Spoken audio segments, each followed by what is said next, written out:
Leo, berapa harga beras hingga pagi ini? Apakah masih mengalami kenaikan? Ya, Fajri dan saudara, memang tadi kami sempat berbincang dengan pedagang yang berada di pasar induk Cipinang ini. Untuk beras premium ini masih di kisaran 15 hingga 16 ribu rupiah per kilogram. Begitupun dengan beras jenis medium ini berkisar di angka 14 hingga 15 ribu rupiah.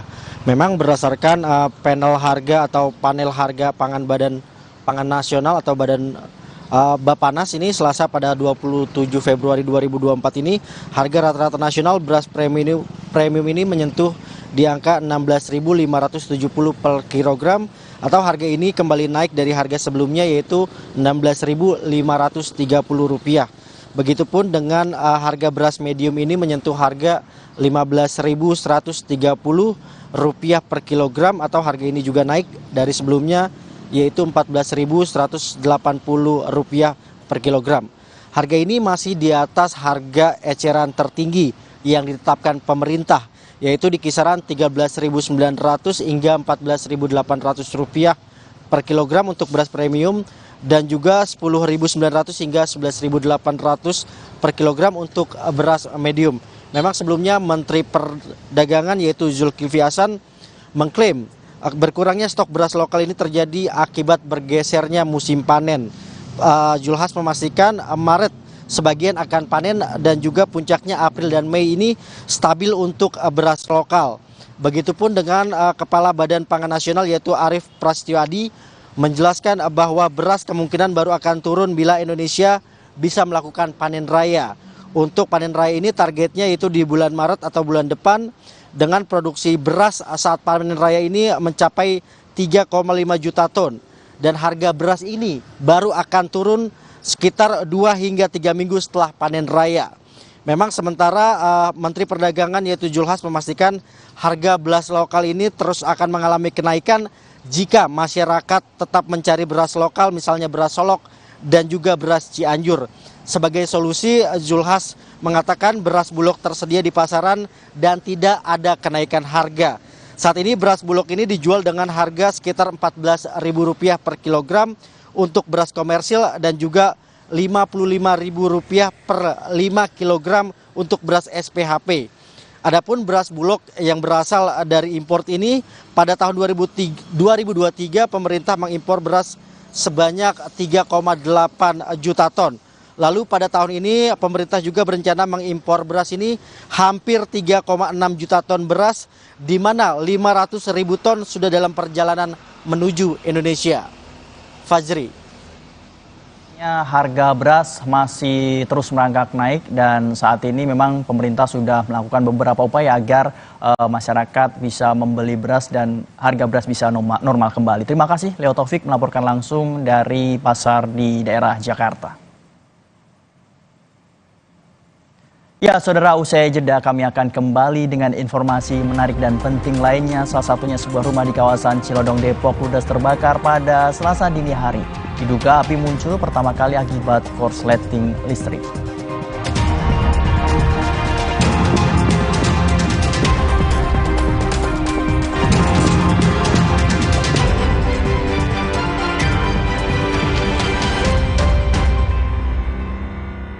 Halo teman-teman, Bobo keluarin edisi koleksi terbaru nih.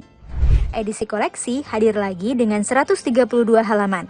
Ada 20 halaman cergam panjang yang baru dan eksklusif. Selain bisa bernostalgia, edisi koleksi ini juga bisa menjadi bahan bacaan bersama si kecil. Paling spesial lagi, ada door prize senilai ratusan juta rupiah. Tunggu apa lagi? Segera dapatkan melalui pre-order di e-commerce, gridstore.id dan Grapedia hingga 11 Maret 2024. Energi kehidupan diambil Tuan Cungkat yang tamak, sampai alam ia rusak.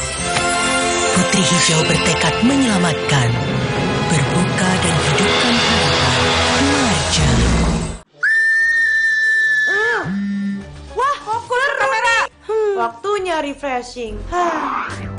Mata perlu istirahat. Bila perlu, minum Myfit. Formula iFit membantu memelihara kesehatan mata. Untuk mata sehatku, minum myfit. Dari Lapi.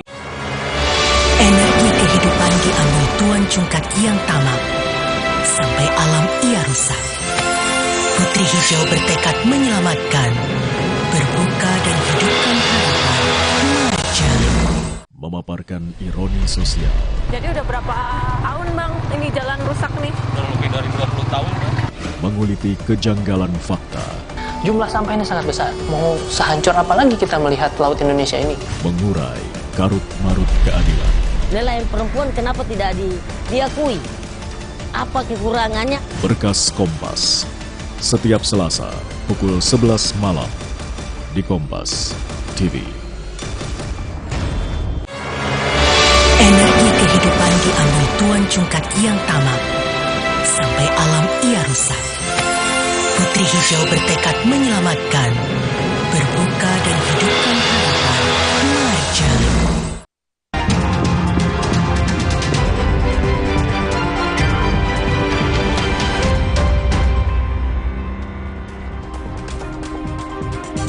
Anda kembali di Kompas Pagi, saya Gita Markesri. Saudara, sebuah rumah di kawasan Cilodong, Depok, ludes terbakar pada Selasa dini hari. Diduga api muncul pertama kali akibat korsleting. Dari rekaman video milik warga, terlihat api dengan cepat membesar, membakar satu rumah milik warga di perumahan Taman Manggis, Depok, Jawa Barat. Api baru bisa dipadamkan 2 jam kemudian setelah 5 unit mobil pemadam kebakaran dikerahkan memadamkan api. Tidak ada korban jiwa dalam peristiwa ini. Penghuni rumah yang sudah berusia lanjut berhasil menyelamatkan diri dibantu warga sekitar. Dugaan sementara kebakaran terjadi akibat korsleting.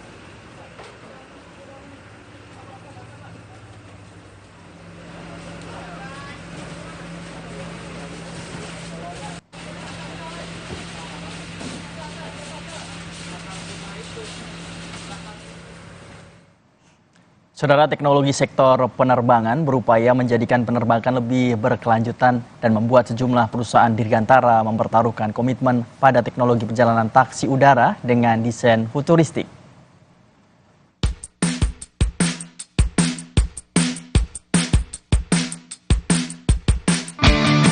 Beberapa pihak di balik rencana desain futuristik taksi udara berpendapat bahwa hal tersebut bisa terwujud dalam beberapa tahun mendatang, setidaknya pada tahun 2026. Hal ini dilandasi pada kebutuhan masyarakat akan transportasi masa depan yang bebas dari kemacetan. Dari sebuah khayalan, namun nyatanya, 2 perusahaan berhasil merancang dan memamerkan kemajuan teknologi mereka di Singapore Air Show. Salah satunya, pesawat listrik SA-2 Supernal yang dilengkapi dengan 8 rotor yang dirancang untuk mengangkut seorang pilot dan 4 orang penumpang. So, ground transportation is also evolving and improving, but to support all the mobility demand of that many people in urban area, ground transportation will not be sufficient. So we have to open the sky. Taksi udara bertenaga baterai ini memiliki jangkauan sekitar 25 hingga 40 mil dan mampu lepas landas dan mendarat secara vertikal. Mirip seperti helikopter, namun lebih senyap dan lebih ramah lingkungan. When you think about sustainability, all the global aviation communities have pledged that by 2050, aviation will be carbon neutral. But there is really, in the foreseeable future, there is really no other alternative but having a long-distance flight using jet engines. So there needs to be some sort of new mobility, aviation mobility, to offset the carbon emission that long-distance airliners will have to endure. Rencananya, pengujian skala penuh akan dilakukan pada tahun ini. Dengan tenaga listrik, taksi udara dianggap sebagai pilihan untuk mengurangi emisi di perkotaan dan jejak karbon di industri penerbangan. Namun bukan tanpa kendala, keterbatasan masa pakai baterai dan peraturan masih jadi penghalang teknologi ini berkembang lebih jauh.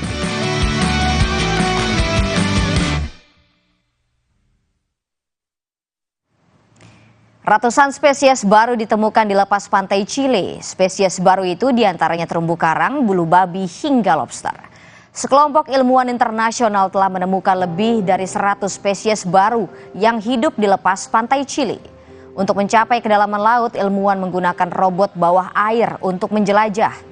Penemuan ratusan spesies baru dari ekspedisi Smithsonian tersebut dapat berkontribusi pada ilmu pengetahuan baru.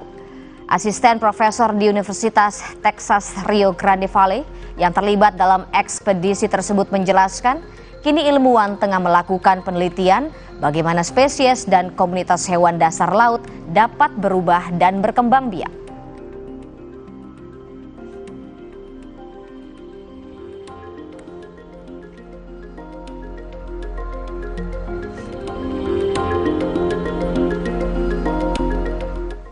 Saudara, informasi tadi sekaligus mengakhiri Kompas Pagi hari ini. Jangan lupa untuk selalu memperbarui informasi Anda hanya di Kompas TV Independen Terpercaya. Saya Fajri Satrio. Dan saya Gita Markestri. Terima kasih atas kebersamaan kita. Sampai jumpa.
Saya, Budiman Tanurjo, menyambut Anda dalam sebuah forum berkualitas, mencermati Indonesia dengan bijak dari kacamata kebangsaan. Kita dapat menemukan banyak pemikiran konstruktif, kritis, dan taktis yang mampu menyelesaikan problem negeri ini. Satu meja The Forum live di Kompas TV.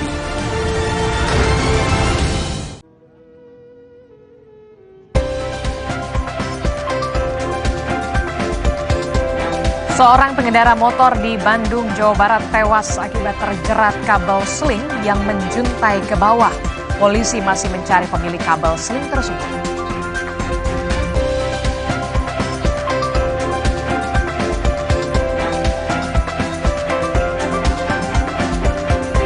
Rektor Universitas Pancasila dilaporkan ke polisi karena diduga melakukan pelecehan seksual kepada pegawai universitas.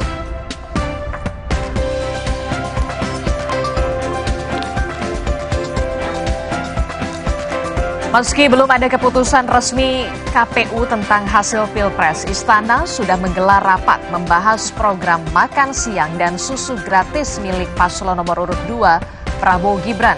Pemerintah bahkan akan menjalankan program ini meski defisit APBN, sehingga menimbulkan pro dan juga kontra. Kami akan ulas dalam segmen dialog di pagi hari ini.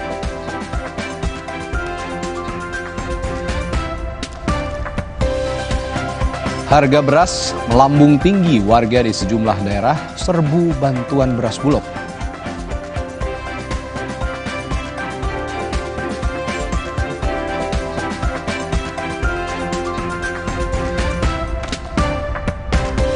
Di tengah resesi yang melanda negara lain, Bank Indonesia memproyeksikan kondisi Indonesia terutama nilai tukar rupiah masih stabil dan terkendali.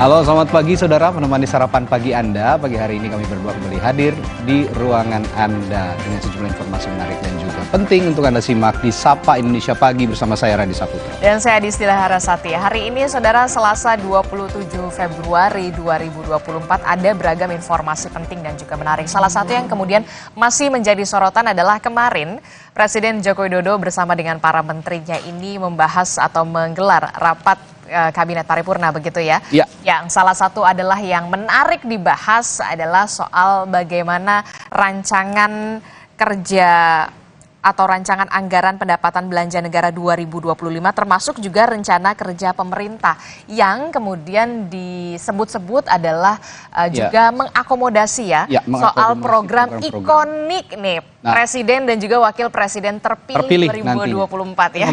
Ngomong-ngomong itu dulu, ntar makan siang apa di kira-kira? Ya itulah aja ya, kita boleh nambah nggak ya kira-kira kalau makan Terus siang? pakai susu nggak kira-kira? Nah kalau hitung-hitungannya makan siang biasanya orang normal begitu ya, kayaknya butuh anggaran atau butuh uang sekitar Rp25.000 lah ya, kalau ditambah susu mungkin. Tapi ini pemerintah mengklaim bisa menekan anggaran makan siang gratis katanya. Bukan pemerintah, maksud saya Cawapres nomor 2 yang saat ini sementara unggul lah begitu ya di penghitungan KPU pada saat Pilpres kemarin. Ini mengklaim 15.000 cukup katanya untuk makan siang. 15.000 dapat apa ya? Lauknya apa ya?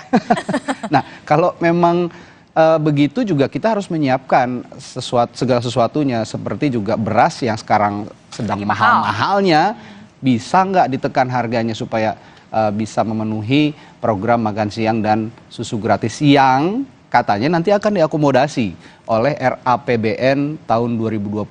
Kata Presiden Jokowi, kenapa ini diakomodasi? Karena memang yang menjalankan APBN-nya nanti adalah Presiden dan Wakil Presiden terpilih gitu. Lumayan enak lah ya.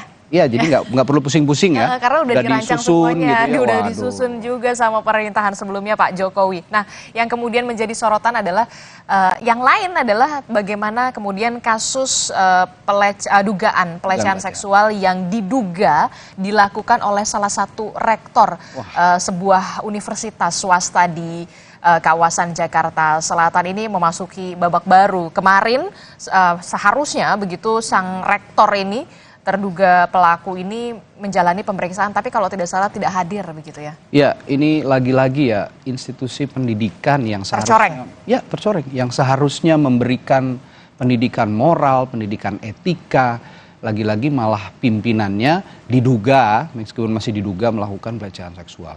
Lagi-lagi ini harus jadi perhatian, terutama pemerintah dalam hal ini juga kementerian terkait begitu ya. Untuk mengevaluasi ada apa sebenarnya di lembaga pendidikan setelah kemarin ada bullying, perundungan begitu di lembaga pendidikan juga yang masih memasuki masa SMA, sekarang di pendidikan tinggi bahkan terjadi peristiwa ataupun perlakuan yang tidak senonoh terhadap salah satu karyawan ya kabarnya. Karyawan memang seharusnya lembaga pendidikan itu adalah menjadi salah satu tempat teraman kedua setelah rumah begitu ya. Karena sebagian besar waktu tidak hanya SD, SMP, SMA bahkan perguruan tinggi ini adalah siswa-siswanya belajar bahkan sampai lebih dari 5 atau 6 jam begitu. Nah, ini yang menjadi perhatian kita semua. Ada apa dan apa yang harus dievaluasi nanti juga kita akan bahas di Sapa Indonesia Pagi. Tapi Sapa Indonesia Pagi akan memberikan Anda informasi lebih dulu. Saudara, sebuah mobil sedan menabrak 3 kendaraan yang melintas di kawasan Bundaran Hotel Indonesia, Kecamatan Menteng, Jakarta Pusat pada Selasa dini hari. Kecelakaan diduga terjadi karena pengemudi sedan dalam keadaan mabuk.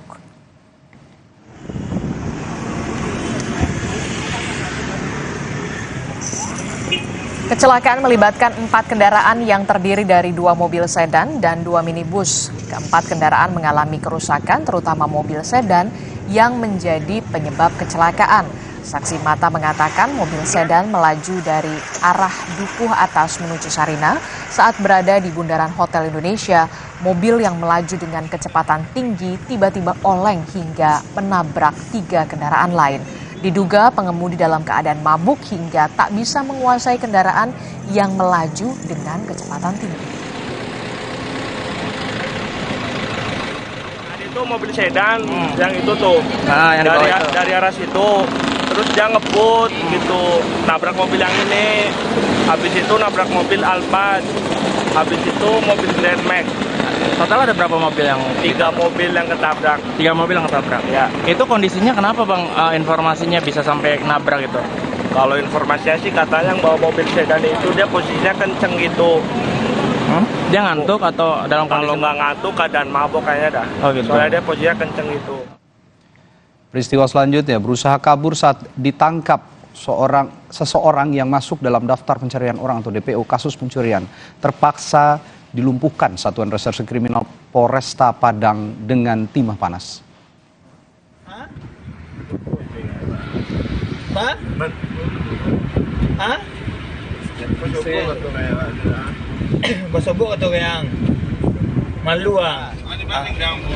Setelah ditangkap, pelaku justru menangis di perjalanan menuju rumah sakit.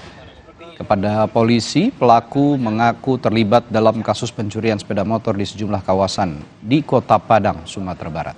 Dalam kasus ini, polisi menyita sejumlah barang bukti seperti laptop dan ponsel. Atas perbuatannya, pelaku terancam dijerat dengan pasal 363 KUHP tentang pencurian dengan ancaman hukuman di atas 5 tahun penjara.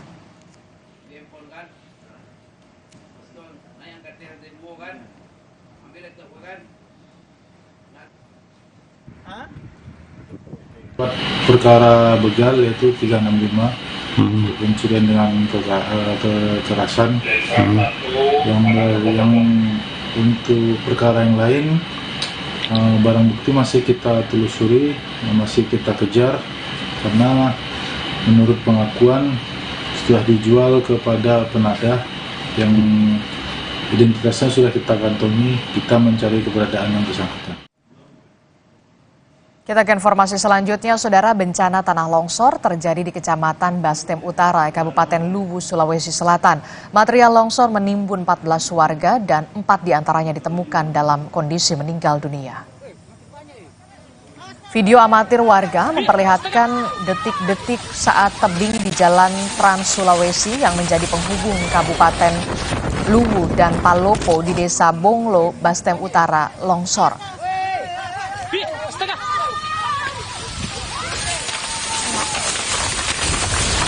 Material longsor menimbun 14 warga dan sejumlah kendaraan roda 2 dan juga roda 4. Longsor terjadi akibat hujan deras yang mengguyur wilayah Luwu.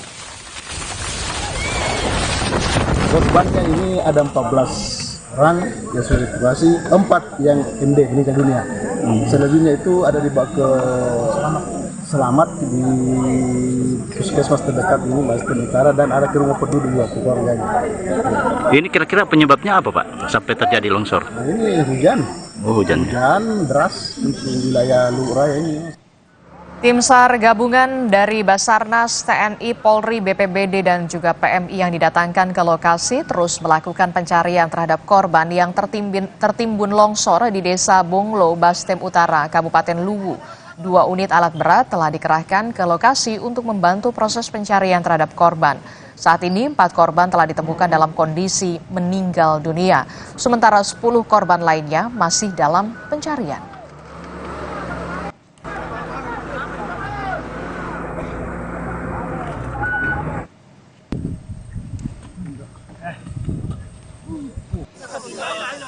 Aksi penembakan, Saudara, terjadi di sebuah kantor biro perjalanan di Jatinegara, Jakarta Timur. Aksi koboi dilakukan seorang pria dengan melepas tembakan sebanyak 3 kali ke arah bangunan perkantoran.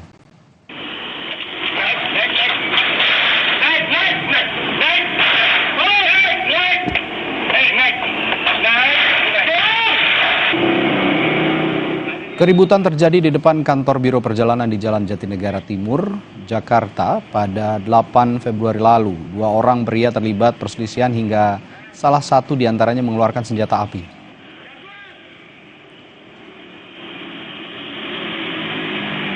Dari rekaman CCTV, pelaku menodongkan pistol ke arah korban.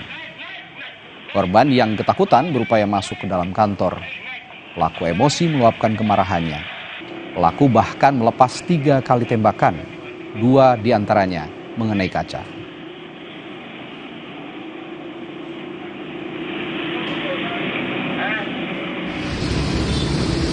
Dari rekaman CCTV, pelaku melepaskan sejumlah tembakan ke arah atas. Pelaku juga sempat meneriakkan sejumlah umpatan kepada korban. Akibat tembakan, sejumlah kaca bangunan pecah.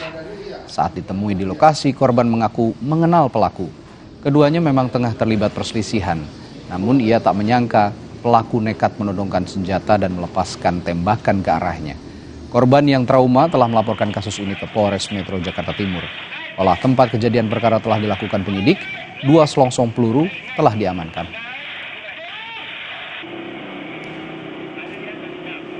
Terlapor menembakkan itu 3 kali ke arah saya. Pertama dia nembak ke bawah dulu.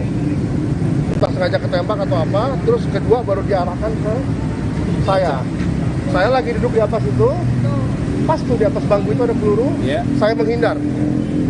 Sempat kena luka kecil, pecahan kaca. Udah saya bikin laporan juga ke Polres Jakarta Timur. Alhamdulillah Polres Jakarta Timur langsung cepat menanggapinya, pas respon sekali. Saudara, polisi memastikan jenazah perempuan di dalam kamar indekos di kota Yogyakarta adalah korban pembunuhan. Korban merupakan mahasiswi yang dilaporkan hilang oleh keluarganya pada 20 Februari yang lalu. Dari hasil penyelidikan polisi terungkap korban tewas akibat tusukan dan juga sayatan benda tajam di tubuhnya. Kapolresta Yogyakarta Kombes Aditya Surya Dharma menyebut kepastian didapat dari hasil otopsi. Dari hasil pemeriksaan, jenazah perempuan tersebut identik dengan mahasiswi berusia 23 tahun warga Tridadi Sleman yang dilaporkan hilang oleh keluarganya sejak 20 Februari yang lalu. Saat ini polisi masih mendalami siapa pelaku pembunuh korban. Polisi juga masih mencari seorang pria penghuni kamar indekos yang dilaporkan menghilang sebelum jenazah korban ditemukan membusuk di kamarnya. Telah dilaporkan hilang oleh keluarganya keluar rumah pamitan tanggal 20, kemudian dilaporkan hilang tanggal 22 Februari kemarin. Dan pada saat di TKP, hasil TKP itu baik HP maupun kendaraan yang bersangkutan juga hilang, kemungkinan dibawa oleh pelaku.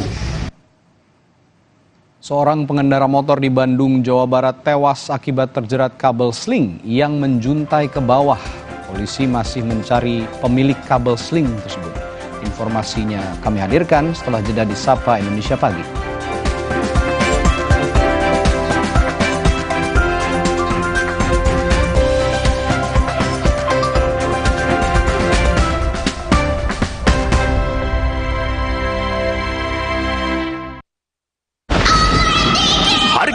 Online Ticket Week nyamper lagi. Diskon 50% plus cashback hingga 1,1 juta di Jam Gledek. Tiket pesawat mulai dari 200 ribuan. Hotel mulai dari 300 ribuan.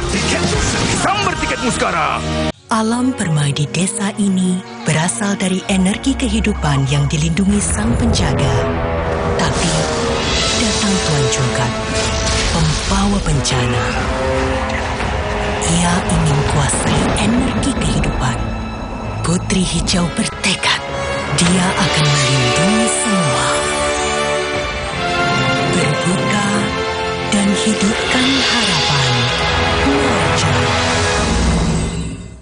Omehar, minyak ikan pilihan dari laut dalam. Omehar, suplemen omega 3 esensial. Dalam mini kapsul, lebih mudah ditelan.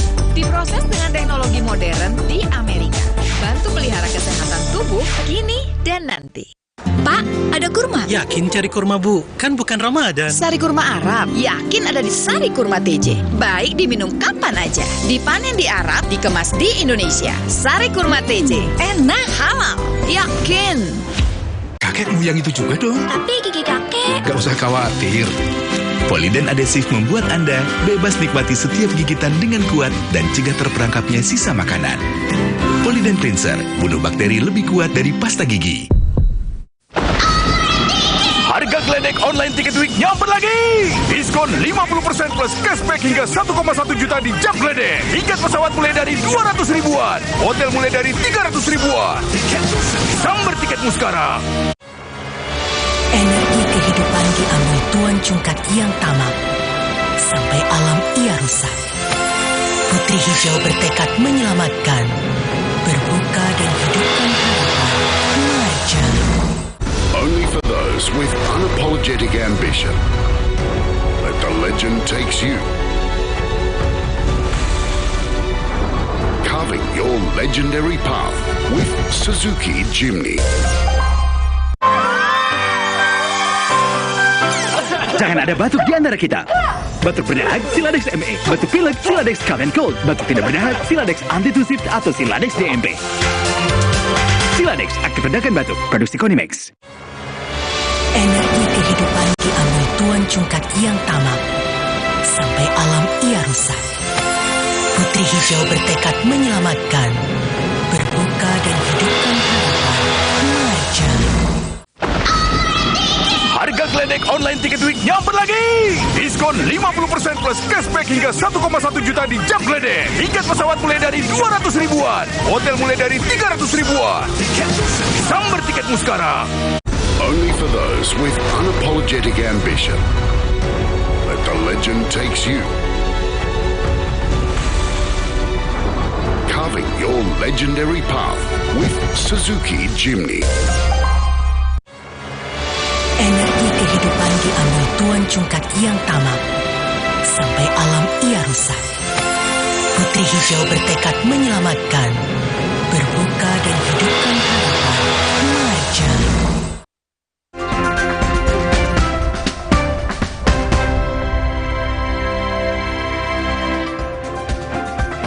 Terima kasih Anda masih bersama kami di Sapa Indonesia Pagi. Saudara, seorang kasir di sebuah toko kosmetik di Serang, Banten nekat menggelapkan uang hasil penjualan toko hingga ratusan juta rupiah untuk digunakannya berlibur ke Bali. Pelaku kini telah ditangkap polisi usai sempat dinyatakan buron. Pelaku berinisial FF yang bekerja sebagai kasir di toko kosmetik di Serang, Banten ini menggelapkan uang hasil penjualan toko hingga 527 juta rupiah. Pelaku menjalankan aksinya sejak bulan Februari 2022 hingga Oktober 2023. Uang hasil kejahatan diakui pelaku digunakan untuk berlibur ke Bali dan juga membeli barang-barang mewah.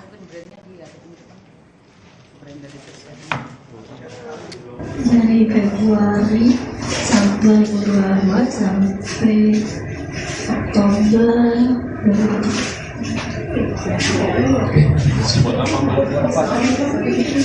Buat apa itu uangnya? Buat liburan sama main aja sih. Itu liburan sama main. Pada saat liburan itu ada rasa bersalah nggak menggunakan uang dari yang menggelapkan? Nggak ada, cuman kalau dia pulang kerja habis ngambil uang di jalan selalu berpikir takut kecelakaan terus tangannya patah gitu. Setelah sempat buron, pelaku ini ditangkap polisi di rumah orang tuanya di Sajira, Lebak, Banten. Polisi menyebut kasus ini terungkap setelah pemilik toko kosmetik tempat pelaku bekerja melakukan audit keuangan toko karena curiga dengan ketidaksesuaian omset penjualan dan jumlah barang di toko. Pemilik toko sebelumnya tidak pernah melakukan audit sehingga pelaku leluasa memanipulasi data penjualan. Dan ditemukan barangnya banyak yang kosong atau tidak ada. Kemudian melakukan pengecekan keuangan yang semestinya masuk, ternyata tidak ada uang masuk atau keuntungan yang semestinya masuk. Dari situ kemudian korban melakukan audit dan ditemukanlah kerugian kurang lebih 527 juta rupiah. Kita ke informasi selanjutnya, polisi memastikan pengendara motor yang tewas di Bandung akibat terjerat kabel seling yang menjuntai ke bawah bukan kabel optik. Saat ini polisi masih mencari pemilik kabel seling tersebut. Menurut Gadnit Gakum Satlantas Polrestabes Bandung, AKP Arif Saiful Haris, polisi telah memeriksa beberapa orang yang berada di lokasi sebagai saksi.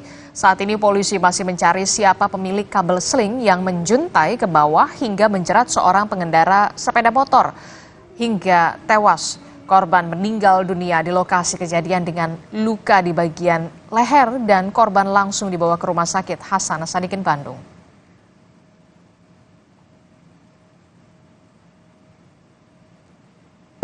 Menghalangi pengendara.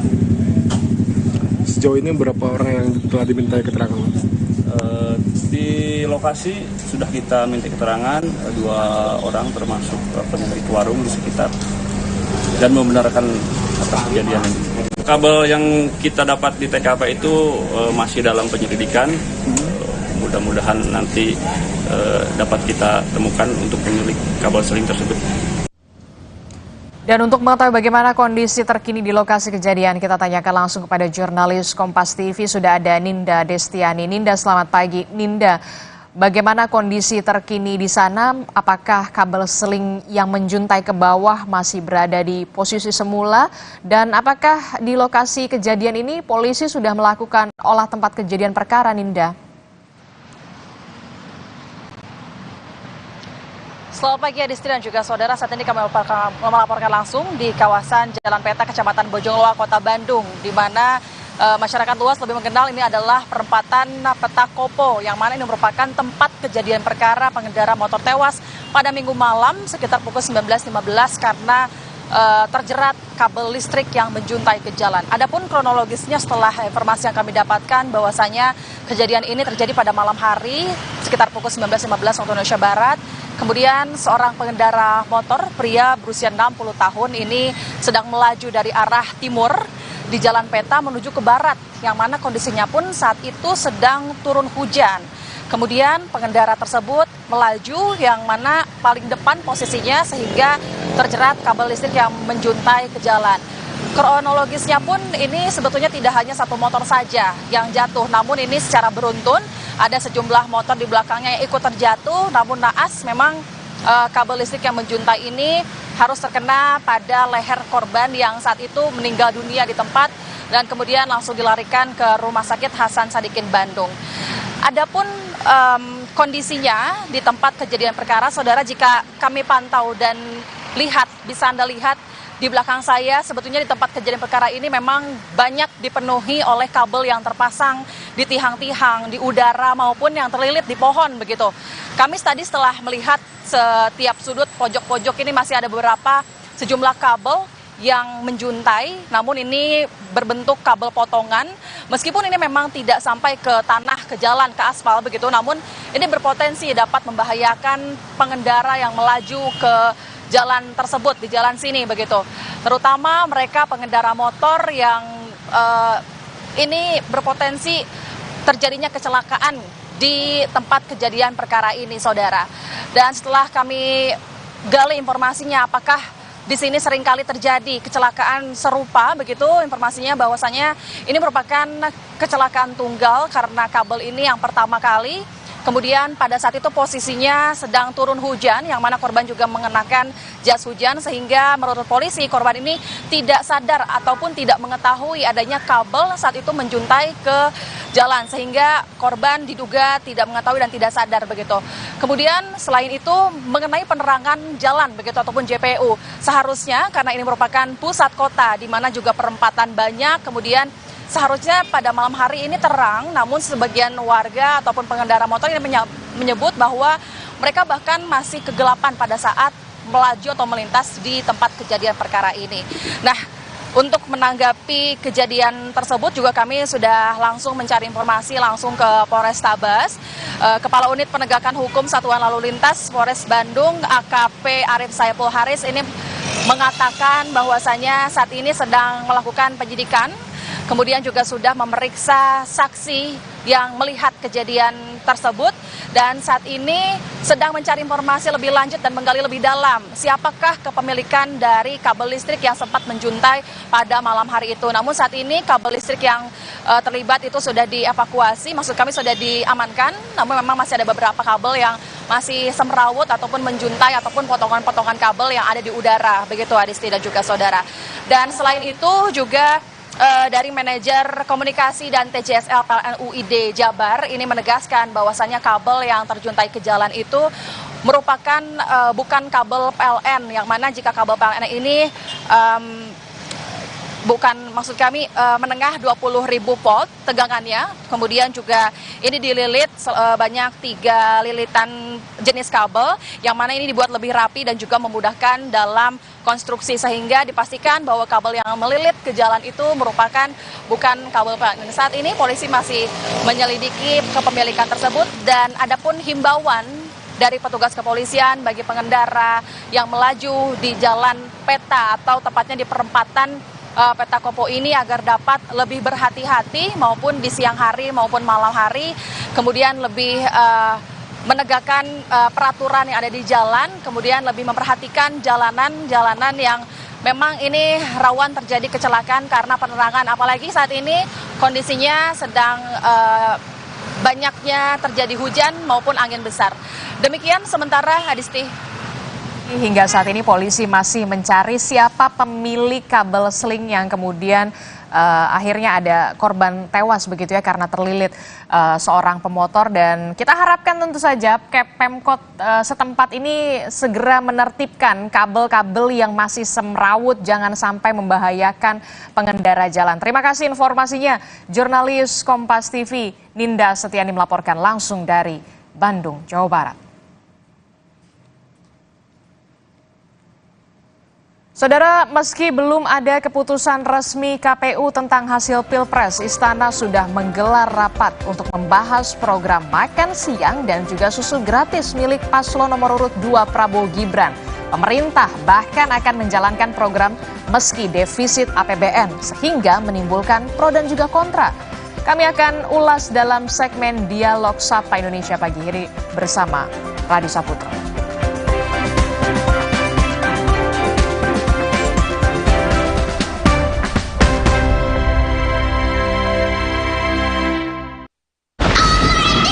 Harga geledek online Tiket Week nyamper lagi. Diskon 50% plus cashback hingga 1,1 juta di jam geledek. Tiket pesawat mulai dari 200 ribuan. Hotel mulai dari 300 ribuan. Sambar tiketmu sekarang. Energi kehidupan diambil Tuan Cungkak yang tamak. Sampai alam ia rusak. Putri Hijau bertekad menyelamatkan. Berbuka dan hidupkan harapan. Marja. Madu TJ Sase, sehat berstamina. Banyak manfaatnya. Madu TJ Saset, enak sehatnya. Niatku madu TJ hitam pahit dengan kualitas madu TJ plus manfaat ekstra herbal. Niatku demi anakku. Niatku demi istriku. Madu TJ hitam pahit, niatku jaga kesehatan. Energi kehidupan diambil Tuan Cungkak yang tamak. Sampai alam ia rusak. Putri Hijau bertekad menyelamatkan. Berbuka dan hidupkan harapan. Marja. Nyatanya, suara tetesan air nggak akan jadi lagu pengantar tidur yang nyenyak. Makanya soal cat pelapis anti bocor, pilih yang Aku Approve. Aku Approve dan Aku Approve Pro. Aku approve, aku approve. Harga geledek online Tiket Week nyamper lagi. Diskon 50% plus cashback hingga 1,1 juta di jam geledek. Tiket pesawat mulai dari 200 ribuan. Hotel mulai dari 300 ribuan. Sambar tiketmu sekarang. Kejutan Suzuki di Lunar Festival. Beli mobil Suzuki, promonya makin hoki. Fitur makin spesial, cuannya jadi maksimal. Cek selengkapnya di www.suzuki.co.id. Kakak, sahur. Sahur ya, Bu. Sahur kan penting, Kak. Makan sedikit aja ya. Biar kuat puasanya, lengkapi ya sahurnya dengan Energen. Nutrisinya lengkap, kenyang lebih lama. Kuat puasa seharian. Energi kehidupan diambil Tuan Cungkak yang tamak. Sampai alam ia rusak. Putri Hijau bertekad menyelamatkan. Berbuka dan hidupkan harapan. Marja. Harga geledek online Tiket Week nyamper lagi. Diskon 50% plus cashback hingga 1,1 juta di jam geledek. Tiket pesawat mulai dari 200 ribuan. Hotel mulai dari 300 ribuan. Sambar tiketmu sekarang. Alergi? Jontor nih. Aku biduran, obatnya yang depannya Indal CTN bisa dibeli tanpa resep dokter. Indal CTN, komposisi anti alerginya Redakan alergi. Indal CTN. Luka, memar di kulit. Sakit. Pegal ini nyeri sendi, butuh dipijit. Sakit. Gak usah ngeluh kalau sakit, pakai Herba Wahid. Herba Wahid, minyak herbal berkhasiat. Herba Wahid, minyak gosok, urut dan pijit. Wahid. Kejutan Suzuki di Lunar Festival. Beli mobil Suzuki, promonya makin hoki. Fitur makin spesial, cuannya jadi maksimal. Cek selengkapnya di www.suzuki.co.id.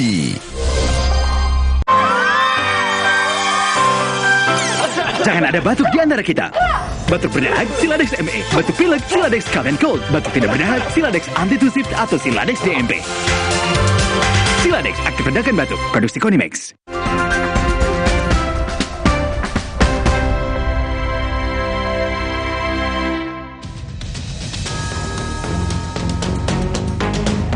Meski belum diumumkan siapa pemenang pemilu 2024 oleh KPU, namun rapat kabinet Senin kemarin yang dipimpin langsung oleh Presiden Joko Widodo sudah menyinggung program makan siang dan susu gratis yang digagas paslon Prabowo Gibran. Meskipun Presiden tidak secara gamblang menyebut program makan siang gratis, Jokowi memastikan RAPBN 2025 akan mengakomodasi program-program dari Presiden terpilih di Pilpres 2024. Maka RAPBN 2025 harus disiapkan dengan memperhatikan hasil Pilpres karena menjalankan APBN. Karena yang menjalankan APBN 2025 adalah Presiden terpilih. Kepastian justru disampaikan oleh Menko Bidang Perekonomian Airlangga Hartarto yang bilang program-program utama Capres-Cawapres Prabowo Gibran jika resmi ditetapkan KPU sebagai pemenang Pilpres dapat mulai dilaksanakan tahun depan. Salah satunya program makan siang gratis. Nantinya satu anak akan mendapat jatah makan siang sebesar Rp15.000 per hari. Program ini dapat berlanjut meskipun pengeluaran negara akan lebih besar dari pendapatan atau defisit APBN sekitar 2,4 hingga 2,8%. Terkait dengan program, kita lihat dengan defisit anggaran yang sekitar 2,4 sampai 2,8 itu untuk program yang menjadi quick win daripada Presiden terpilih nanti atau pemerintahan mendatang, itu pos-posnya sudah bisa masuk. Kemudian ada prioritas. Tentu prioritas itu nanti akan dibahas teknis dalam bentuk angka. Jadi berapa yang kita siapkan untuk tahap pertama yang terdiri dari balita, kemudian ibu hamil, dan juga untuk wilayah tertentu. Hal senada juga disampaikan oleh Menteri Investasi, Kepala Badan Koordinasi Penanaman Modal BKPM, Bahlil Lahadalia. Salah satu program prioritas Prabowo yang masuk RKP adalah makan siang gratis dan dipastikan program Prabowo Gibran ini bakal berjalan di tahun 2025. Program-program prioritas Presiden terpilih Pak Prabowo Mas Gibran itu sudah akan diakomodir supaya pada saat 2025 itu langsung running, langsung jalan gitu. Dan pembahasan APBN-nya kan ini baru tahap pertama dan beberapa bulan ke depan kita bahas teknisnya.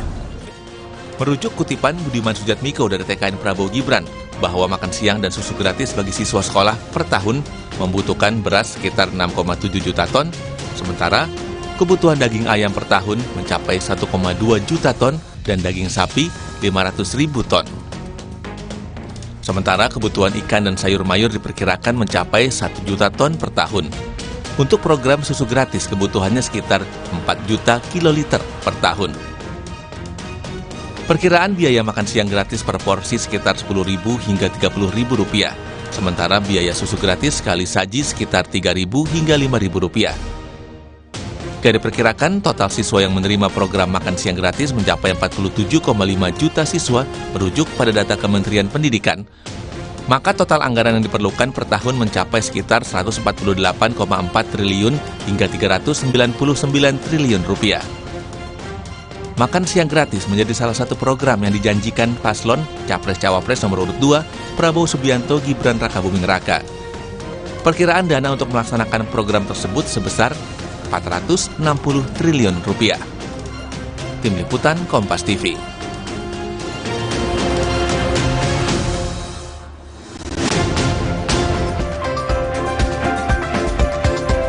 Program makan siang dan susu gratis telah dibahas dalam rapat kabinet kemarin.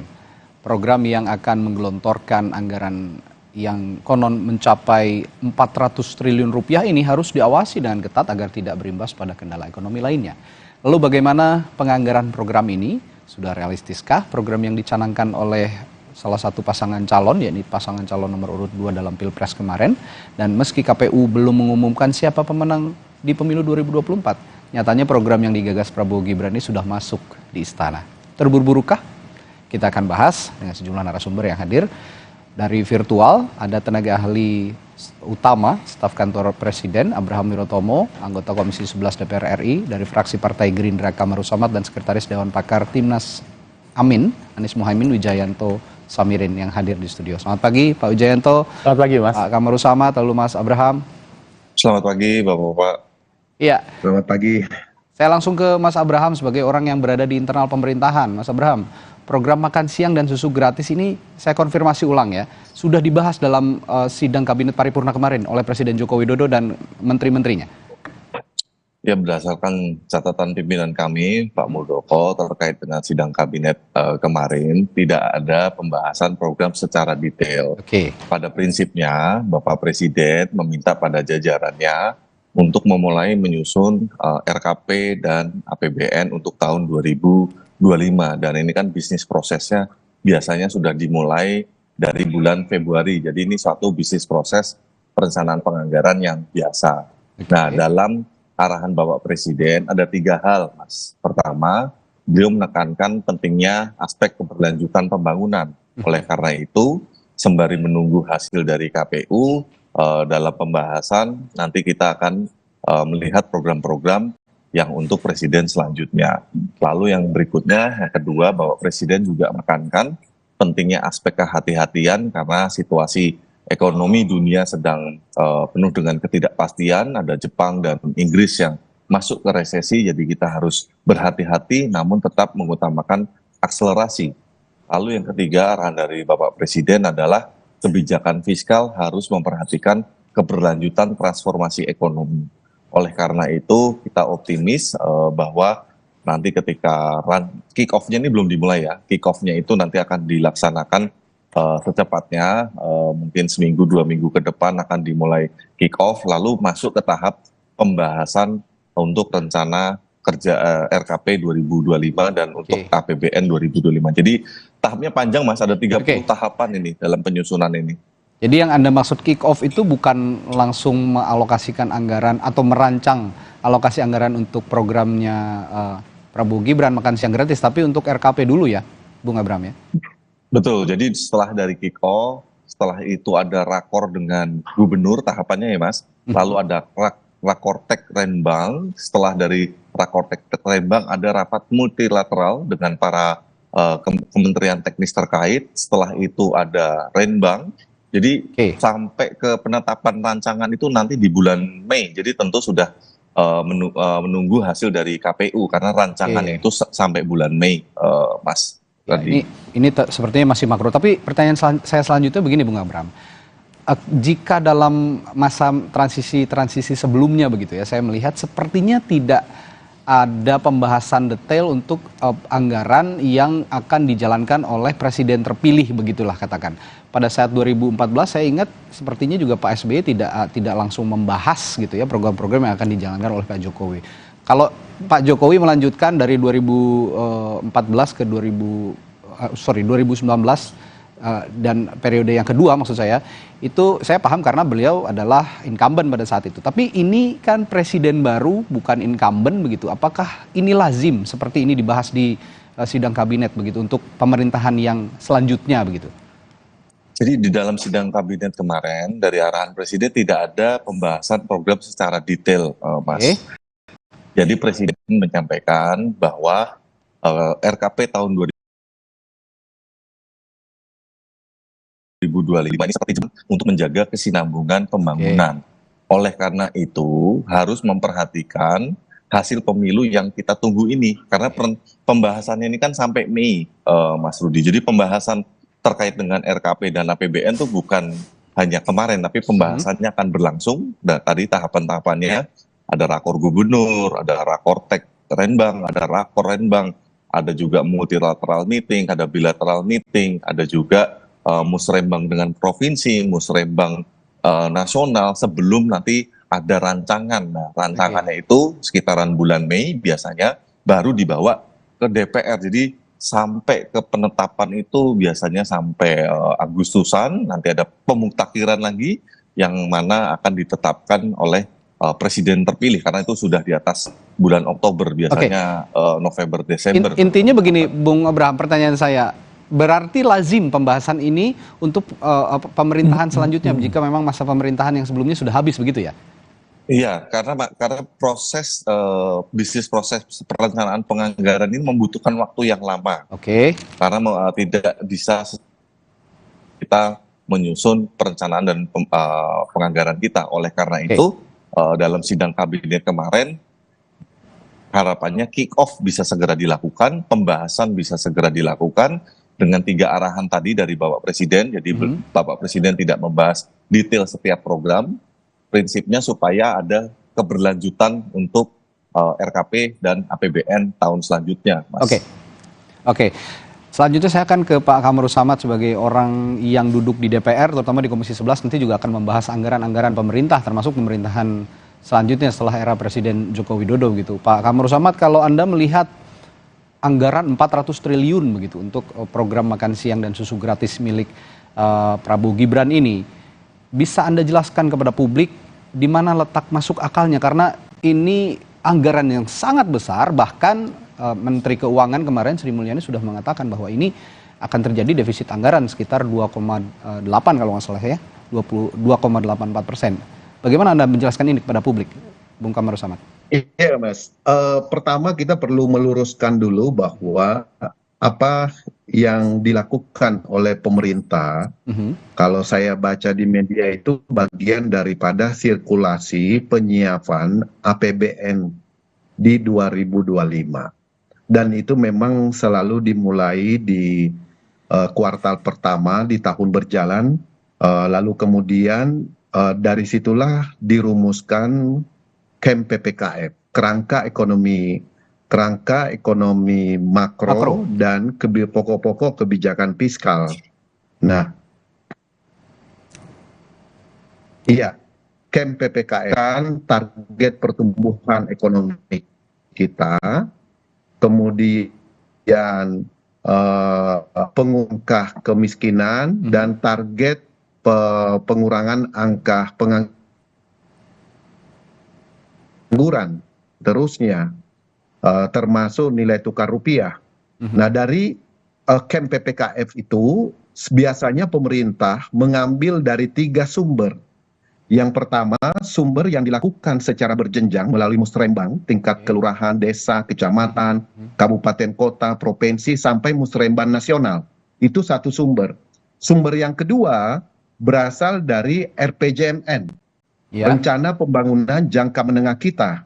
Lalu kemudian diturunkan biasanya dalam bentuk visi misi presiden atau yang masuk dalam program strategis nasional. Kemudian sumber yang ketiga adalah usulan kementerian dan lembaga. Jadi 3 ini kemudian dikompilasi menjadi rencana kerja pemerintah, RKP, yang kemudian diajukan ke DPR. Jadi sudah benar jika dimulai pembahasan awal dari sekarang, karena sirkulasinya adalah sirkulasi tetap yang memang membutuhkan 6 sampai 8 bulan ke depan. Dan 3 bulan sebelum pembahasan nota keuangan atau pembacaan nota keuangan APBN 2025 pada tanggal 15 Agustus nantinya oleh Presiden, biasanya didahului dengan pembahasan KEM PPKF antara DPR, dalam hal ini Komisi 11, bersama dengan pemerintah. Dari situlah kemudian kita sudah mendapatkan target pertumbuhan ekonomi di 2025, kemudian capaian-capaian dan instrumen kebijakan apa yang diperlukan. Karena itu bukan hanya otoritas fiskal yang akan duduk, tetapi juga otoritas moneter akan terlibat, dan juga otoritas mikroprudensial yang melibatkan industri keuangan kita. Karena dari 3 sumber keuangan itulah yang akan menjadi faktor penentu untuk bisa mencapai target pertumbuhan ekonomi di 2025. Karena itu kalau menyangkut anggaran teknis, kita akan lihat nantinya di pagu indikatif yang diusulkan oleh kementerian dan lembaga, Mas. Jadi belum sampai ke sana, kita baru mendengarkan rencana awal dalam penyusunan KEM PPKF. Karena KEM PPKF ini adalah payung dari semua arah pembangunan nasional per tahun. Di tahun 2024 ini juga DPR dan pemerintah akan menyusun RPJMN 2025-2030 yang akan menjadi pedoman 5 tahun pembangunan nasional kita ke depan di dalam pemerintahan yang baru. Jadi ini 3 sumber penyusunan kerangka pembangunan ekonomi kita untuk 2025 dan 5 tahun ke depan. Itu sirkulasi yang biasa saja, Mas. Iya. Tapi begini Pak Kamru Samad, mari kita simplifikasi perbincangan kita pagi hari ini.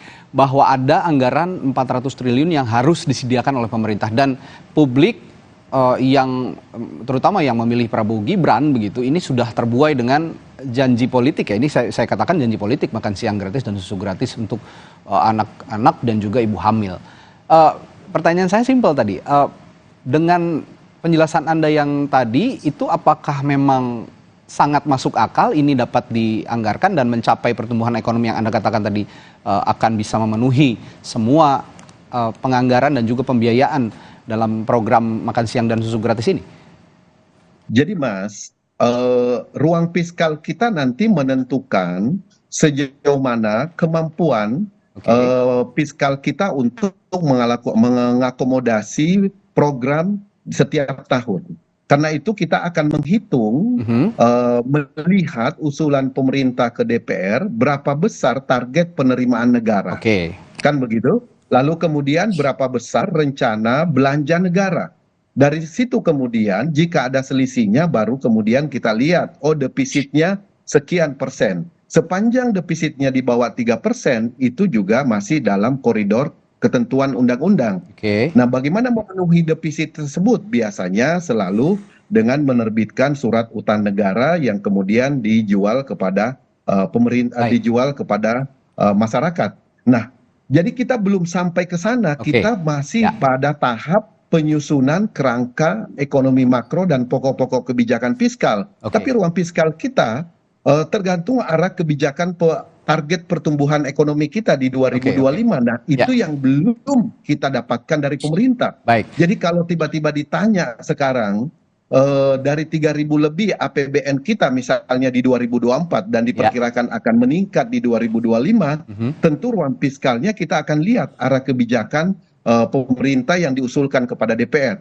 Tetapi sebagai fraksi Partai Gerindra, kita mengakui bahwa program makan siang gratis dan minum susu gratis itu adalah satu program yang sangat fenomenal, diterima oleh masyarakat, dan itu terakumulasi dari dukungan masyarakat di hampir 30 provinsi.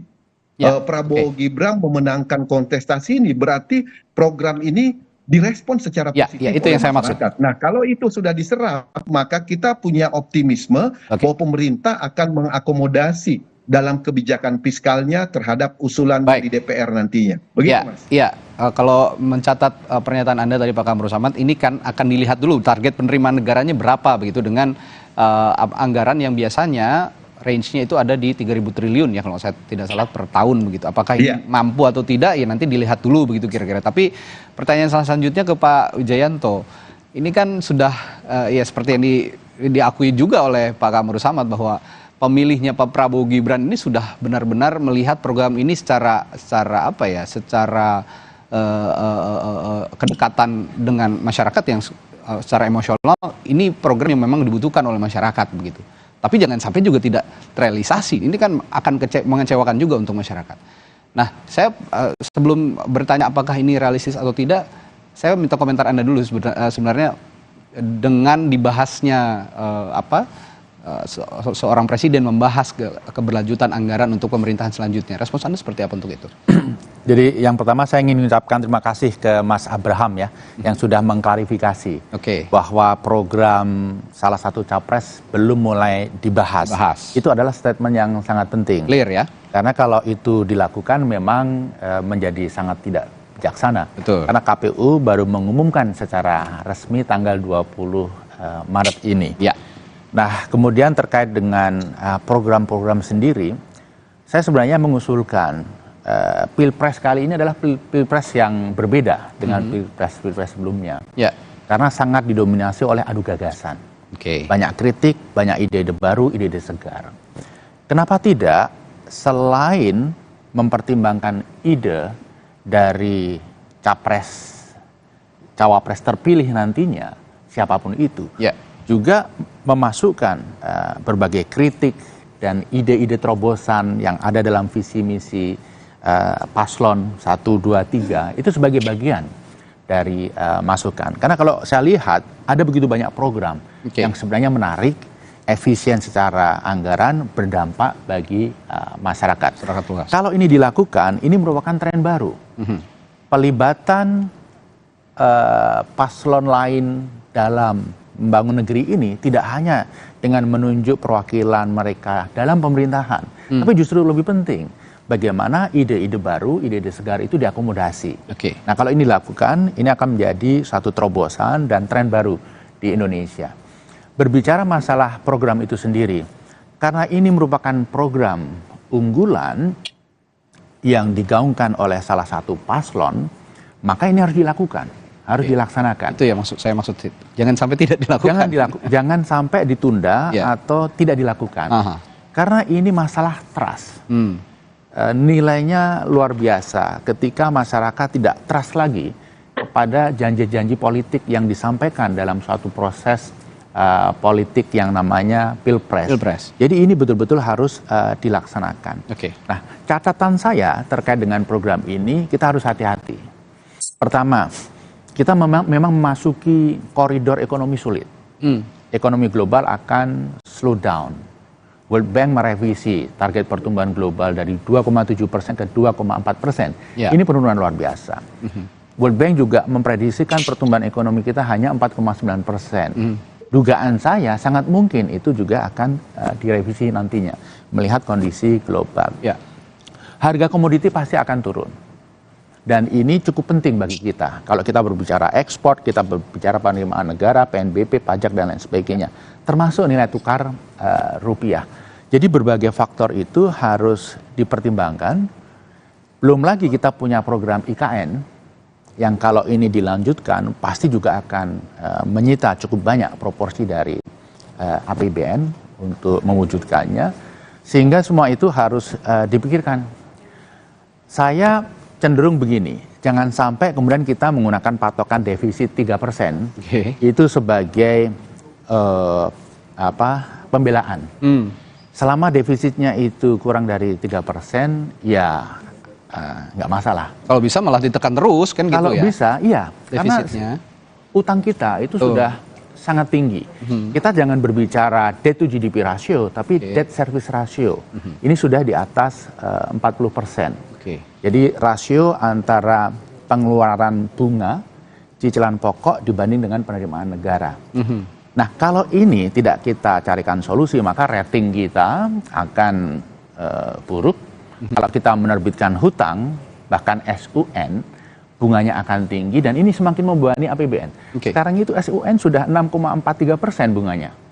Kalau tidak kita kontrol, ya bisa saja pemerintah menerbitkan SUN terus, tapi bunganya akan melejit dan ini akan membebani APBN.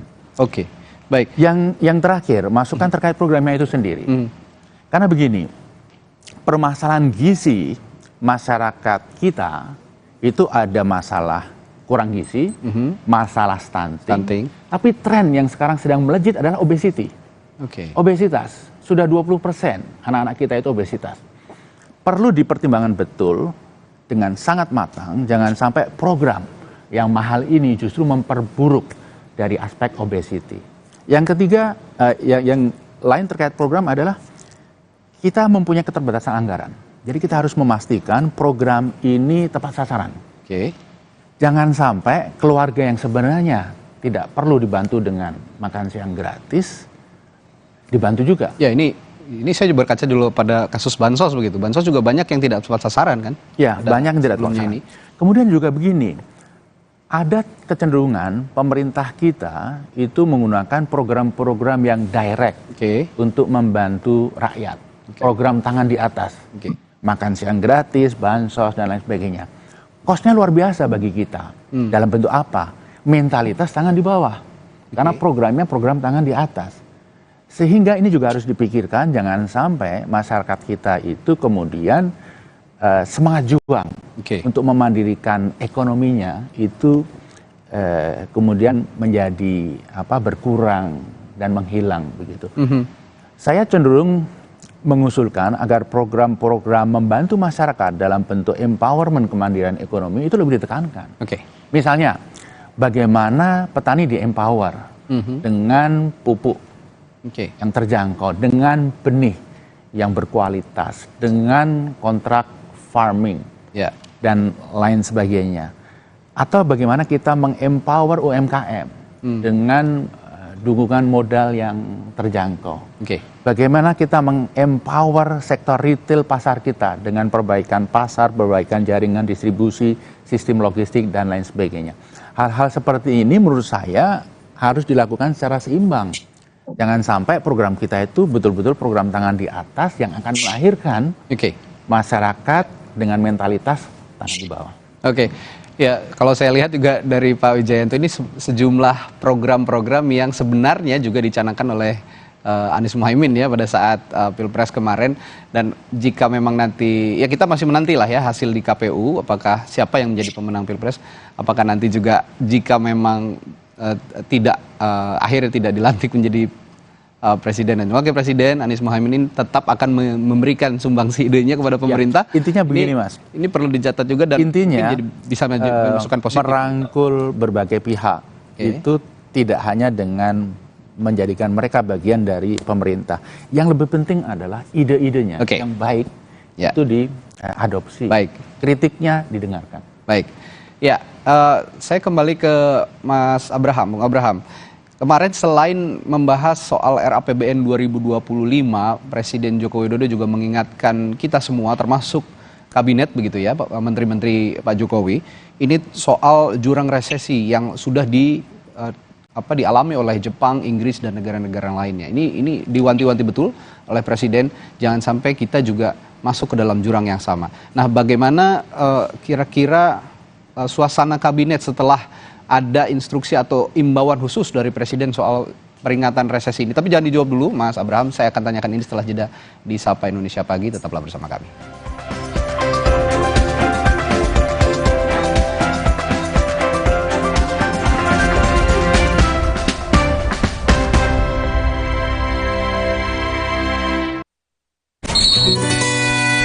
Gatal karena jamburan kutu air? Mati kutu dengan Fungider.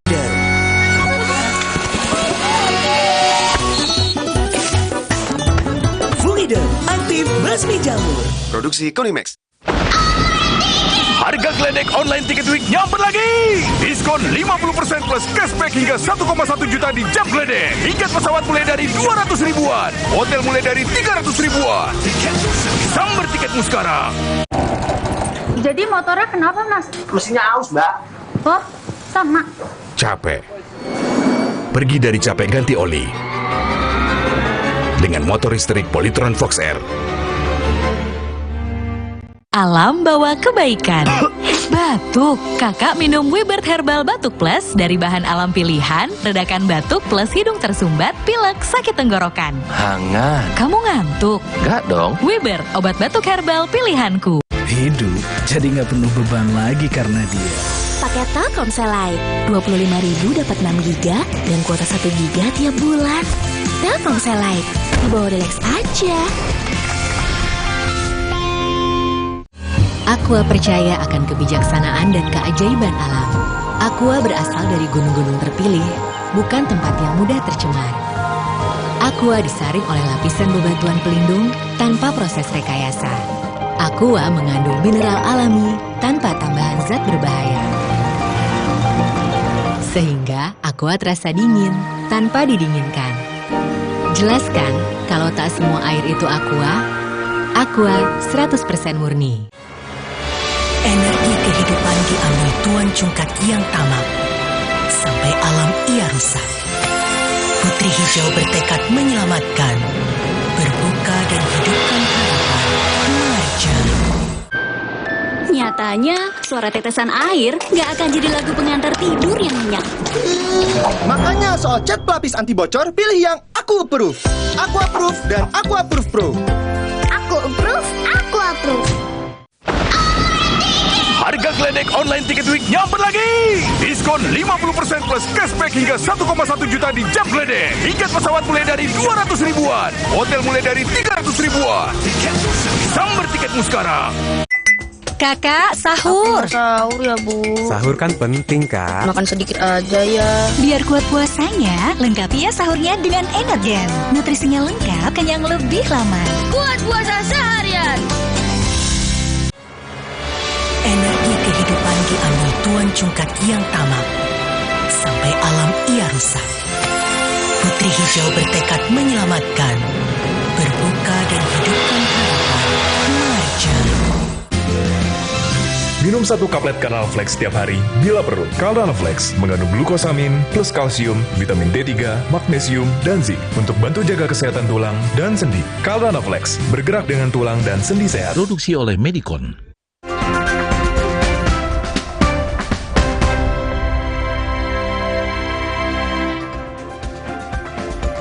Kembali di Sapa Indonesia Pagi, Saudara. Tadi sebelum jeda saya menanyakan kepada Mas Abraham Wirotomo dari kantor staf kepresidenan bahwa ada yang diingatkan juga oleh Presiden Joko Widodo pada saat sidang kabinet paripurna kemarin dengan seluruh jajaran kabinetnya begitu, bahwa selain membahas RAPBN 2025 yang akan juga dijadikan jembatan kepada pemerintahan yang baru, Presiden terpilih nantinya, Presiden mengingatkan juga soal adanya ancaman resesi yang sudah dialami oleh beberapa negara termasuk Jepang, Inggris dan yang lain-lain. Nah, ini jangan sampai ini dialami oleh Indonesia. Nah, suasana di kabinet, kalau Anda bisa jelaskan berdasarkan notulensi yang dilakukan oleh KSP begitu, bagaimana menghadapi imbauan dari Presiden ini, Mas Abraham? Pokoknya kan baru disampaikan kemarin. Jadi tadi ada 3 hal yang disampaikan oleh Presiden, yang salah satunya dalam merancang perencanaan kerja serta anggaran dari pemerintah untuk tahun 2025, kita harus memperhatikan aspek kehati-hatian terutama terkait dengan ketidakpastian ekonomi global, karena Jepang dan Inggris sudah masuk ke resesi. Di sini pemerintah akan memiliki waktu dari bulan Maret, April, Mei untuk menyusun rancangan awal, Mas. Jadi kita belum sampai pada tahap memiliki rancangan yang bisa kita sampaikan kepada DPR.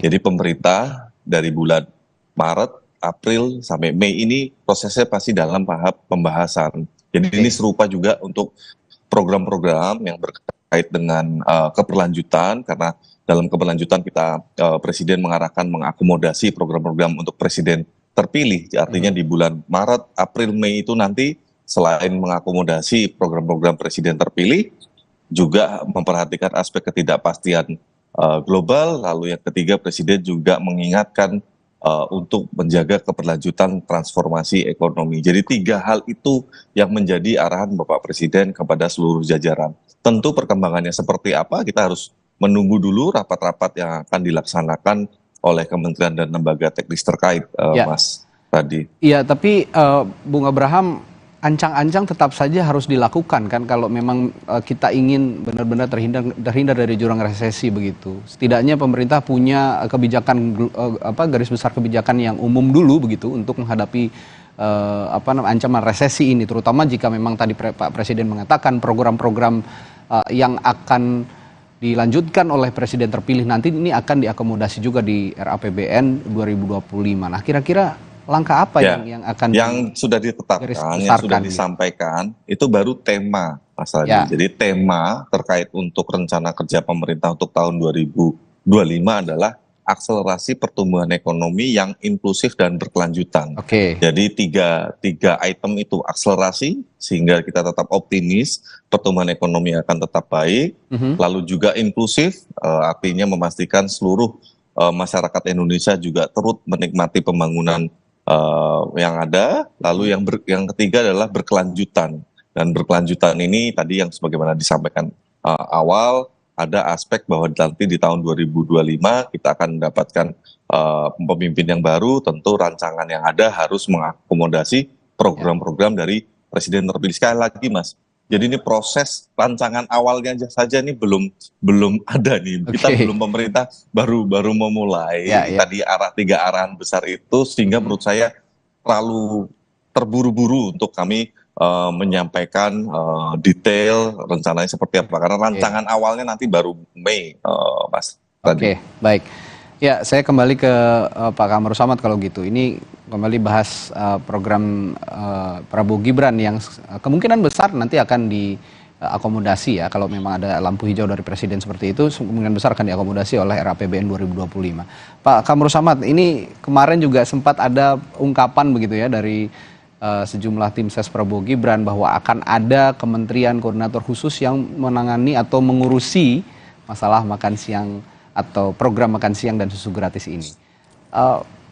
Bisa Anda jelaskan sebenarnya apa kementerian khusus ini yang akan mengurusi makan siang dan susu gratis ini? Mas, saya rasa kalau menyangkut penambahan kementerian dan lembaga itu juga ada undang-undangnya ya. Jadi tentu harus semuanya disesuaikan dengan tata perundang-undangan yang berlaku. Karena itu memerlukan satu kajian yang mendalam tentunya, usulan dari pemerintah, lalu kemudian nanti akan dilihat urgensi pembentukan lembaga baru misalnya atau kementerian baru untuk satu program prioritas. Tentu kita akan terus menunggu sejauh mana pemerintah dalam menindaklanjuti setiap rencana kerja di tahun 2025. Salah satunya adalah menyangkut pelembagaan. Tapi yang pasti bahwa dengan program makan siang gratis ini sebetulnya bisa menjawab banyak hal. Salah satunya adalah menggerakkan ekonomi. Berapa banyak lapangan kerja akan tercipta dari industri maming misalnya, makan dan minum, yang bisa jadi akan melibatkan UMKM di setiap kabupaten dan kota, pelaku usaha lokal, kemudian sampai kemudian turunannya, sumber bahan bakunya yang berasal dari para petani misalnya, lalu kemudian mulai dari petani padi tentunya, sampai tomat, sampai cabai dan seterusnya, bumbunya dan seterusnya, sampai peternakan menyangkut. Ini kan sesuatu yang memiliki trickle economic down ya terhadap pergerakan sektor real, dan ini menurut saya kita akan masih terus di DPR, kita akan menunggu pada waktunya pada masa sidang yang keempat kalau tidak salah pada bulan April Mei nantinya pemerintah akan mengusulkan Kem PPKF, dan di situ akan kita lihat Mas, kita akan melihat sejauh mana rencana pemerintah di dalam menyusun program nasionalnya di 2025. Dan kita yakin betul bahwa seluruh ide, gagasan, program yang ditawarkan itu pasti bersumber dari RPJMN yang sudah ditetapkan di 2020-2024. Mana yang indikator pencapaiannya yang sudah terlaksana, mana yang belum sepenuhnya terwujud, dan mana yang perlu dilanjutkan, dan mana usulan program baru. Nah, ini semuanya akan dikompilasi tentunya oleh pemerintah, dan kita akan nanti validasi kembali terhadap target-target yang akan dicapai di 2025. Kemudian yang tidak kalah penting lagi adalah pemerintah dalam hal ini dari DPR, yang kita tunggu juga adalah rencana penerimaan negara di tahun 2025, skenarionya seperti apa untuk meningkatkan tax ratio dan menciptakan pusat-pusat pertumbuhan ekonomi baru yang kemudian bisa memantik peningkatan penerimaan negara. Dan itu semuanya tentu tidak terlepas dari pembangunan infrastruktur yang sudah mulai berjalan, adanya konektivitas antar satu dengan yang lain. Lalu kemudian yang tidak kalah penting juga Mas, itu konsentrasi kita adalah menurunkan angka kemiskinan, dan kemiskinan ini di beberapa daerah itu sangat penting untuk terus diakselerasi. Kemudian bagaimana menghadapi resesi kalau memang situasi global penuh dengan uncertainty, harus kita akui. Tetapi optimisme dan tingkat resiliensi ekonomi kita, fundamental ekonomi kita saat ini sudah teruji dengan baik. Kita optimis bahwa di tahun 2025, 2026, 2027 sampai 2029 apabila konsep keberlanjutan ini betul-betul dilaksanakan secara konsisten, maka pengurangan angka pengangguran, pengurangan angka kemiskinan, dan juga pengurangan angka stunting bisa terwujud sesuai dengan target yang dicanangkan oleh pemerintah. Itu, Mas. Baik, ya kalau saya tangkap tadi lagi-lagi melihat target penerimaan negara dulu ya untuk menjalankan program-program ini, dan Anda tadi mengatakan optimis karena memang ada tren positif begitu ya untuk penerimaan negara dari tahun ke tahun. Tapi kalau boleh saya tahu, yang Anda cermati di DPR yang juga bermitra dengan Kementerian Keuangan ya kalau di Komisi 11 begitu. Ini indikasi positif apa saja yang bisa kita lihat dari penerimaan negara selama ini jika kita kaitkan dengan nanti program makan siang gratis yang akan bergulir, dan jangan sampai ini juga jadi beban baru untuk APBN kita nantinya di 2025, Pak Kamru Samad. Iya, Mas. Minggu lalu kita ada pertemuan tahunan industri keuangan. Di situ kita mendapatkan paparan dari otoritas jasa keuangan bagaimana pertumbuhan serapan kredit di kuartal pertama di 2024 ini. Dan dari situ tergambar bagaimana laju ekonomi kita terus mulai bergerak di awal tahun ini dengan memperhatikan serapan kredit yang dikeluarkan oleh perbankan, industri keuangan kita. Padahal kita tahu bahwa baru di akhir kuartal pertama dan awal kuartal kedua ini APBN ataupun APBD kita akan mulai dilaksanakan tentunya. Nah, ini kan optimisme yang begitu besar karena dengan serapan kredit yang datanya cenderung meningkat, lalu kemudian nanti kebijakan fiskalnya berjalan, lalu kemudian serapan dana desa misalnya terus dioptimalkan sebagai pusat pertumbuhan ekonomi baru di desa-desa, maka mau tidak mau itu capaian-capaian indikator makroekonomi kita bisa kita capai di tahun ini, dan itu nanti berdampak terhadap penerimaan negara baik yang sumbernya pajak, dividen ataupun sumber-sumber lain yang ditentukan oleh undang-undang. Dan kita yang tidak kalah penting itu adalah sekarang ini kita melihat bahwa konsumsi rumah tangga juga sudah jauh lebih normal, jauh lebih baik gitu pasca COVID ini. Jadi optimisme kita apalagi dalam waktu ke depan, bulan depan akan ada Ramadan, kemudian akan ada Idul Fitri, lalu kemudian juga pertengahan tahun akhir tahun ini kita akan melaksanakan pilkada. Jadi ekonomi akan terus bergerak karena akumulasi dari berbagai macam kegiatan masyarakat yang mau tidak mau, langsung atau tidak langsung berdampak terhadap pergerakan sektoril di tengah-tengah masyarakat. Begitu, Mas. Ya, Anda sepakat dengan apa yang dikatakan Pak Kamru Samad atau ada data pembanding, Pak Wijayanto? Ya, saya melihat daya beli masyarakat itu menurun drastis. Ini kelihatan kasat mata di banyak daerah. Indikasinya? Juga konsumsi rumah tangga itu relatif stagnan bahkan cenderung turun. Itu pun sudah dengan gelontoran bansos yang luar biasa. Jadi kalau misalnya dukungan dari pemerintah itu dikurangi saja, maka daya beli akan semakin terpuruk. Kemudian indikator lain adalah kelas menengah juga kesulitan, penjualan sepeda motor juga cenderung menurun.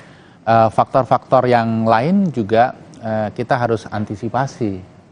Ketika situasi global memburuk, komoditas sumber daya alam yang selama ini menjadi andalan kita akan sulit untuk dijadikan pilar utama lagi. Jadi pemerintah harus mulai mengantisipasi itu. dengan sedini mungkin mendorong sektor-sektor di luar itu sebagai motor pertumbuhan. Menurut saya UMKM, kemudian retail, manufacture yang skala kecil itu harus mendapatkan perhatian. Permasalahan mereka selama ini adalah akses pasar, kemudian juga kredit dan lain sebagainya. Saya rasa ini perlu mendapat dukungan. Yang tidak kalah penting yang ada di tangan pemerintah adalah APBN. Jadi APBN yang menurut dugaan saya dari sisi penerimaan itu tahun 2024 ini akan mengalami tantangan luar biasa. Tax ratio kan turun terus. Tahun 2022 10,4, tahun 2023 10,22. Kemungkinan kalau tidak ada inovasi luar biasa tahun ini akan turun lagi. Jadi APBN akan dalam kondisi sulit, fleksibilitas tidak terlalu lebar, sehingga APBN harus dimanfaatkan dengan sangat efisien. Tepat sasaran.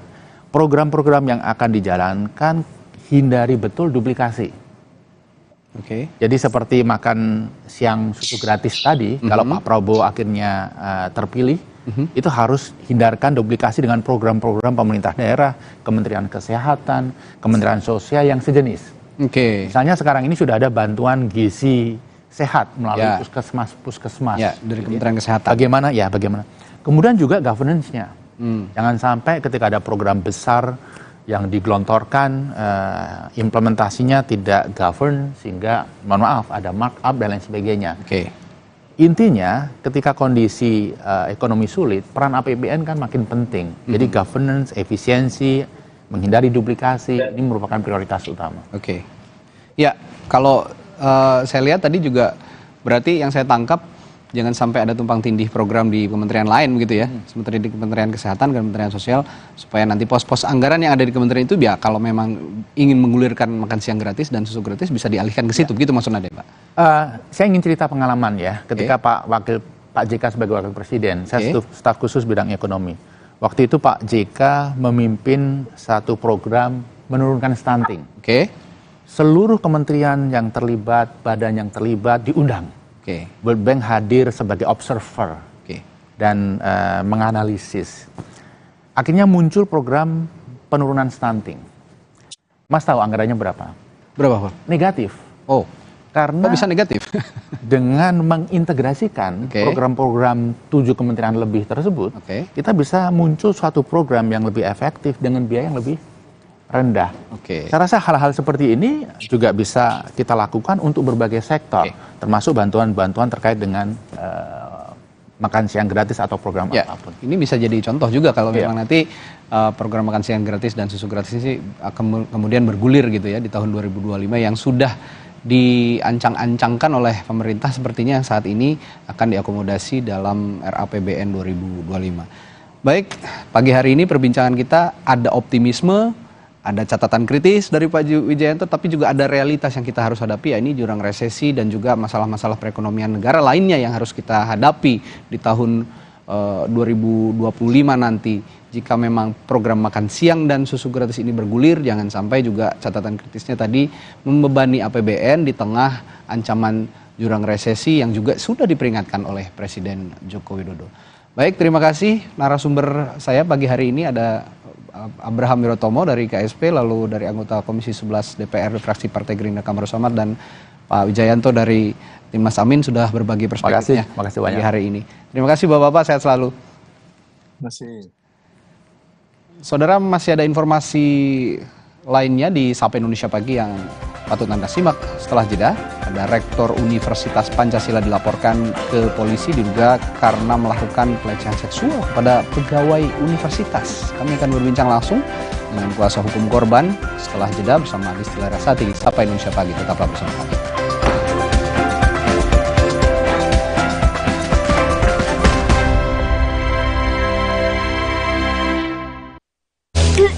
Emang boleh sesakit ini? Saatnya minum susu kambing Karoma Insani. Dibuat dengan susu kambing Etawa, tinggi kalsium dan vitamin D. Karoma Insani, susu kambing Etawa. Harga geledek online Tiket Week nyamper lagi. Diskon 50% plus cashback hingga 1,1 juta di jam geledek. Tiket pesawat mulai dari 200 ribuan. Hotel mulai dari 300 ribuan. Sambar tiketmu sekarang. Energi kehidupan diambil Tuan Cungkat yang tamak, sampai alam ia rusak. Putri Hijau bertekad menyelamatkan, berbuka dan hidupkan harapan. Marja. Wow, kirain pot. Taunya Fresh Care Smash yang lagi viral. Fresh Care Smash 4-in-1. Tren baru. Double inhalernya unik, nonjok segernya. Bisa buat ngerok, sampai pijit. Keren dan stylish. Fresh Care Smash, ekspresikan gayamu. Inovasi baru dari Hotin. Hotin Go. Oles, go. Roll on, go. Pijat, go. Nggak sentuh langsung, nggak bikin tangan panas. Hotin Go. Hotnya in, langsung go. Nama saya Yanti, 27 tahun kerja di Aqua. Kami betah karena Aqua kasih 100% untuk kami dan menjaga sumbernya 100% murni. Ini dedikasi kami. 100% murni, 100% Indonesia. Energi kehidupan diambil Tuan Cungkat yang tamak, sampai alam ia rusak.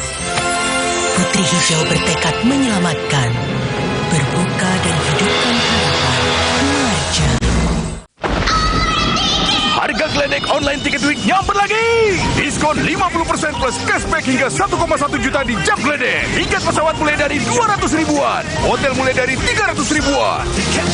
Sambar tiketmu sekarang. Kakak, sahur. Sahur ya, Bu. Sahur kan penting, Kak. Makan sedikit aja ya. Biar kuat puasanya, lengkapi ya sahurnya dengan Energen. Nutrisinya lengkap, kenyang lebih lama. Kuat puasa seharian. Inilah keseharianku, menyiapkan segalanya untuk orang yang paling aku cintai. Untuk itu, aku minum Neo Ultra Cup Gold bila perlu, untuk bantu menjaga daya tahan tubuhku. Neo Ultra Cup Gold. Energi kehidupan diambil Tuan Cungkat yang tamak, sampai alam ia rusak. Putri Hijau bertekad menyelamatkan, berbuka dan hidupkan harapan. Marja. Halo teman-teman, Bobo keluarin edisi koleksi terbaru nih. Edisi koleksi hadir lagi dengan 132 halaman. Ada 20 halaman cergam panjang yang baru dan eksklusif. Selain bisa bernostalgia, edisi koleksi ini juga bisa menjadi bahan bacaan bersama si kecil. Paling spesial lagi, ada door prize senilai ratusan juta rupiah. Tunggu apa lagi? Segera dapatkan melalui pre-order di e-commerce, gridstore.id dan Gramedia hingga 11 Maret 2024.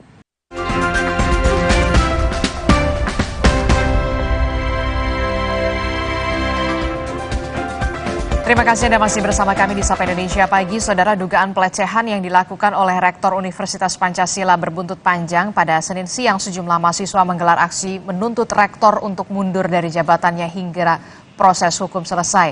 Sejumlah mahasiswa Universitas Pancasila menggelar aksi setelah rektornya dilaporkan ke Polda Metro Jaya terkait dengan dugaan pelecehan terhadap pegawai. Dengan memasang spanduk, mahasiswa menggelar aksi di halaman kampusnya sebagai bentuk penolakan pelecehan yang terjadi di dunia pendidikan. Dalam aksinya, mahasiswa menuntut agar rektor segera mundur dari jabatannya hingga proses hukum selesai. Selaku perwakilan dari Senat Mahasiswa Fakultas Hukum Universitas Pancasila, kami memberikan pernyataan sikap atas prosedural hukum yang sudah berjalan, yaitu pada tahap pemeriksaan kami menyatakan sikap 1. Rektor Universitas Pancasila yang diduga melakukan pelecehan seksual, jabatannya diberhentikan untuk sementara waktu. 2. Melakukan klarifikasi atas dugaan tindakan pelecehan seksual, baik terbukti maupun tidak terbukti. Dan yang ketiga, yaitu mengangkat PLT, pelaksana harian tugas, rektor sehubung dengan rektor yang masih dalam tahap pemeriksaan di kepolisian. Sementara itu, saudara, korban pelecehan seksual, Rektor Universitas Pancasila membantah melapor ke polisi sebagai kampanye hitam pemilihan rektor yang sedang berlangsung. Kuasa hukum korban Amanda Mantovani menegaskan langkah ini dibuat untuk membantu kliennya untuk mendapatkan keadilan. Tidak hanya melapor ke Polda Metro Jaya, korban juga telah meminta perlindungan hukum ke Lembaga Perlindungan Saksi dan juga Korban. Itu karena diketahui oleh suami korban, sehingga suami korban dan keluarga itu mendorong agar korban memberikan, sebenarnya korban ini mengikuti prosedur sih menurut saya. Korban ini membuat surat dulu kepada pihak yayasan, tetapi dari pihak yayasan itu tidak ada respon sama sekali, sehingga pihak keluarga korban meminta korban untuk melaporkan kejadian ini ke Polda Metro Jaya. Kalau dibilang ada politisasi kampus, itu saya malah nggak tahu kalau ada pemilihan rektor. Korban sendiri juga tidak tahu menahu, itu kan bukan urusan kami juga. Kemarin, Saudara, Polda Metro Jaya menjadwalkan pemeriksaan terhadap rektor perguruan tinggi swasta yang diduga melakukan pelecehan seksual. Pemeriksaan untuk mengklarifikasi laporan yang dibuat korban pada Januari yang lalu. Korban merupakan karyawan di perguruan tinggi tersebut dan dugaan pelecehan ini diduga terjadi pada tahun lalu. Dalam laporannya, korban menyatakan usai dilecehkan, ia mengadu pada atasannya, namun malah mendapatkan surat mutasi dan juga demosi. Selain R, pegawai honorer berinisial DB juga telah membuat laporan yang sama atas dugaan pelecehan yang dilakukan oleh rektor tersebut.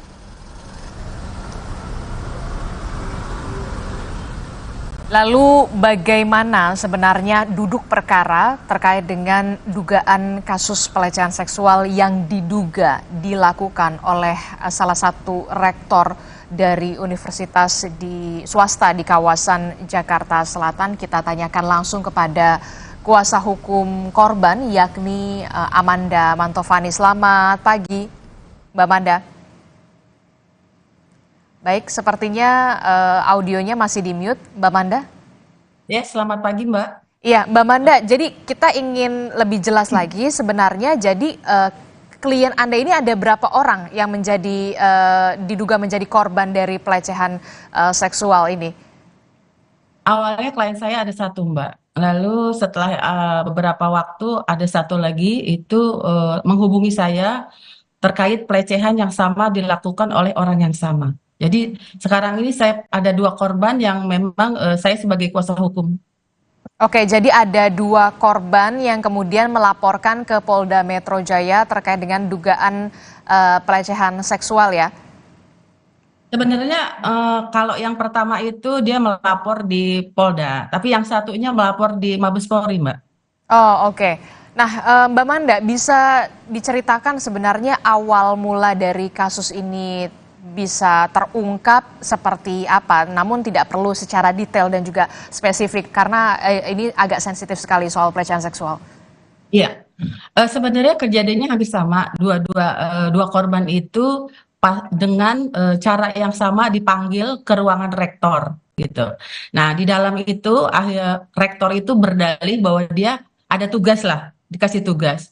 Tetapi ya di dalam itu ya terjadi sesuatu sehingga korban-korban ini ya lari gitu. Sejak saat itu mereka kalau ada perintah dari rektor untuk masuk ruangan rektor itu mereka udah nggak mau lagi gitu. Sehingga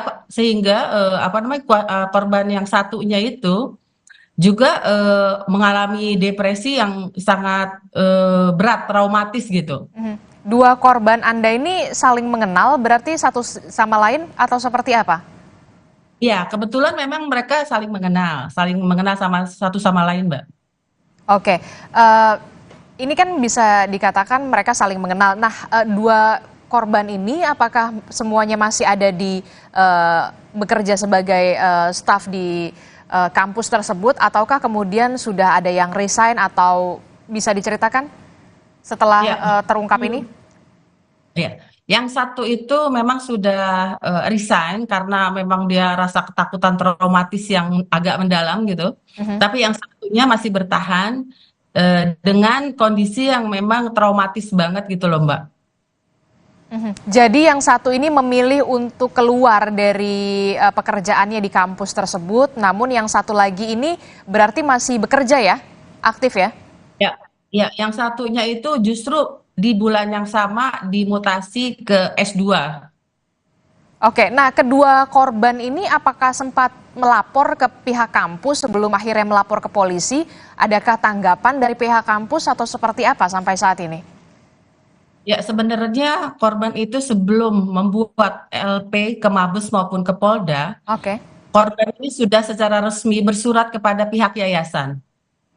Akan tetapi dalam waktu 1 minggu, 2 minggu mereka mempertanyakan, mereka follow up, itu dari kampus lagi-lagi tidak, dari yayasan lagi-lagi tidak merespon, sehingga mendorong keluarga mereka mendorong untuk membuat laporan, begitu Mbak. Oke, jadi sebenarnya sebelum akhirnya yang satu keluar, yang satu didemosi dan juga dimutasi ini, sebenarnya korban ini sudah melapor namun tidak diberikan respon positif, begitu ya, Mbak Manda?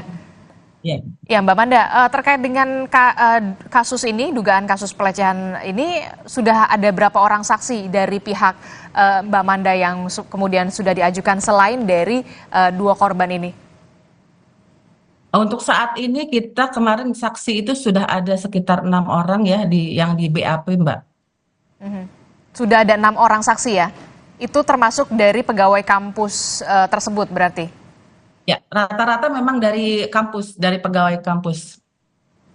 Oke, tentu 2 korban ini mengalami trauma yang begitu mendalam begitu ya. Sudah adakah pendampingan atau dari pihak kepolisian terkait dengan kasus ini? Oh iya, sudah dapat arahan dari Polda ke P3A. Juga kita sebenarnya juga sudah ke Komnas Perempuan, juga LPSK, Mbak.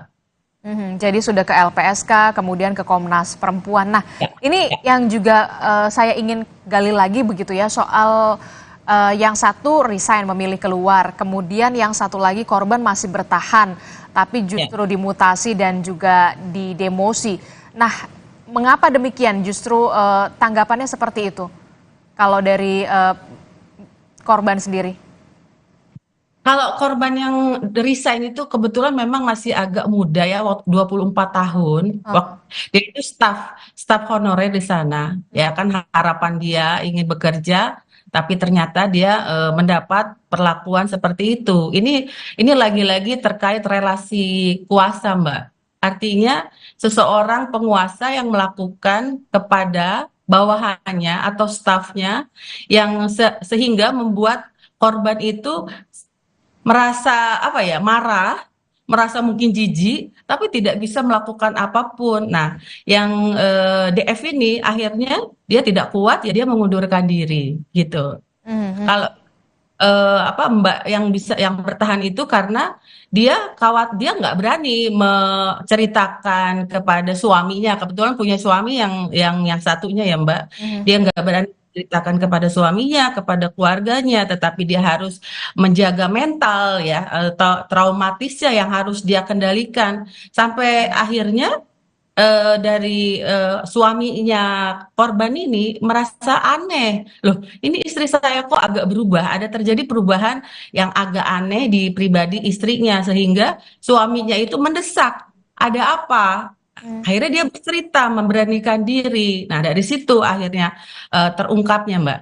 Oke, justru kemudian ketika tidak tahu mau cerita sama siapa, kemudian akhirnya mendapat dukungan dari suami korban, akhirnya barulah terungkap begini kasus seperti ini, begitu ya. Nah, benar. Barang bukti apa yang kemudian sudah diajukan kepada kepolisian kalau dari pihak Mbak Manda, tidak perlu secara spesifik atau seperti apa? Ya, ada berupa barang bukti, ada sesuatu, ada berupa rekaman, ada beberapa juga saksi-saksi sih, Mbak. Oke, jadi ada rekaman dan juga saksi-saksi begitu ya.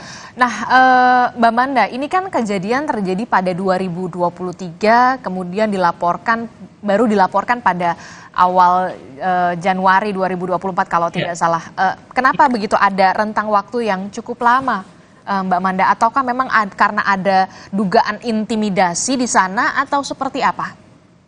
Yang tadi saya bilang, Mbak, bahwa yang namanya korban pelecehan itu tentunya dia harus mengendalikan diri dia itu dari traumatisnya, dari Dia mengalami traumatis, mengalami syok, mengalami rasa, dia bilang, korban itu bilang sama saya jijik Mbak, saya pengen muntah gitu, setiap ingat kejadian itu saya pengen muntah gitu. Tapi saya nggak bisa ngomong, kalaupun saya mau melaporkan harus kemana, apakah saya didukung, sedangkan yang melakukan itu seorang penguasa. Saya bilang ya tadi Mbak, relasi kuasa itu sangat sulit itu dihadapi oleh staf seperti korban ini gitu. Dan satu lagi kan korban masih masih bekerja aktif di kampus tersebut. Ada cerita dari salah satu korban yang masih aktif ini, ada intimidasi kah atau semacamnya? Ada. Jadi dari rektor sendiri itu sudah selalu bilang, saya tidak mau melihat ini orang. Pokoknya setiap ada acara kampus ini orang nggak boleh hadir. Orang ini tidak boleh ini dan tidak boleh itu. Itu yang membuat korban semakin terpuruk, semakin takut seperti itu. Ya alhamdulillah ada dukungan dari suami dan keluarga yang membuat dia jadi oh baik, saya harus melaporkan seperti itu. Oke, baik. Berarti masih ada dari pengakuan dari Mbak Manda, berarti dari pengakuan korban begitu masih ada intimidasi paling tidak begitu ya? Ya. Oke, ini kalau kita melihat ya Mbak Manda, bisa dikatakan ini masih berada aktif begitu ya. Nah, meminta perlindungan dari LPSK. Perkembangannya sampai saat ini seperti apa dan respon dari LPSK sendiri? Ya alhamdulillah Mbak, dari LPSK ini sangat mensupport. Malah dari Polda itu juga memberikan rekomendasi kepada P3A itu, perlindungan anak juga. Jadi alhamdulillah sampai dengan saat ini Komnas Perempuan, LPSK, P3A itu juga support seperti itu Mbak. Ada kabar yang kemudian kurang mengenakan begitu ya untuk saya juga mendengar ini merupakan salah satu upaya kampanye hitam karena ada pemilihan rektor. Bagaimana respon Anda sebagai kuasa hukum? Adakah kaitannya dengan kasus ini? Saya ini perempuan Mbak juga perempuan. Apakah kita bersedia membuka aib kita kepada dunia hanya karena sebuah politik seperti itu Mbak. Jadi saya rasa sangat licik apabila kasus pelecehan seksual ini disangkut pautkan dengan politik hitam itu loh menurut saya. Pemilihan rektor itu berarti korban membantah tegas soal itu ya? Ya. Oke, tentu saja turut prihatin dengan apa yang terjadi terhadap klien Anda. Kami berharap kemudian polisi memberikan atensi yang begitu besar karena bisa dikatakan kalau ini benar-benar terjadi tentu saja mencoreng dunia pendidikan begitu ya, dan jangan sampai ada kasus-kasus serupa lagi apalagi di dunia pendidikan, Mbak Manda. Baik, terima kasih Amanda Mantovani telah bergabung bersama kami. Selamat pagi, sehat-sehat selalu Mbak Manda. Saudara, informasi lainnya yang juga akan hadir di Sapa Indonesia Pagi, harga beras melambung tinggi, warga di sejumlah daerah menyerbu bantuan beras Bulog. Jangan lewatkan informasi terkininya usai jeda.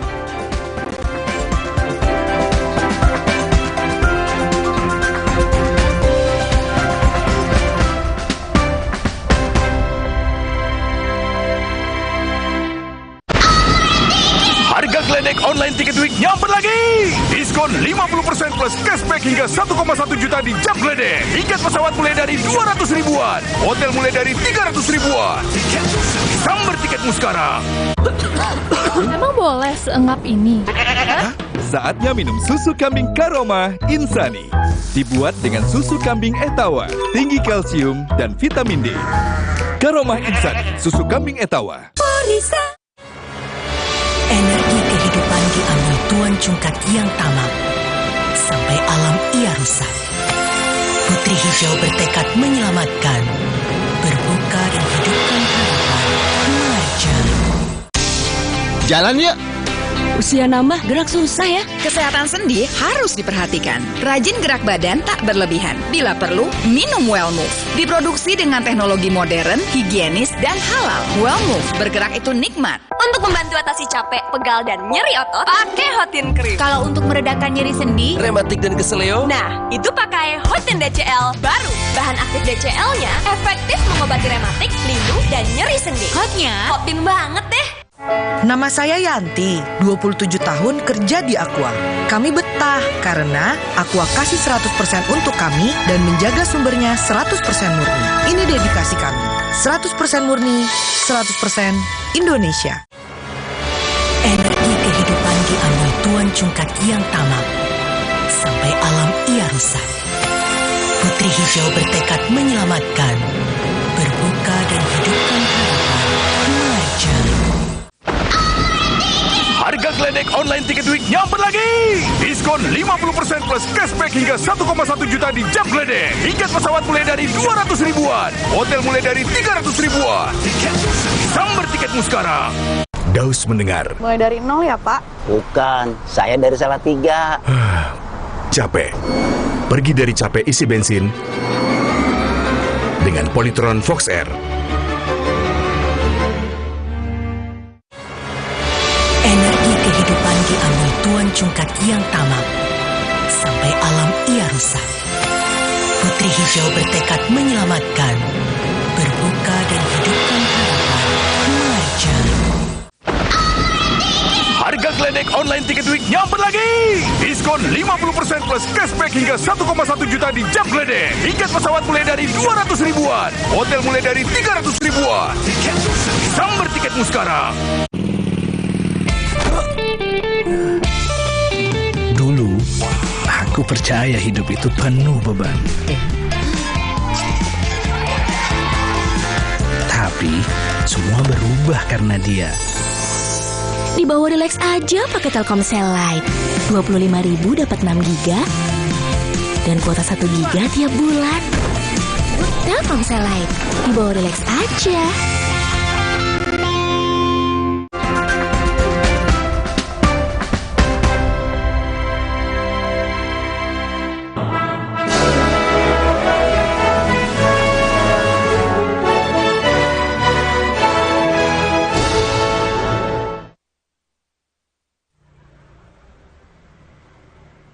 Dalam rangka memberikan pelayanan kepada masyarakat melalui pelayanan terpadu satu pintu atau PTSP, sejumlah sarana prasarana pendukung ditinjau langsung oleh Ketua Mahkamah Agung Republik Indonesia, Muhammad Syarifuddin.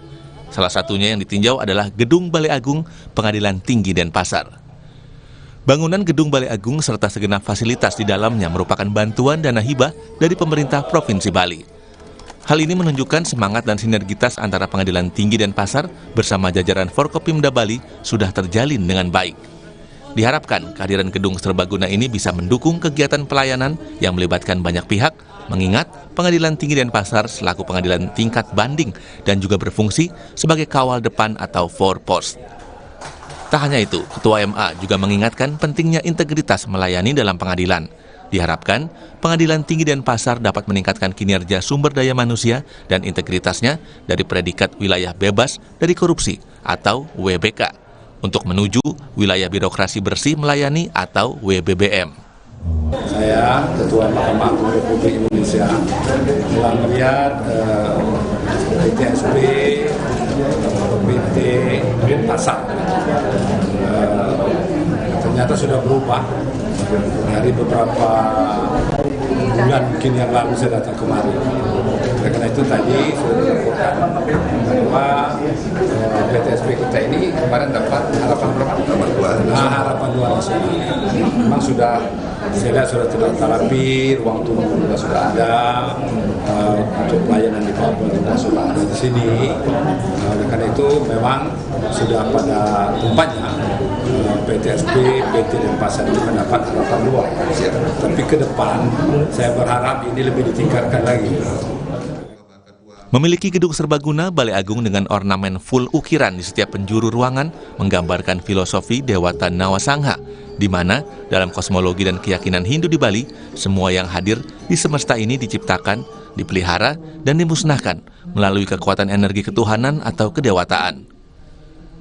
Wakil Ketua Mahkamah Agung Sunarto juga memberikan apresiasi kepada Pengadilan Tinggi Denpasar yang telah memiliki gedung Balai Agung dan berharap kepada Pengadilan Tinggi Denpasar untuk meningkatkan diri demi memberi pelayanan yang terbaik kepada masyarakat pencari keadilan. Saya ikut bangga dan bahagia melihat gedung ini yang sangat artistik, penuh dengan nilai-nilai seni dan penuh dengan nilai-nilai filosofi, sehingga gedung ini diharapkan dapat memotivasi para warga Pengadilan Tinggi Denpasar untuk lebih meningkatkan diri lagi, memberikan pelayanan yang terbaik kepada masyarakat pencari keadilan. Selamat kepada warga Pengadilan Tinggi Denpasar yang telah memiliki gedung yang sangat indah ini.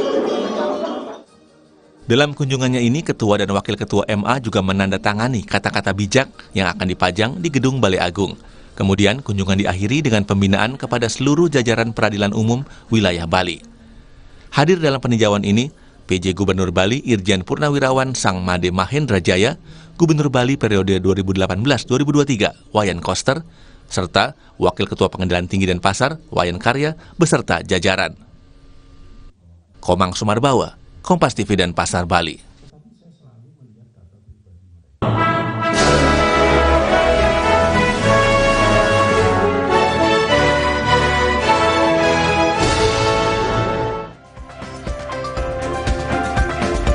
Saudara, bantuan beras Bulog jadi penopang kebutuhan warga saat harga beras terus melejit di Maros, Sulawesi Selatan. Penyaluran bantuan beras Bulog sempat diwarnai ketegangan antara petugas dan juga warga. Warga Maros rela mengantre lama dan berdesakan untuk mendapatkan beras bantuan hingga sempat bersitegang dengan petugas. Di wilayah Maros, saudara, tercatat 28.503 warga dari 14 kecamatan menerima bantuan beras. Masing-masing warga mendapatkan 20 kg beras Bulog untuk periode Januari hingga Februari.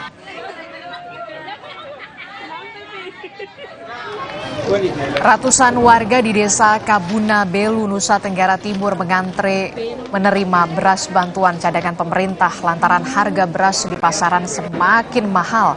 Warga yang datang di pagi hari saling berdesakan untuk mendengar nama mereka dipanggil untuk menunjukkan dokumen dan boleh mengambil beras. Bantuan ini diberikan kepada 694 keluarga selama 6 bulan ke depan untuk mengantisipasi krisis pangan.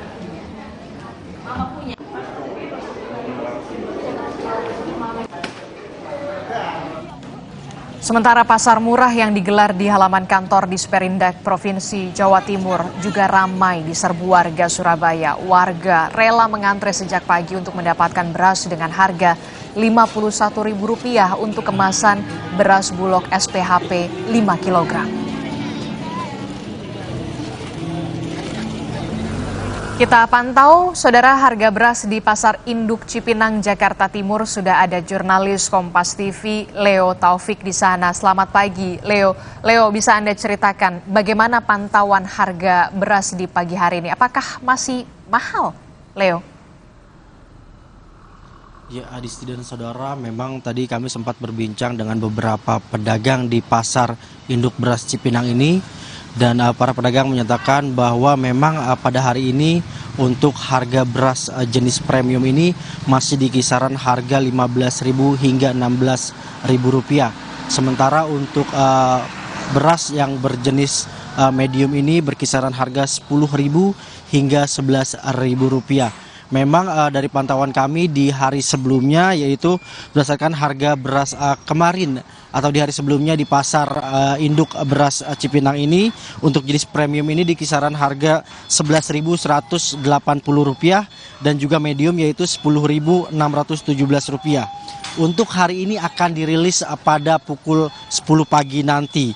Untuk stok sendiri untuk di pasar beras Cipinang ini ada sekitar 35.000 ton beras, sementara stok amannya itu minimum adalah 30.000 ton beras. Sementara berdasarkan panel harga pangan Badan Pangan Nasional pada Selasa 27 Februari ini sekitar pukul 8 tadi, harga rata-rata nasional beras premium ini menyentuh harga Rp16.610 per kilogram. Harga ini naik dari harga sebelumnya yaitu Rp16.300. Sementara harga beras premium di kisaran harga Rp14.270 per kilogram.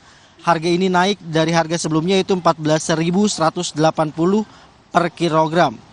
Harga ini masih di atas harga eceran tertinggi yang ditetapkan oleh pemerintah. Untuk beras premium ini di kisaran harga Rp13.900 hingga Rp14.800. Sementara untuk beras jenis medium ini Rp10.900 hingga Rp11.800 per kilogram. Sementara menurut Menteri Perdagangan Zulkifli Hasan, berkurangnya stok beras lokal ini terjadi akibat bergesernya musim tanam padi. Zulkifli Hasan memastikan bulan Maret sebagian akan melakukan panen raya dan puncaknya yaitu pada April dan juga Mei untuk stabilitas beras lokal. Mendak juga memberikan solusi yaitu beras bulog tersedia di pasaran dan tidak ada kenaikan, yaitu dijual dengan harga Rp14.000 per kilogram untuk beras komersial dan Rp55.000 per 5 kilogram untuk beras SPHP. Adisti.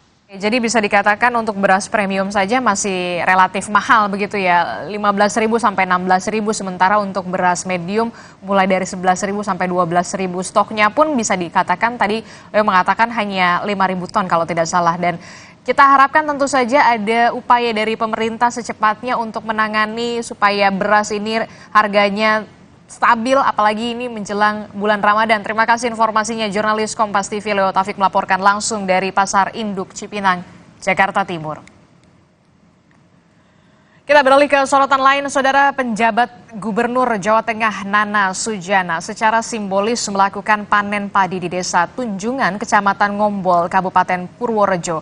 Nana berharap panen padi yang diperkirakan mencapai puncak di bulan Maret dapat membantu menstabilkan harga beras di masyarakat. Panen padi dilakukan secara simbolis oleh PJ Gubernur bersama sejumlah tokoh Forkopimda Kabupaten Purworejo dan pejabat Pemprov Jawa Tengah pada Senin siang. Diperkirakan bulan Februari hingga April sejumlah daerah akan berlangsung panen raya, di mana puncaknya diperkirakan di bulan Maret. Panen raya diharapkan bisa menurunkan harga gabah maupun beras yang saat ini sempat mengalami kenaikan. Nana juga optimis di Jawa Tengah yang merupakan lumbung padi nasional bisa menstabilkan harga beras di pasaran dan menurunkan inflasi. Ya, kita harapkan untuk panen ke depan, dan ini merupakan awal pelaksanaan panen. Jadi kita harapkan akan menurunkan harga beras yang saat ini, ya harga beras itu yang harga beras medium itu ada di posisi 16 sampai 17.000 per kilo, dan premium ini ada di sekitar 19.000 per kilo.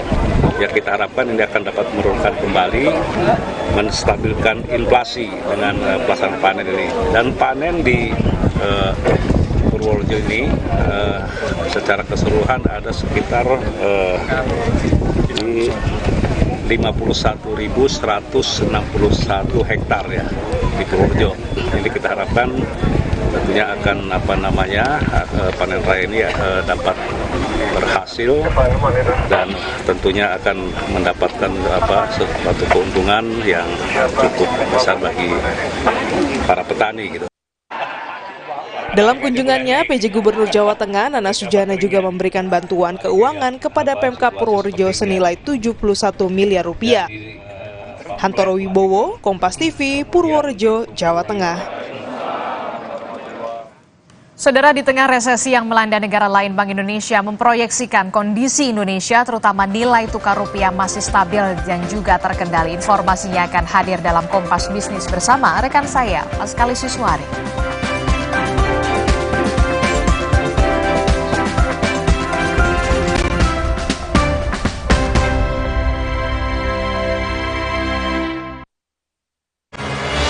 Energi kehidupan diambil Tuan Cungkat yang tamak, sampai alam ia rusak. Putri Hijau bertekad menyelamatkan, berbuka dan hidupkan harapan. Marja. Hey guys.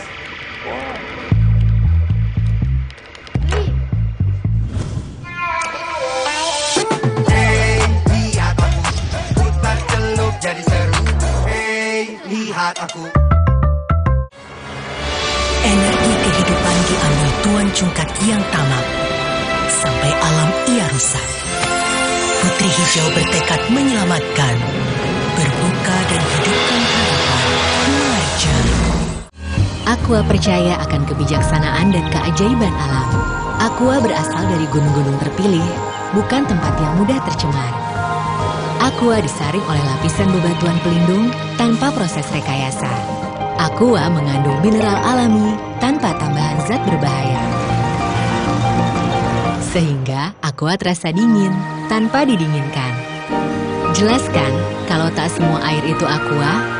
Aqua 100% murni. Energi kehidupan diambil tuan cungkat yang tamak sampai alam ia rusak.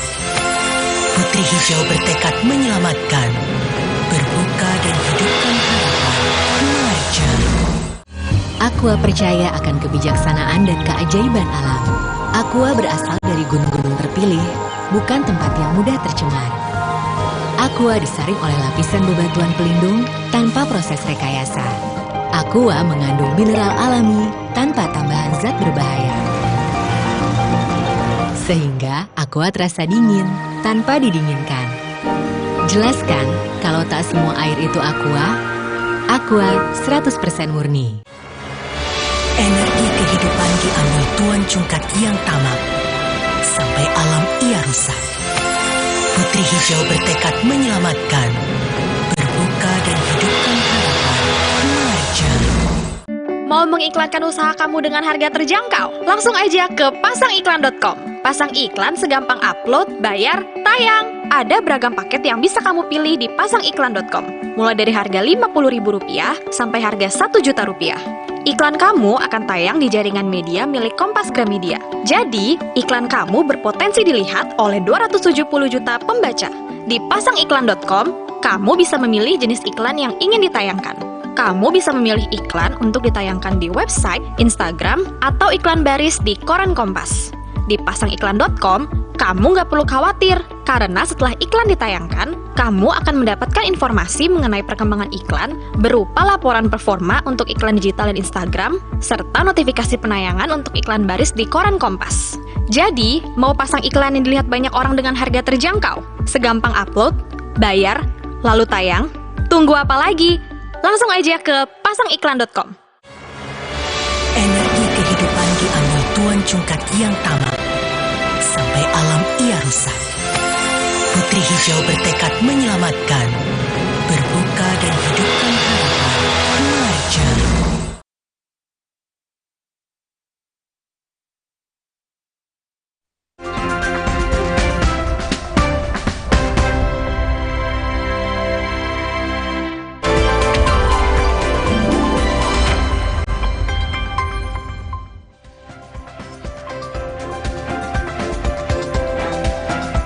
Selamat pagi, kembali berjumpa di Kompas Bisnis Sapa Indonesia Pagi, saya Paskalis Iswari. Saudara, rapat Dewan Gubernur Bank Indonesia mempertahankan BI Rate pada posisi 6%. Apakah keputusan ini mampu menstabilkan rupiah dan juga ekonomi makro Indonesia di tengah negara-negara yang dilanda resesi?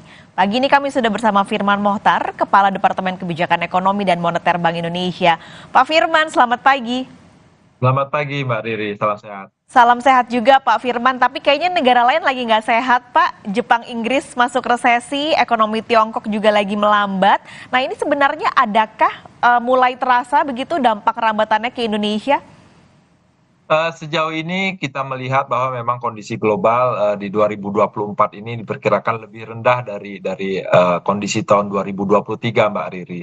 Kami di rapat Dewan Gubernur yang kemarin memperkirakan pertumbuhan ekonomi dunia tahun 2023 memang lebih kuat dari perakiraan sebelumnya, didorong oleh Amerika yang ternyata memang masih kuat di tahun 2023. Dan ini berdampak terhadap pertumbuhan ekonomi 2023 yang kami perkirakan tumbuh sekitar 3,1.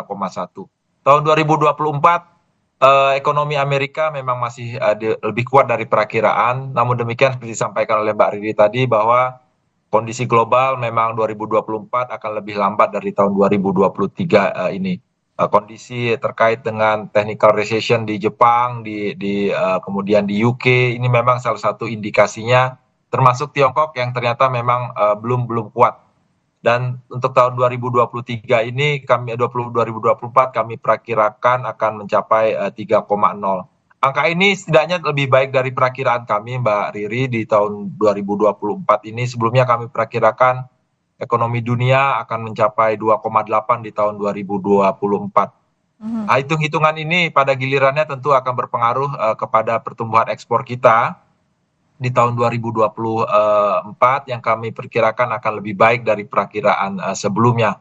Jalur ini sudah terindikasi di tahun 2023 di triwulan terakhir, bahkan sekarang di mana trade balance kita, neraca perdagangan masih mencatat surplus, beberapa komoditi di Amerika masih mencatat perkembangan positif.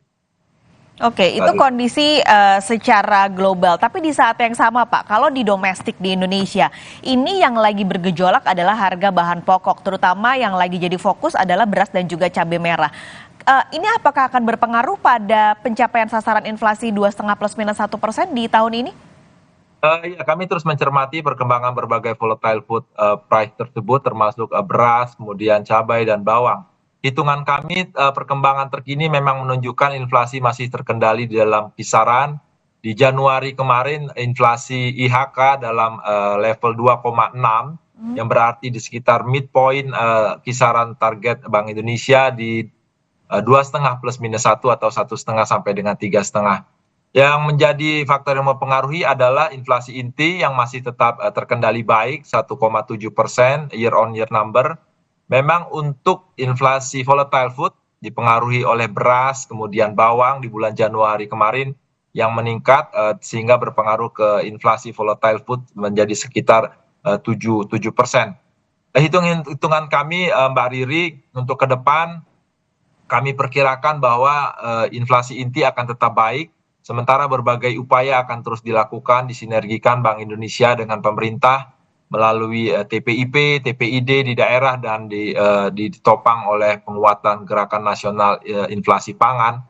Kami perkirakan inflasi IHK di tahun 2024 ini tetap dalam kisaran di akhir tahun 2024 dalam kisaran 2,5 plus minus 1 tadi, Mbak Riri. Oke, masih tetap dalam target kisaran yang sama 2,5 plus minus 1%. Kalau bicara inflasi, Pak, ini juga sebenarnya jadi salah satu faktor pendukung untuk arah makroekonomi di tahun ini juga. Nah, kemarin kita habis pemilu, Pak. Lalu juga BPS baru merilis data pertumbuhan ekonomi. Kalau dari BI, bagaimana melihat arah makroekonomi di tahun ini? 2024 dengan prospek global yang diperkirakan lebih baik dari perakiraan kami sebelumnya di 2024 sekitar 3,0, tentu ini berdampak positif terhadap ekspor kita yang kami perkirakan akan lebih baik dari perakiraan. Sementara investasi masih tetap baik, persepsi investor masih tetap positif. Hitungan-hitungan kami, gambaran kami terkait dengan consumer confidence ini juga masih tetap baik sehingga berpengaruh terhadap bagaimana prospek terhadap konsumsi rumah tangga. Satu faktor yang juga berpengaruh adalah pelaksanaan pesta demokrasi kemarin ini sudah tergambar di triwulan keempat yang sudah mulai meningkat di komponen PDB-nya lembaga non-profit rumah tangga ini sudah tinggi sekali di Q4 kemarin dan kami perkirakan akan tetap baik di Q1 ini sehingga secara keseluruhan Mbak Paskalis, PDB pertumbuhan ekonomi Indonesia tahun 2024 ini kami perkirakan lebih baik dari realisasi di tahun lalu sebesar 5,4% 2023.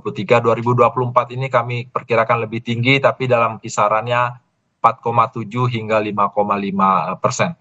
Oke, di tengah optimisme BI, Pak, 4,7 sampai 5,5% PDB tahun ini, tentu yang tidak boleh dilupakan juga adalah stabilitas nilai tukar rupiah. Apalagi sekarang tadi kondisi global masih penuh dengan kewaspadaan gitu. Nanti usai jeda kita ngobrol, Pak, soal apa sebenarnya strategi BI di tahun ini untuk menjaga stabilitas nilai tukar rupiah. Jangan kemana-mana, saudara. Kompas Bisnis segera kembali.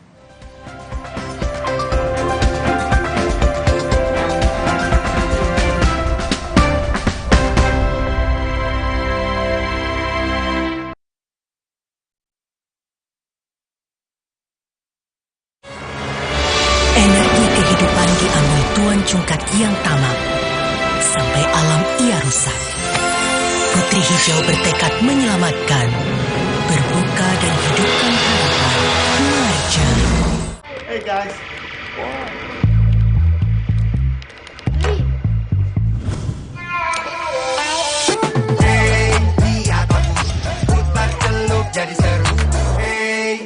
saat aku. Energi kehidupan diambil Tuan Cungkat yang tamak, sampai alam ia rusak. Putri Hijau bertekad menyelamatkan, berbuka dan hidupkan harapan. Marja. Alam bawa kebaikan.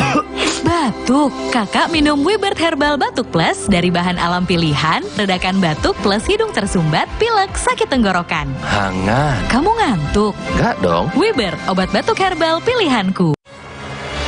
Energi kehidupan diambil Tuan Cungkat yang tamak, sampai alam ia rusak.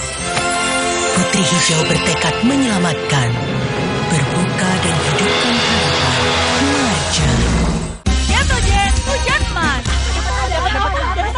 Dapat apa? Wah, hujan emas. Jatuh, Jen. Hujan emas. Temukan hadiah di balik kemasan bertanda khusus. Dapatkan emas atau gratis Gentle Gen satu lagi. Ibu-ibu pasti dapat hadiahnya. Beli Gentle Gen bisa dapat emas. Alam permai di desa ini berasal dari energi kehidupan yang dilindungi sang penjaga. Tapi datang Tuan Cungkat, pembawa bencana. Ia ingin kuasai energi kehidupan. Putri Hijau bertekad, dia akan melindungi semua. Berbuka dan hidupkan harapan. Marja. Aqua percaya akan kebijaksanaan dan keajaiban alam. Aqua berasal dari gunung-gunung terpilih, bukan tempat yang mudah tercemar. Aqua disaring oleh lapisan bebatuan pelindung tanpa proses rekayasa. Aqua mengandung mineral alami tanpa tambahan zat berbahaya. Sehingga Aqua terasa dingin tanpa didinginkan. Jelaskan kalau tak semua air itu Aqua 100% murni. Alam permai di desa ini berasal dari energi kehidupan yang dilindungi sang penjaga. Tapi datang Tuan Cungkat, pembawa bencana. Ia ingin kuasai energi kehidupan. Putri Hijau bertekad, dia akan melindungi semua. Berbuka dan hidupkan harapan. Marja.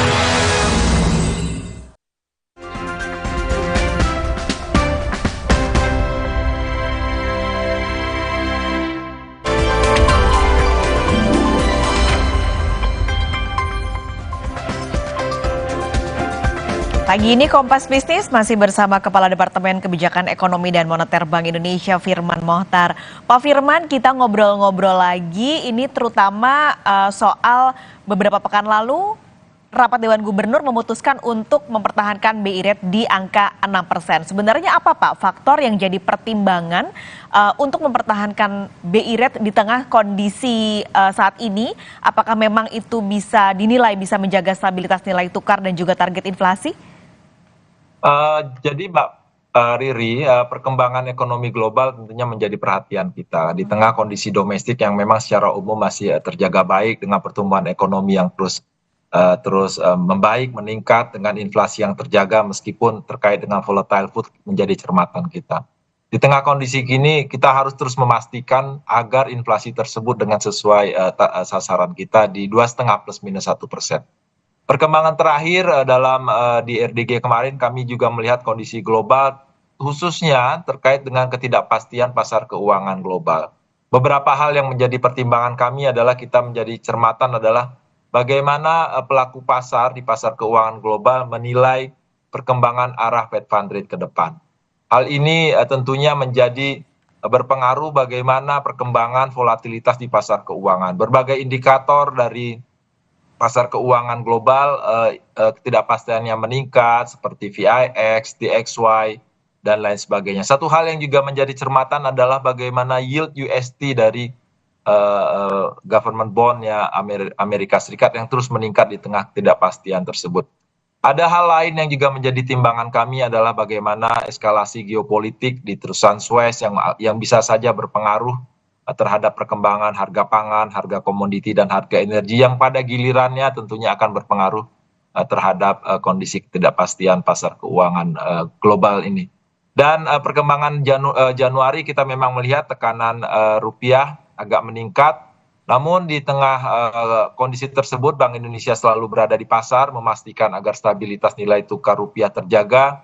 Perkembangan terkini sudah menunjukkan bahwa rupiah sudah mulai menguat dalam tren menguat, di mana di end of point di 26 Februari kemarin kita melihat kurs sudah menguat sekitar 1% dibandingkan dengan akhir Januari. Perkembangan ini tentunya menjadi gambaran positif bagaimana peran Bank Indonesia untuk terus menjaga stabilitas nilai tukar rupiah yang pada gilirannya akan berpengaruh positif terhadap upaya kita menjaga sasaran inflasi sebagai sasaran akhir Bank Sentral. Dan inilah Mbak Paskalis menjadi salah satu timbangan utama kami untuk tetap mempertahankan suku bunga kebijakan Bank Indonesia BI rate tetap di level 6%. Tentunya respon ini akan terus diperkuat dengan upaya kita menjaga stabilitas nilai tukar rupiah, termasuk dengan instrumen-instrumen lainnya, dan didukung bagaimana kita untuk terus menjaga kondisi perekonomian, khususnya pertumbuhan ekonomi, melalui kebijakan makroprudensial dan kebijakan sistem pembayaran. Oke, ini spesifik untuk menjaga rupiah. BI juga punya instrumen, Pak. Ada 3 SRBI, SVBI, dan juga SUVBI. Ini update-nya gimana, Pak, di Februari 2024? Apakah memang terbukti dalam ketika diluncurkan sampai Februari ini efektif menjaga stabilitas nilai tukar? Jadi salah satu instrumen yang kita gunakan di tengah ketidakpastian pasar keuangan global ini adalah bagaimana kita secara optimal menarik aliran modal masuk ke dalam pasar keuangan domestik. Karena pada giliran ini akan menjadi topangan yang baik untuk kita menjaga stabilitas nilai tukar rupiah. Perkembangannya SRBI, Sekuritas Rupiah Bank Indonesia, dalam tren membaik, di mana perkembangan terakhir menurut catatan kami sudah tercatat sekitar 391 triliun SRBI yang sudah diterbitkan dengan underlying SBN-nya kita. Dan inflow di dalam besaran tersebut ada sekitar 23%. 22-23% adalah inflow. Inflow inilah yang pada akhirnya menjadi buffer, menjadi support bagaimana nilai tukar tetap baik. Instrumen-instrumen lain kami juga miliki SVBI, Sekuritas Falas Bank Indonesia, yang sampai saat ini sudah meningkat menjadi sekitar 1,9 miliar US dollar. Meningkat cukup tinggi dibandingkan dengan perkembangan sebelumnya di akhir Januari, hanya sekitar 322 juta rupiah. Belum juga ditambah dengan sertifikat sukuk falas Bank Indonesia yang juga sudah mulai membaik. Jadi Mbak Riri, perkembangan ini kita topang dengan instrumen yang pro market ini adalah bagian kita untuk menjaga stabilitas nilai tukar rupiah di tengah ketidakpastian global yang masih tinggi, yang pada gilirannya akan support upaya menjaga stabilitas harga sesuai dengan target kita 2,5 plus minus 1. Tapi ini semua yang dilakukan BI, upaya-upaya yang tentunya sudah terbukti efektif, tidak bisa juga berjalan sendiri. Harus ada sinergi, Pak, dengan pemerintah dan otoritas terkait. Terutama juga dalam menjaga capaian inflasi tadi, 2,5 plus minus 1%. Ini ke depan adakah langkah-langkah yang nanti akan ditempuh dalam kolaborasi dan sinergi BI dengan otoritas lainnya, Pak? Terima kasih Mbak Riri, ini pertanyaan penting ya. Jadi menurut saya tentunya Bank Indonesia tidak bisa sendiri ya. Di tengah kondisi ketidakpastian global ini kita terus perkuat stabilitas sistem keuangan, stabilitas sistem moneter. Yang menjadi perhatian jangka pendek di awal kali kita diskusi adalah tentang harga pangan yang memang masih tinggi, volatile food harus terus kita jaga.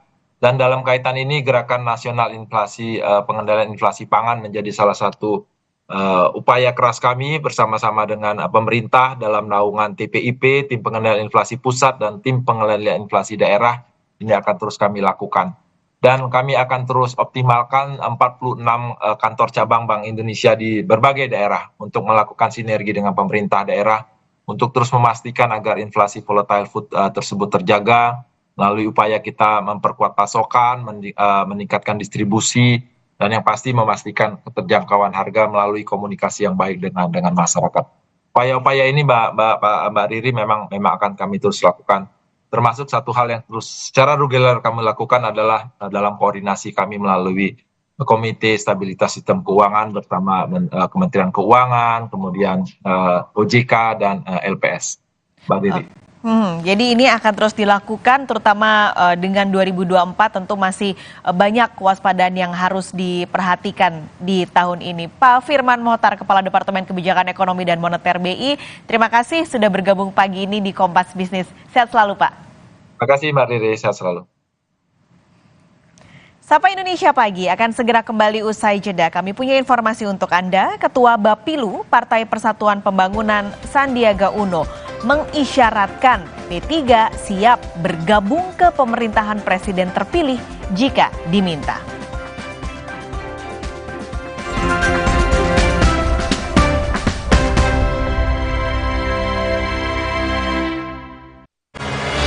Energi kehidupan diambil Tuan Cungkat yang tamak, sampai alam ia rusak. Putri Hijau bertekad menyelamatkan, berbuka dan hidupkan harapan. Marja. Kakak, sahur. Sahur ya, Bu. Sahur kan penting, Kak. Makan sedikit aja ya. Biar kuat puasanya, lengkapi ya sahurnya dengan Energen. Nutrisinya lengkap, kenyang lebih lama. Kuat puasa seharian. Hidup jadi nggak penuh beban lagi karena dia. Pakai Telkomsel Lite, 25.000 dapat 6 GB dan kuota 1 GB tiap bulan. Telkomsel Lite, di bawah Relax aja. Superjoy, the most unbeatable deal in town. Internetan super duper fast hingga 200 MB per second. Hanya 275.000 per bulan. Langganan paket Superjoy sekarang. Superjoy, the most unbeatable deal in town. Internetan super duper fast hingga 200 MB per second. Hanya 275.000 per bulan. Langganan paket Superjoy sekarang. Sorry. Di sini Minum Bodrek Flu dan Batuk Berdah HP. Dengan 3 oksinya Bodrek, efektif redakan flu batuk dan keluarkan dahak. Bodrek Flu dan Batuk Berdah HP, pas dan efektif, tanpa ngantuk. Energi kehidupan diambil Tuan Cungkat yang tamak, sampai alam ia rusak. Putri Hijau bertekad menyelamatkan, berbuka dan hidupkan harapan. Marja. Aqua percaya akan kebijaksanaan dan keajaiban alam. Aqua berasal dari gunung-gunung terpilih, bukan tempat yang mudah tercemar. Aqua disaring oleh lapisan bebatuan pelindung tanpa proses rekayasa. Aqua mengandung mineral alami tanpa tambahan zat berbahaya. Sehingga Aqua terasa dingin tanpa didinginkan. Jelaskan kalau tak semua air itu Aqua. Aqua 100% murni. Energi kehidupan diambil Tuan Cungkat yang tamak, sampai alam ia rusak. Putri Hijau bertekad menyelamatkan, berbuka dan hidupkan harapan. Marja. Sorry. Di sini Minum Bodrek Flu dan Batuk Berdah HP. Dengan 3 oksinya Bodrek, efektif redakan flu batuk dan keluarkan dahak. Bodrek Flu dan Batuk Berdah HP, pas dan efektif, tanpa ngantuk. Energi kehidupan diambil Tuan Cungkat yang tamak, sampai alam ia rusak. Putri Hijau bertekad menyelamatkan, berbuka dan hidupkan harapan. Marja.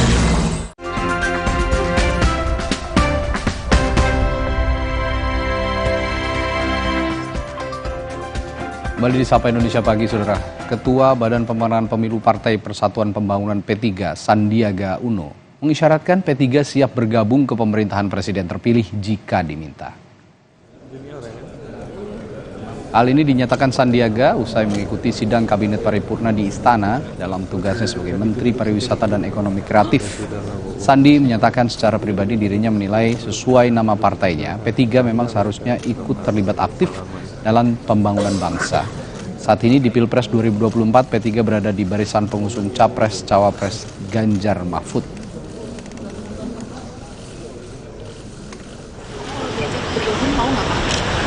P3 ini kan partai pendukung pemerintah, jadi posisi kita ada di pemerintahan, ada 2 menteri, ada 1 wamen, ada 1 utusan khusus presiden. Kita tentunya nanti ada proses yang berlanjut, tapi dari pandangan saya pandangan pribadi saya, kita pasti akan sangat terhormat untuk diajak membangun bangsa, karena sesuai dengan nama partainya, Partai Persatuan untuk Persatuan Indonesia, dan pembangunan harus ikut aktif dalam membangun bangsa. Itu pandangan saya, tapi tentu ada prosesnya, nanti ada Rapimnas dan lain sebagainya. Calon Presiden pada pemilu 2024 Anies Baswedan menyebut hak angket merupakan hak dari partai politik yang diakomodasi oleh undang-undang. Namun Anies menyebut tidak menutupi peluang membawa kecurangan pemilu ke Mahkamah Konstitusi. Anies menjelaskan Timnas saat ini masih mengumpulkan semua bukti kecurangan dalam Pilpres 2024. Anies menyebut terbuka opsi untuk mengajukan ke MK setelah bukti kecurangan divalidasi. Kalau menyangkut hak angket, seluruhnya ada di dalam wilayah partai. Jadi secara khusus biar pimpinan partai, sekjen dan ketua yang berbicara. Ya, nanti jalurnya lewat jalur mana itu juga ditentukan kemudian. Pada fase ini yang penting kumpulkan semua temuan, nanti baru ditentukan lewat jalur mana aja. Tapi juga akan ke MK ya Pak? Semua opsi terbuka. Sementara itu calon wakil presiden Mahfud MD menyebut hak angket DPR tidak bisa mengubah hasil pemilu yang diputuskan KPU atau Mahkamah Konstitusi. Mahfud juga menjelaskan hak angket adalah jalur politik bagi anggota DPR untuk mempertanyakan kebijakan pemerintah terkait anggaran dan wewenang. Sementara keputusan KPU dan MK soal hasil pemilu berada di jalur lain. Maka siapa yang boleh diangket itu ya pemerintah. Pemerintah dalam hal ini terkait kebijakan-kebijakan. Bukan hasil pemilunya. Angket itu tidak akan mengubah keputusan KPU, tidak akan mengubah keputusan MK nantinya. Itu jalur tersendiri. Informasi lainnya di Sapa Indonesia Pagi akan dihadirkan setelah jeda berikut ini. Tetaplah bersama kami.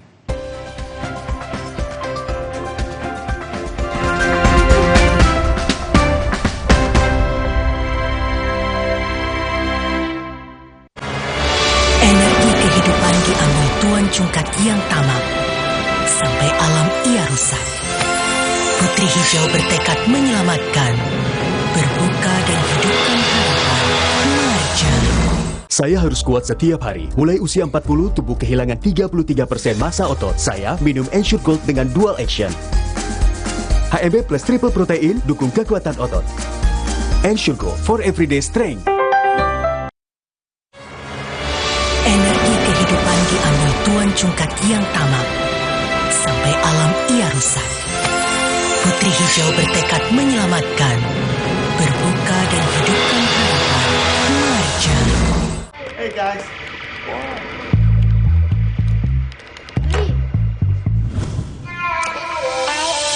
Hey, lihat aku, putar celup jadi seru. Hey, lihat aku. Alam permai di desa ini berasal dari energi kehidupan yang dilindungi sang penjaga. Tapi datang Tuan Cungkat, pembawa bencana. Ia ingin kuasai energi kehidupan. Putri Hijau bertekad, dia akan melindungi semua. Berbuka dan hidupkan harapan. Marja. Aqua percaya akan kebijaksanaan dan keajaiban alam. Aqua berasal dari gunung-gunung terpilih, bukan tempat yang mudah tercemar. Aqua disaring oleh lapisan bebatuan pelindung tanpa proses rekayasa.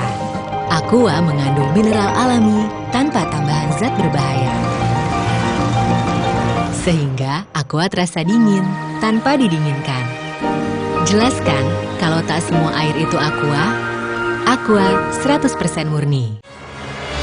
Energi kehidupan diambil tuan cungkat yang tamak, sampai alam ia rusak. Putri Hijau bertekad menyelamatkan, berbuka dan hidupkan harapan. Marja. Aqua percaya akan kebijaksanaan dan keajaiban alam. Aqua berasal dari gunung-gunung terpilih, bukan tempat yang mudah tercemar. Aqua disaring oleh lapisan bebatuan pelindung tanpa proses rekayasa. Aqua mengandung mineral alami tanpa tambahan zat berbahaya.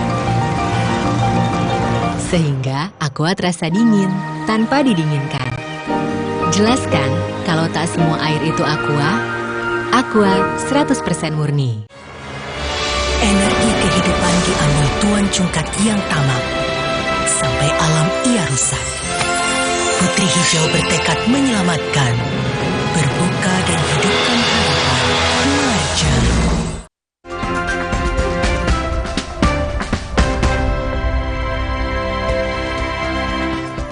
Anda berada di paruh akhir Sapa Indonesia Pagi. Saudara, popularitas kloning hewan peliharaan kini meningkat di Amerika Serikat. Meningkatnya minat terhadap kloning hewan peliharaan meski harganya fantastis, orang-orang bersedia membayar mahal untuk meneruskan warisan genetika hewan kesayangan mereka yang telah meninggal dunia. Dan informasi ini sekaligus jadi penutup jumpa kita di Sapa Indonesia Pagi hari ini. Saya Adisi Larasati. Dan saya Radhi Saputro, kita jumpa lagi besok.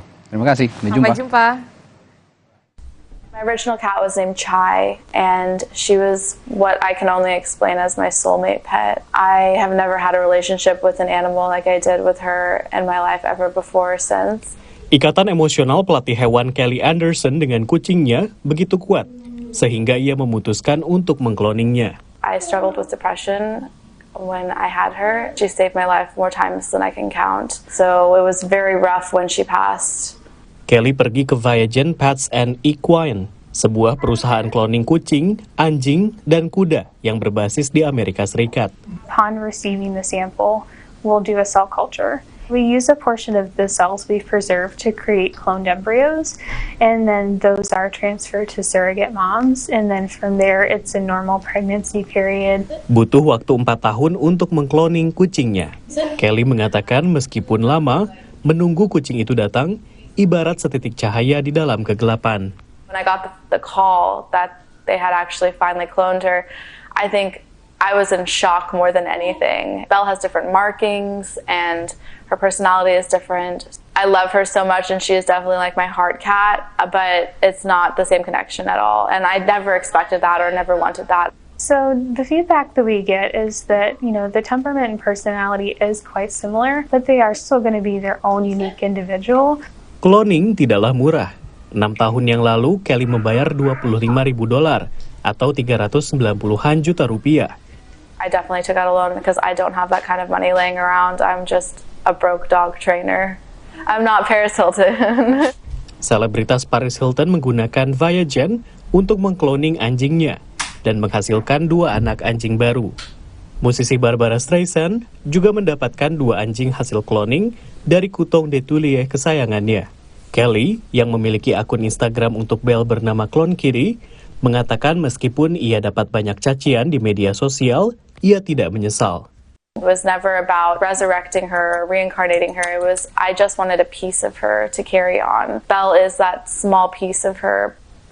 Kelly juga memiliki DNA dari anjing Siberian Husky miliknya, Ghost, yang disimpan di Viagen dengan harapan dia dapat mengkloningnya suatu hari nanti.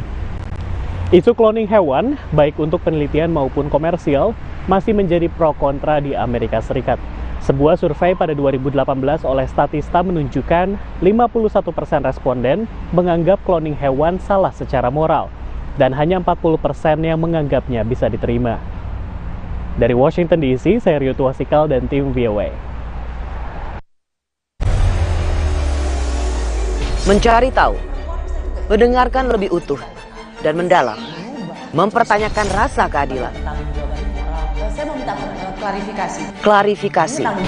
Bapak malu nggak sih? Apakah saya dengar permintaan maaf yang benarkan backingnya para jenderal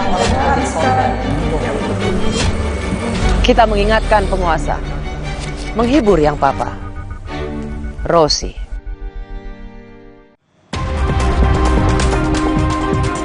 Bencana tanah longsor di Kecamatan Bastem Utara, Kabupaten Luwu, Sulawesi Selatan menimbun 14 warga. 4 diantaranya ditemukan meninggal dunia, sementara 10 lainnya masih dicari.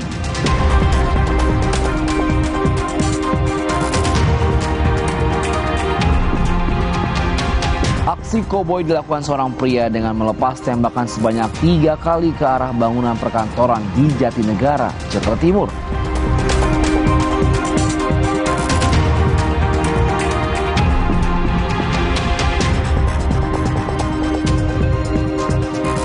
Sempat berseteru karena upaya pengambil alihan Partai Demokrat, Menteri ATR, Kepala BPN AHY, dan Kepala Staf Kepresidenan Muldoko bertemu pertama kali di rapat kabinet.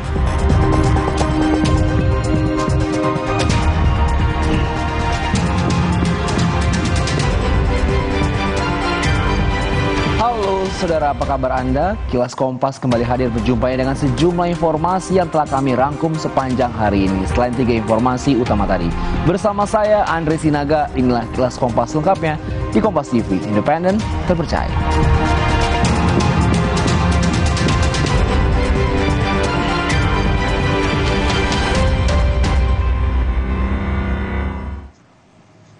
Kita ke informasi pertama, aksi penembakan terjadi di sebuah kantor biro perjalanan di Jatinegara, Jakarta Timur. Aksi koboi dilakukan seorang pria dengan melepaskan tembakan sebanyak 3 kali ke arah bangunan perkantoran.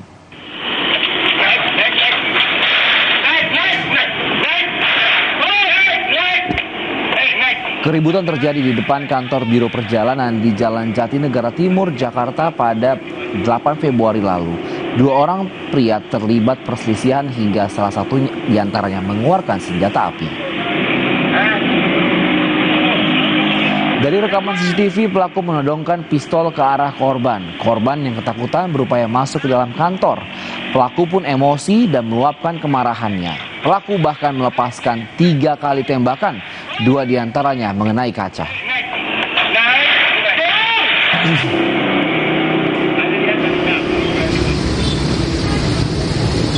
Dari rekaman CCTV, pelaku melepaskan sejumlah tembakan ke arah atas. Pelaku juga sempat meneriakkan sejumlah umpatan kepada korban.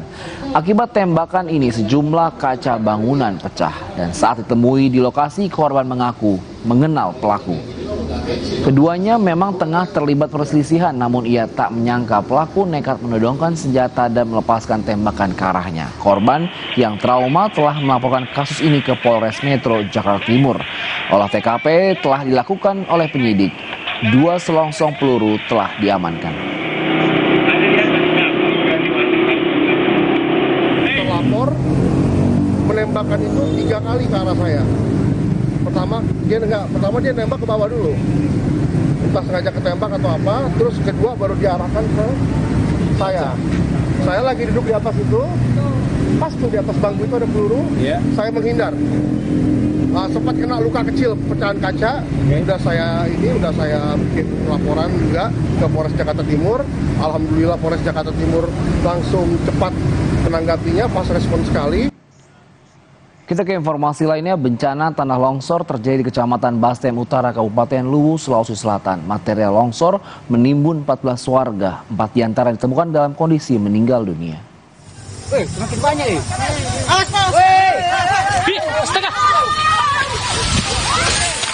Ini adalah video amatir warga yang memperlihatkan detik-detik saat tebing di Jalan Trans Sulawesi yang menjadi penghubung Kabupaten Luwu dan Palopo di Desa Bonglo, Bastem Utara longsor. Material longsor menimbun 14 warga dan sejumlah kendaraan roda 2 dan roda 4. Longsor terjadi akibat hujan deras yang mengguyur wilayah Luwu. Korbannya ini ada 14 orang yang sudah dievakuasi, 4 yang MD meninggal dunia. Selebihnya itu ada dibawa ke Selamat di puskesmas terdekat ini Bastem Utara, dan ada ke rumah peduli juga keluarganya. Ini kira-kira penyebabnya apa Pak sampai terjadi longsor? Nah, ini hujan. Oh, hujan. Hujan deras di wilayah Luwu Raya ini. Tim SAR gabungan Basarnas, TNI, Polri, BPBD, dan PMI yang didatangkan ke lokasi terus melakukan upaya pencarian korban yang tertimbun longsor di Desa Bonglo, Bastem Utara, Kabupaten Luwu. 2 unit alat berat telah dikerahkan ke lokasi untuk membantu proses pencarian korban. Dan saat ini 4 korban telah ditemukan dalam kondisi meninggal dunia. Sementara 10 korban lainnya masih dalam pencarian.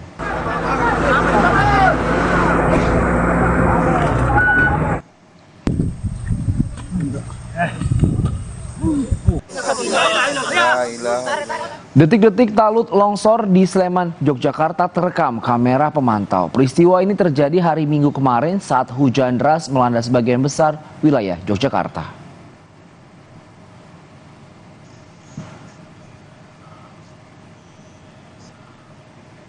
Talut setinggi 3 meter dengan lebar 7 meter di Sleman, Yogyakarta mendadak longsor. Detik-detik longsornya talut terekam kamera pemantau. Diduga longsor akibat hujan deras sejak pagi hingga malam yang melanda sebagian besar wilayah Yogyakarta sehingga talut tak kuat menahan dorongan air hujan.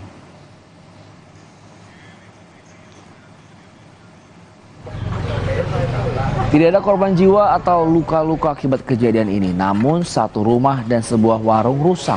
Pasca longsor, pemilik bangunan bersama warga setempat gotong royong membersihkan puing sisa longsor agar tidak bertambah lebar talut yang longsor ditutupi terpal.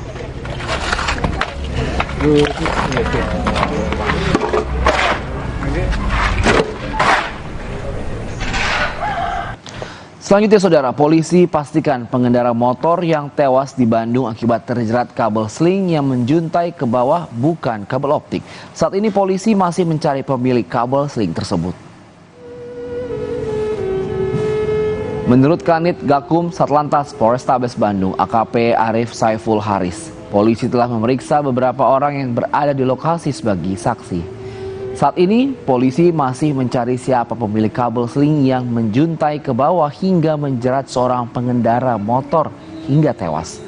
Korban meninggal dunia di lokasi kejadian dengan luka di bagian leher dan korban langsung dibawa ke Rumah Sakit Hasan Sadikin Bandung. Menghalangi pengendara. Sejauh ini berapa orang yang telah dimintai keterangan? Di lokasi sudah kita minta keterangan 2 orang termasuk pemilik warung di sekitar dan membenarkan atas kejadian ini. Kabel yang kita dapat di TKP itu masih dalam penyelidikan. Mudah-mudahan nanti dapat kita temukan untuk pemilik kabel seling tersebut. Selanjutnya saudara, polisi memastikan jenazah perempuan di dalam kamar indekos di kota Yogyakarta adalah korban pembunuhan. Korban merupakan mahasiswi yang dilaporkan hilang oleh keluarganya pada tanggal 20 Februari lalu. Dari hasil penyelidikan polisi terungkap korban tewas akibat tusukan dan sayatan benda tajam di tubuhnya. Kapolresta Yogyakarta Kombes Aditya Surya Dharma menyebutkan kepastian itu didapat dari hasil otopsi. Dari hasil pemeriksaan, jenazah perempuan tersebut identik dengan mahasiswi berusia 23 tahun warga Tridadi Sleman yang dilaporkan hilang oleh keluarganya sejak tanggal 20 Februari lalu. Dan saat ini polisi masih mendalami siapa pelaku pembunuhan korban. Polisi juga masih mencari seorang pria penghuni kamar indekos yang dilaporkan menghilang sebelum jenazah korban ditemukan membusuk di kamarnya. Telah dilaporkan hilang oleh keluarganya keluar rumah pamitan tanggal 20, kemudian dilaporkan hilang tanggal 22 Februari kemarin.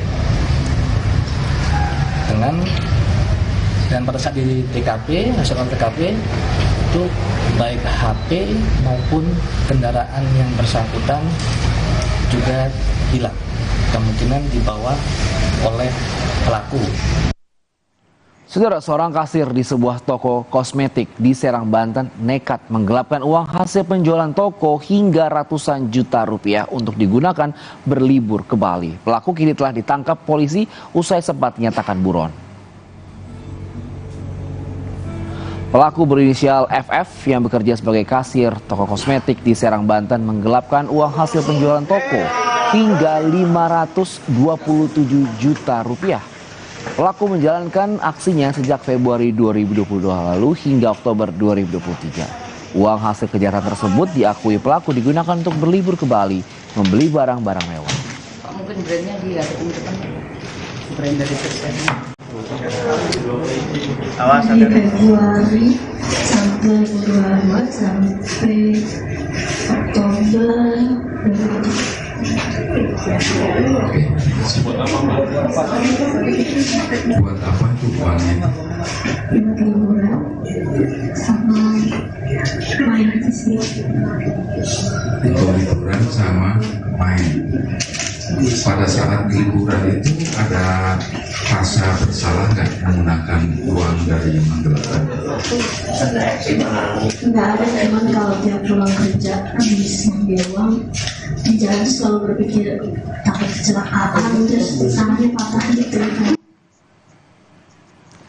Sempat buron, pelaku ditangkap polisi di rumah orang tuanya di Sajira, Lebak, Banten. Polisi menyebut kasus ini terungkap setelah pemilik toko kosmetik tempat pelaku bekerja melakukan audit keuangan toko karena curiga dengan ketidaksesuaian omset penjualan dan jumlah barang di toko.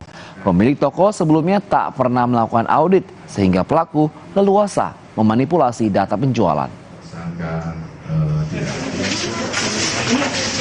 Di gudang ditemukan barangnya banyak yang kosong atau tidak ada. Kemudian melakukan pengecekan keuangan yang semestinya masuk, ternyata tidak ada uang masuk atau keuntungan yang semestinya masuk. Dari situ kemudian korban melakukan audit dan ditemukanlah kerugian kurang lebih 527 juta rupiah. Kita ke informasi lainnya, saudara. Sepeda motor milik petugas Satpol PP yang ditinggal menjaga logistik KPU hilang di halaman parkir kantor Lurah Pondokopi, Jakarta Timur. Komplotan yang mencuri motor anggota Satpol PP melancarkan aksinya di kantor Kelurahan Pondokopi, Durensawit, Jakarta Timur pada Sabtu dini hari. Dalam hitungan detik, 1 dari 3 motor yang tengah terparkir berhasil jebol dan dibawa kabur para pelaku. Sementara korban baru mengetahui saat pagi hari ketika dirinya selesai bertugas menjaga logistik KPU di kawasan Klender. Atas kejadian ini, korban telah melaporkan kasus pencurian tersebut ke pihak kepolisian sektor Durensawit, Jakarta Timur.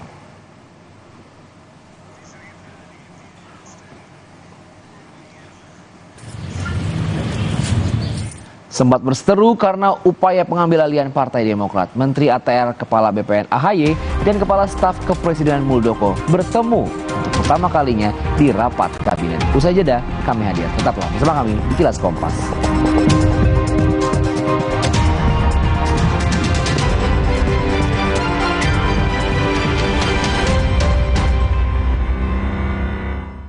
Halo teman-teman, Bobo keluarin edisi koleksi terbaru nih. Edisi koleksi hadir lagi dengan 132 halaman. Ada 20 halaman cergam panjang yang baru dan eksklusif. Selain bisa bernostalgia, edisi koleksi ini juga bisa menjadi bahan bacaan bersama si kecil. Paling spesial lagi, ada door prize senilai ratusan juta rupiah. Tunggu apa lagi? Segera dapatkan melalui pre-order di e-commerce, gridstore.id dan Grapedia hingga 11 Maret 2024. Energi kehidupan diambil Tuan Cungkat yang tamak, sampai alam ia rusak. Putri Hijau bertekad menyelamatkan, berbuka dan hidupkan harapan. Marja. Minum 1 kaplet Kanalflex setiap hari bila perlu. Kanalflex mengandung glukosamin plus kalsium, vitamin D3, magnesium, dan zinc untuk bantu jaga kesehatan tulang dan sendi. Kanalflex bergerak dengan tulang dan sendi sehat. Produksi oleh Medicon. Untuk mereka yang bangun lebih pagi, agar bisa mendengarkan lebih awal, untuk mendengar lebih banyak hal, membaginya tepat waktu, agar lebih banyak yang mendengar, lebih banyak yang melihat. Dari generasi ke generasi, dengan lebih pasti. Energi kehidupan diambil Tuan Cungkat yang tamak, sampai alam ia rusak. Putri Hijau bertekad menyelamatkan, berbuka dan hidupkan harapan. Marja. Prenagen kaya akan protein, omega 3, dan kalsium. Penting untuk pembentukan organ tubuh bayi. Minum selama hamil 9 bulan. Prenagen.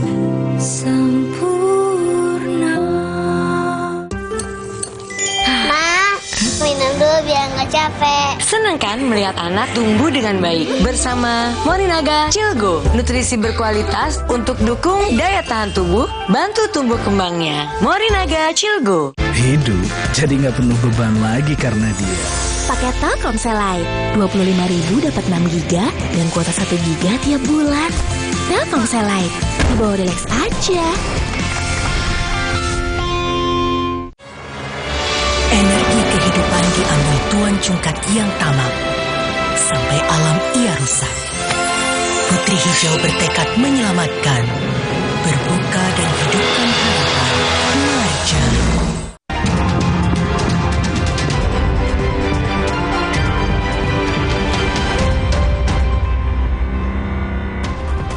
Anda masih menyaksikan Kilas Kompas, saudara, bersama saya Andre Sinaga.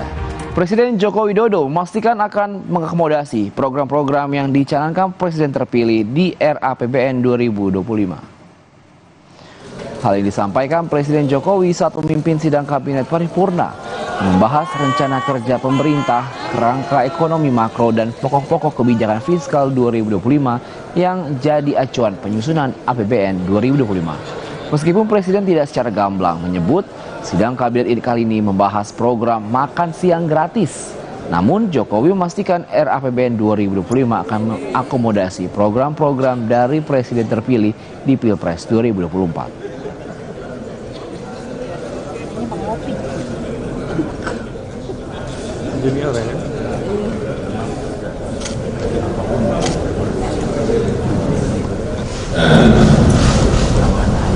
Mengakomodasi program-program Presiden terpilih hasil Pilpres 2024. Tapi ini juga kita sambil menunggu hasil perhitungan resmi dari KPU, maka RAPBN 2025 harus disiapkan dengan memperhatikan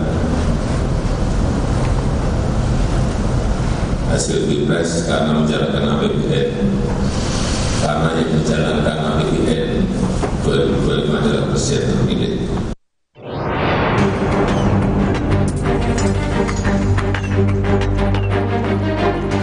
Maka RAPBN 2025 harus disiapkan dengan memperhatikan hasil Pilpres karena menjalankan APBN.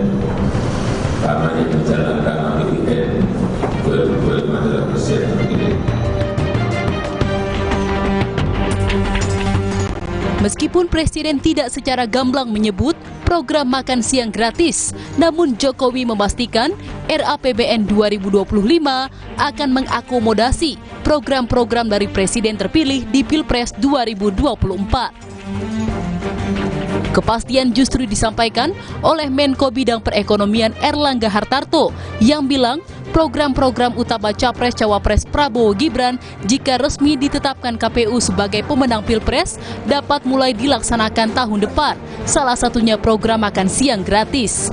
Nantinya satu anak akan mendapatkan jatah makan siang sebesar Rp15.000 per hari. Program ini dapat berlanjut meskipun pengeluaran negara akan lebih besar dari pendapatan atau defisit APBN sekitar 2,4 hingga 2,8%. Terkait dengan program, kita lihat dengan defisit anggaran yang sekitar 2,4 sampai 2,8 itu untuk program yang menjadi quick win daripada Presiden terpilih nanti atau pemerintahan mendatang, itu pos-posnya sudah bisa masuk. Kemudian ada prioritas. Tentu prioritas itu nanti akan dibahas teknis dalam bentuk angka. Jadi berapa yang kita siapkan untuk tahap pertama yang terdiri dari balita, kemudian ibu hamil, dan juga untuk wilayah tertentu. Hal senada juga disampaikan oleh Menteri Investasi Kepala Badan Koordinasi Penanaman Modal BKPM Bahlil Lahadalia. Salah satu program prioritas Prabowo yang masuk RKP adalah makan siang gratis dan dipastikan program Prabowo Gibran ini bakal berjalan di tahun 2025. Program-program prioritas Presiden terpilih Pak Prabowo Mas Gibran itu sudah akan diakomodir supaya pada saat 2025 itu langsung running, langsung jalan gitu. Dan pembahasan APBN-nya kan ini baru tahap pertama dan beberapa bulan ke depan kita bahas teknisnya. Makan siang gratis menjadi salah satu program yang dijanjikan paslon Capres-Cawapres nomor urut 2 Prabowo Subianto, Gibran Raka Buming Raka. Perkiraan dana untuk melaksanakan program tersebut sebesar Rp460 triliun. Tim Liputan Kompas TV.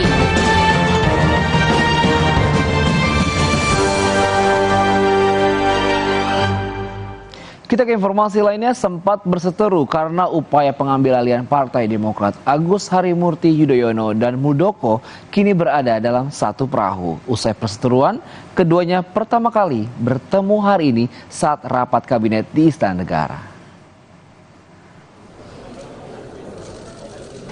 Menteri ATR BPN Agus Harimurti Yudhoyono (AHY) dan Kepala Staf Kepresidenan Muldoko bertemu pertama kalinya setelah sempat berseberangan di kisruh Partai Demokrat. Keduanya bertemu saat mengikuti rapat kabinet di Istana Negara pada Senin siang. Muldoko yang tiba di istana belakangan sempat menyapa sejumlah menteri yang hadir. Kemudian Muldoko menghampiri AHY yang merupakan menteri baru di Kabinet Jokowi. AHY yang sedang berbincang dengan Menko Polhukam Hadi Cahyanto langsung menyambut salaman dari Muldoko. AHY menyebut tak ingin membesar-besarkan perseteruan soal kepengurusan Partai Demokrat dengan Muldoko.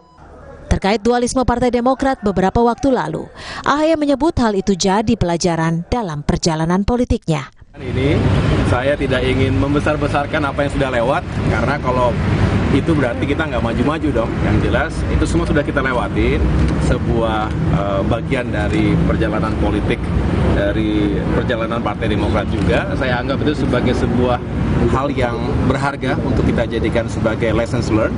Tetapi bagi saya setelah itu lebih baik kita fokus, dan sekali lagi saya berada dalam pemerintahan saat ini ingin fokus bersama dengan anggota kabinet yang lainnya. Karena Meski sempat berseteru dalam dualisme Partai Demokrat, Muldoko menyebut interaksinya dengan AHY biasa saja. Kepala Staf Kepresidenan Muldoko menyatakan pertemuan dengan AHY adalah pertemuan yang biasa di dalam kabinet. Kalau hubungan biasa aja. Mungkin ada rencana temuan berikutnya dengan Mas AHY berdua ngobrol lebih lanjut. Bisa aja saya undang ke kantor. Tadi interaksinya seperti apa, Pak? Interaksinya seperti apa deh? Sangat biasa-biasa. Tapi ini kan pertemuan agak pertama, Pak. Agak kaku nggak, Pak? Tadi kaku nggak kan dilihat? Kaku agak sih, Pak. Agak. Ngobrol panjang gitu, Pak. Ada upaya untuk mencairkan yang lain perlu disalamin. Gitu. Apakah mengganggu? 2021 lalu, internal Partai Demokrat pecah menjadi dua kubu. Sejumlah kader dan mantan kader Partai Demokrat menggelar Kongres Luar Biasa KLB di Deli Serdang, Sumatera Utara, dan menunjuk Muldoko sebagai ketua umum. Padahal saat itu, AHY masih resmi menjabat sebagai Ketum Demokrat periode 2020 hingga 2025. Kubu AHY kemudian menilai KLB Deli Serdang merupakan kegiatan ilegal karena digelar tak sesuai dengan ketentuan ADART Demokrat, yakni KLB hanya bisa dilakukan seizin Ketua Majelis Tinggi yakni Susilo Bambang Yudhoyono. Tim Liputan, Kompas TV.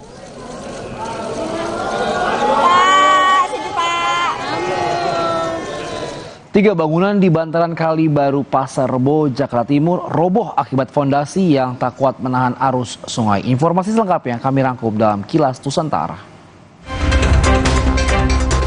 Dua bengkel serta satu kios kelontong di bantaran Kali Baru Pasar Rebo, Jakarta Timur pada Senin sore roboh akibat longsor.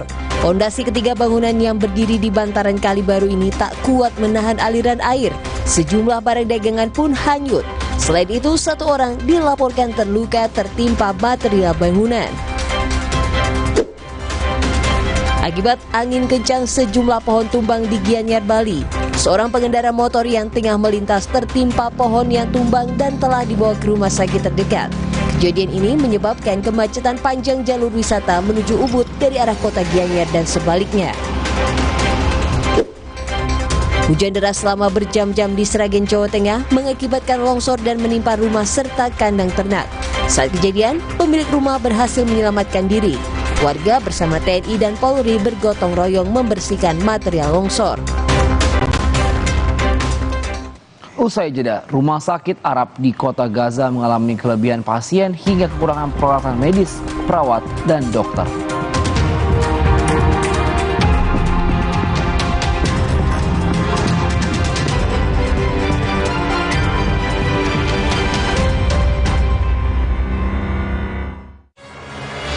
Energi kehidupan diambil Tuan Cungkat yang tamak, sampai alam ia rusak. Putri Hijau bertekad menyelamatkan, berbuka dan hidupkan harapan. Mari.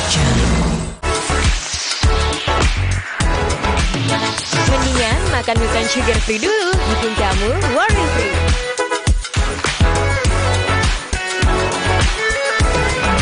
Milton, sensasi rasa buah.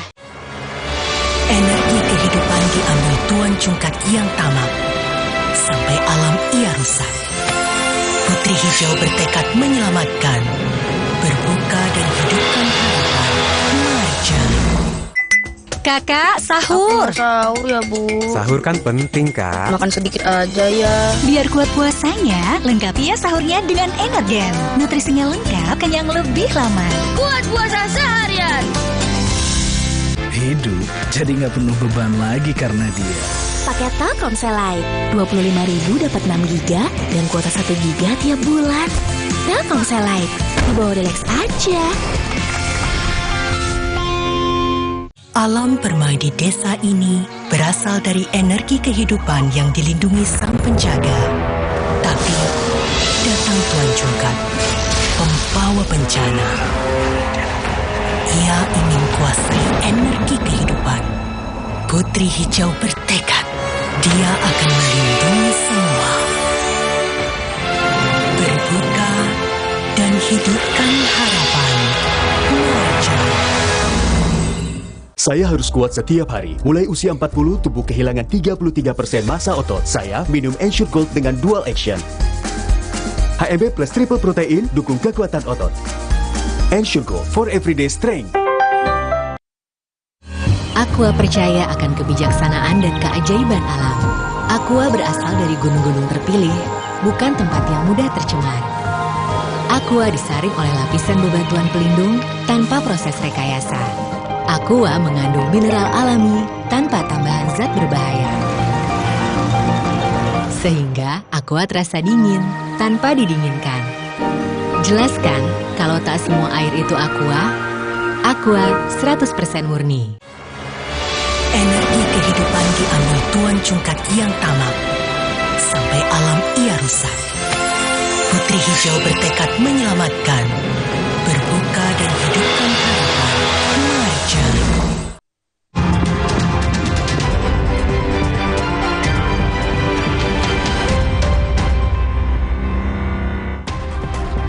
Saudara, Rumah Sakit Arab Al-Ahli yang berada di kota Gaza mengalami kelebihan pasien terluka yang dirawat akibat perang antara Israel dan Hamas. Selain itu, rumah sakit juga mengalami kekurangan peralatan medis, perawat, dan dokter. Sejumlah pasien kritis akibat serangan bom atau tembakan dari militer Israel. Para tenaga medis khawatir jika serangan Israel berlanjut memicu banyak korban. Jumlah korban tewas warga Palestina akibat serangan Israel di jalur Gaza mencapai lebih dari 29.000 orang.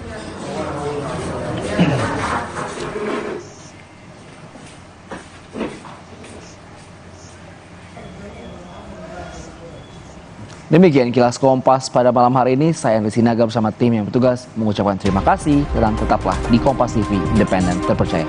Sampai jumpa.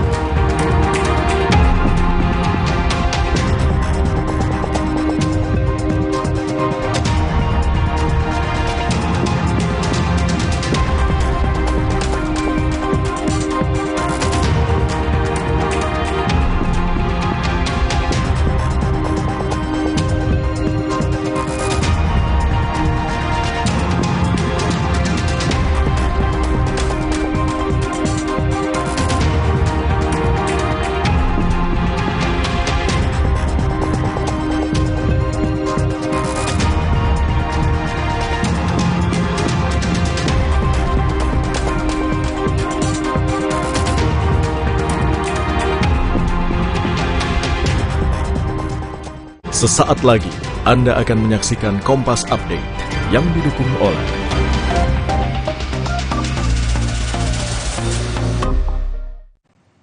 Selamat pagi saudara, inilah Kompas Update pukul 10 waktu Indonesia Barat. Saya Paskali Siswari.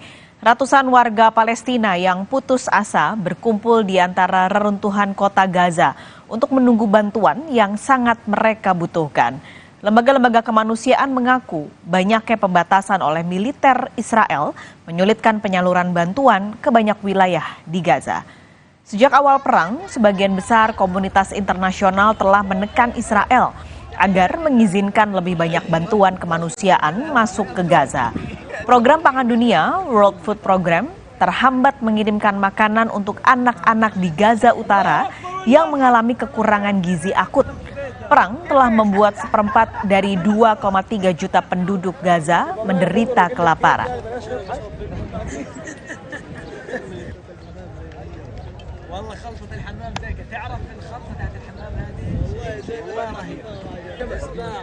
Demikian Kompas Update pukul 10 waktu Indonesia Barat. Sampai jumpa. Terima kasih Anda telah menyaksikan Kompas Update yang didukung oleh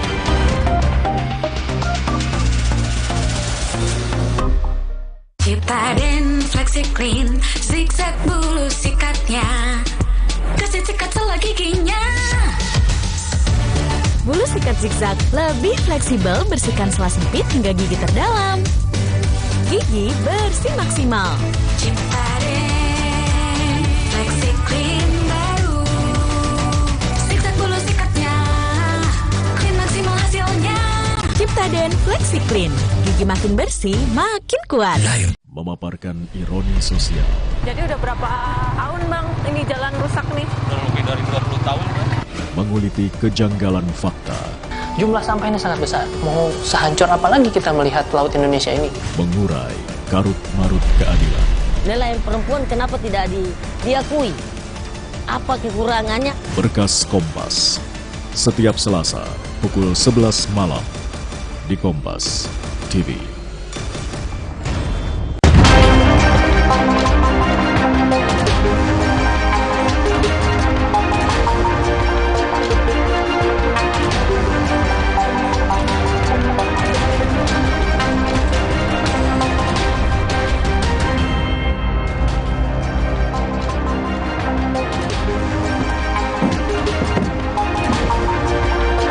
Selamat malam, selamat datang di program Berita Utama. Selama 1 jam ke depan, kami akan menyajikan sejumlah informasi menarik bersama saya, Valentina Sitorus. Dan saya, Cindy Permadi. Saudara Presiden Joko Widodo hari ini menggelar rapat kabinet bersama jajaran Menteri Indonesia Maju, membahas persiapan menjelang Ramadan dan Hari Raya Idul Fitri 2024. Informasi dan ulasan lengkapnya akan kami hadirkan bersama berita pilihan yang sudah kami siapkan untuk Anda.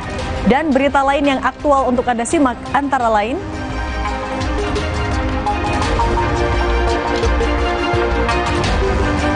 ...14 warga dan kendaraan tertimbun longsor saat tebing yang berada di sisi Jalan Trans Sulawesi penghubung Kabupaten Luwu, Palopo longsor dan menimpa pengendara yang melintas.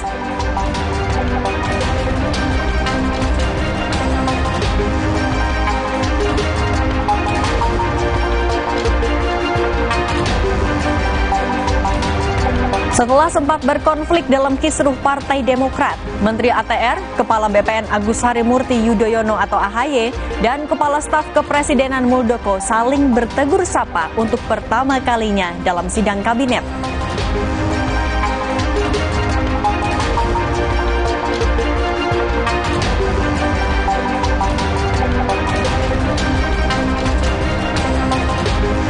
Tim pemadam kebakaran mengerahkan alat berat untuk menyelamatkan seekor kuda yang terjebak di lahan berlumpur di Los Angeles, Amerika Serikat.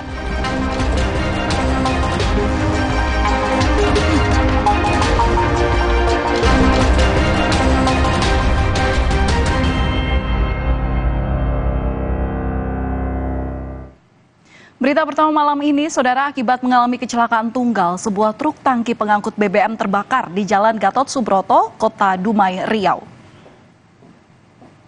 Ya Allah, Tuhanku, tangki terbakar BBM di depan SD. Kobaran api dengan asap hitam tebal terlihat dari sebuah mobil truk tangki pengangkut BBM yang terbakar di Jalan Gatot Subroto, Kota Dumai, Riau. Truk tangki tersebut terbakar setelah mengalami kecelakaan tunggal dan terguling ke bagian sisi kiri jalan. Sempat terdengar ledakan sebelum truk tersebut terbakar.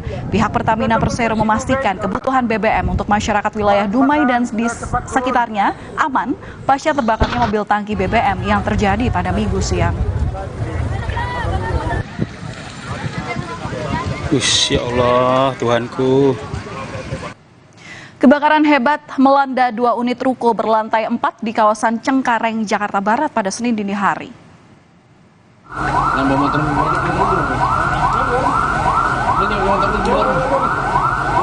Banyaknya bahan yang mudah terbakar membuat api dengan cepat menyambar ke ruko yang berada di sebelahnya. Sejumlah petugas harus menggunakan tabung oksigen untuk menjangkau titik api yang berada di area dalam ruko. Meski sempat membesar, api akhirnya dapat dipadamkan 1 jam kemudian setelah 16 unit mobil damkar diterjunkan ke lokasi. Kebakaran ini diduga akibat adanya hubungan pendek arus listrik di salah satu ruko penjual mainan.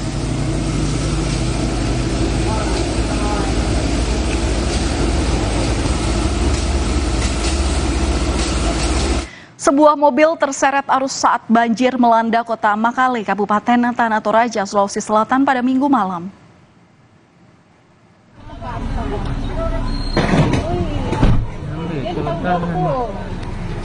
Yang dilingkari merah ini merupakan mobil yang berwarna hitam dan terseret arus banjir. Saat terbawa arus lampu, mobil dalam keadaan menyala. Banjir di kawasan ini terjadi dengan ketinggian 1 meter hingga membuat warga panik. Banjir diakibatkan karena meluapnya sejumlah anak sungai setelah diguyur hujan deras.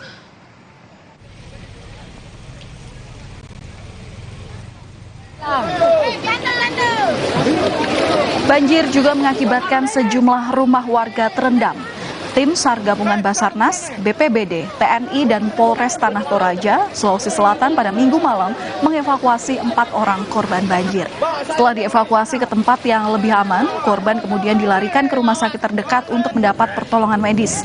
Hujan lebat dan derasnya air serta kondisi gelap di tengah permukiman warga membuat proses evakuasi harus dilakukan ekstra hati-hati. Ya, pelan-pelan turun saja, pelan-pelan ya. Telah mengevakuasi 4 orang, yaitu terdiri dari ibu-ibu lansia dengan ada kurang lebih 4 orang anak-anak. Untuk korban yang kami temukan dalam keadaan pingsan, langsung kami arahkan ke ambulans dan akan dirawat ke rumah sakit. Bencana alam dengan musibah tanah longsor juga terjadi di Kecamatan Bastem Utara, Luwu, Sulawesi Selatan pada Senin pagi. 4 orang ditemukan meninggal dunia akibat tertimbun longsor. Semakin banyak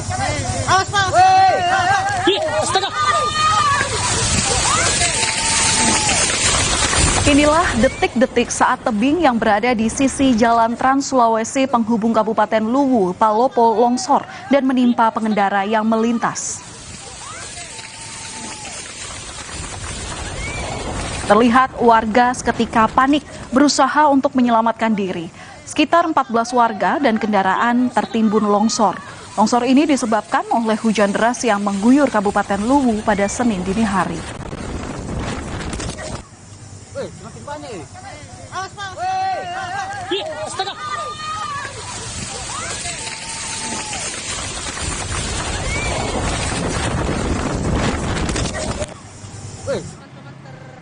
Warga yang berada di lokasi kejadian berupaya mencari dan mengevakuasi para korban.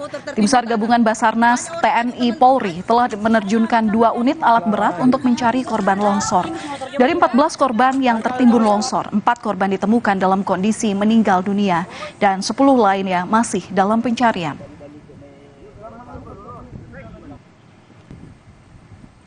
Dan untuk mengetahui lebih lanjut perkembangan seputar longsor yang terjadi di Luwu, kita sudah terhubung dengan jurnalis Kompas TV Amran Amir. Selamat malam, Arman. Jadi bagaimana proses pencarian terhadap 10 korban gempa? Ya, baik, selamat malam, Alen. Saat tadi sore, tim SAR gabungan dari Basarnas, BPBD Kabupaten Luwu dan Kota Palopo, TNI, PSK 119 dan Tagana melakukan pencarian terhadap sejumlah korban yang tertimbun longsor. Kami sampaikan bahwa sebenarnya longsor yang terjadi di Bonglo, Bastem Utara, atau tepatnya di Jalan Trans Sulawesi penghubung Kabupaten Luwu dan Kota Palopo itu sudah terjadi sejak hari Sabtu kemarin, dan sejumlah pengendara yang akan melintas di daerah tersebut memang masih nekat karena mereka melakukan atau akan mengerjakan tugas-tugas di daerah tersebut. Nah, pada jam 9 pagi tadi, sejumlah warga yang melintas, termasuk warga yang membantu warga pengendara untuk melintas, itu tiba-tiba saja terjadi longsor sehingga banyak warga yang tertimbun, lebih dari 10 orang yang tertimbun, dan saat ini ditemukan 4 korban meninggal dunia. Kemudian informasi selanjutnya yang kami dapatkan bahwa ada 5 yang berhasil didapatkan atau dibawa ke rumah sakit di Kota Palopo untuk menjalani perawatan medis. Kemudian 10 lainnya bahkan lebih itu masih dalam pencarian. Dan selain warga, ada beberapa kendaraan baik roda 2 maupun roda 4 yang ikut tertimbun longsor di daerah tersebut, Palen. Ya, Amran, tadi Anda mengatakan bahwa 10 korban ini masih dilakukan dalam proses pencarian begitu ya. Tapi yang menjadi kendala dalam proses pencarian ini apa? Ya, memang kalau kendala di lokasi selain jalan yang sempit, juga cuaca, karena tadi sore terjadi hujan deras sehingga proses pencarian dihentikan. Itu sekitar pukul 16 dihentikan oleh tim SAR gabungan karena mengingat lokasi yang rawan longsor, kemudian jalan sempit, dan sampai saat ini masih terjadi hujan di lokasi longsor, Palen. Ya, tentu kita harapkan bahwa situasi ini segera kondusif agar pencarian bisa terus dilakukan. Tapi Arman, ini kan kita tahu bahwa lokasi longsor ini berada di jalan penghubung atau jalan Trans Sulawesi, penghubung antara Palopo dan juga Luwu. Tentu ini juga tidak bisa dipungkiri bahwa menutup aktivitas warga dalam kegiatan sehari-hari. Ini apakah sudah ada pengalihan jalan atau seperti apa untuk tidak menghambat aktivitas warga di sana? Ya, baik Palen.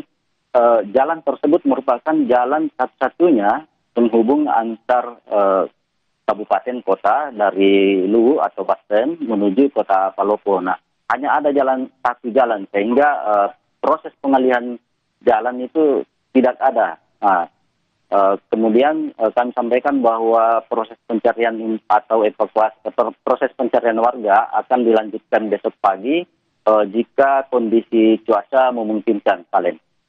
Ya, tentu ini yang kita harapkan agar bagaimana pertolongan dari pihak-pihak terkait sedemikian rupa segera dibuat agar meskipun proses pencarian ataupun juga proses bantuan kini sudah berusaha didatangkan pada warga, namun aktivitas warga tidak bisa dipenuhi seutuhnya untuk sambil menunggu bagaimana pertolongan-pertolongan akan diupayakan oleh pemerintah setempat. Terima kasih atas laporan Anda, Amran Amir, langsung dari Luwu, Sulawesi Selatan. Saudara, kita ke daerah istimewa Yogyakarta, di mana hujan deras yang mengguyur Sleman pada minggu kemarin menyebabkan sebuah warung ambles karena longsor.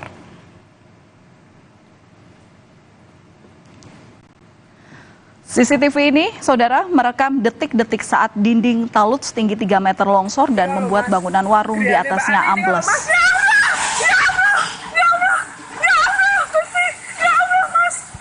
Longsor ini terjadi saat hujan deras mengguyur Sleman pada hari Minggu kemarin.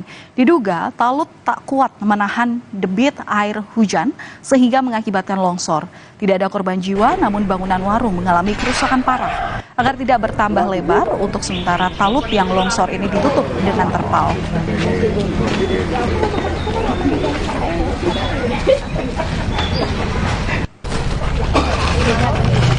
Kami masih akan kembali dengan sejumlah informasi, salah satu diantaranya adalah di tengah isu berbeda pandangan soal ekonomi, Menteri Keuangan Sri Mulyani menyalami Menteri Pertahanan sekaligus calon Presiden Prabowo Subianto menantikan dimulainya rapat kabinet di Istana Negara.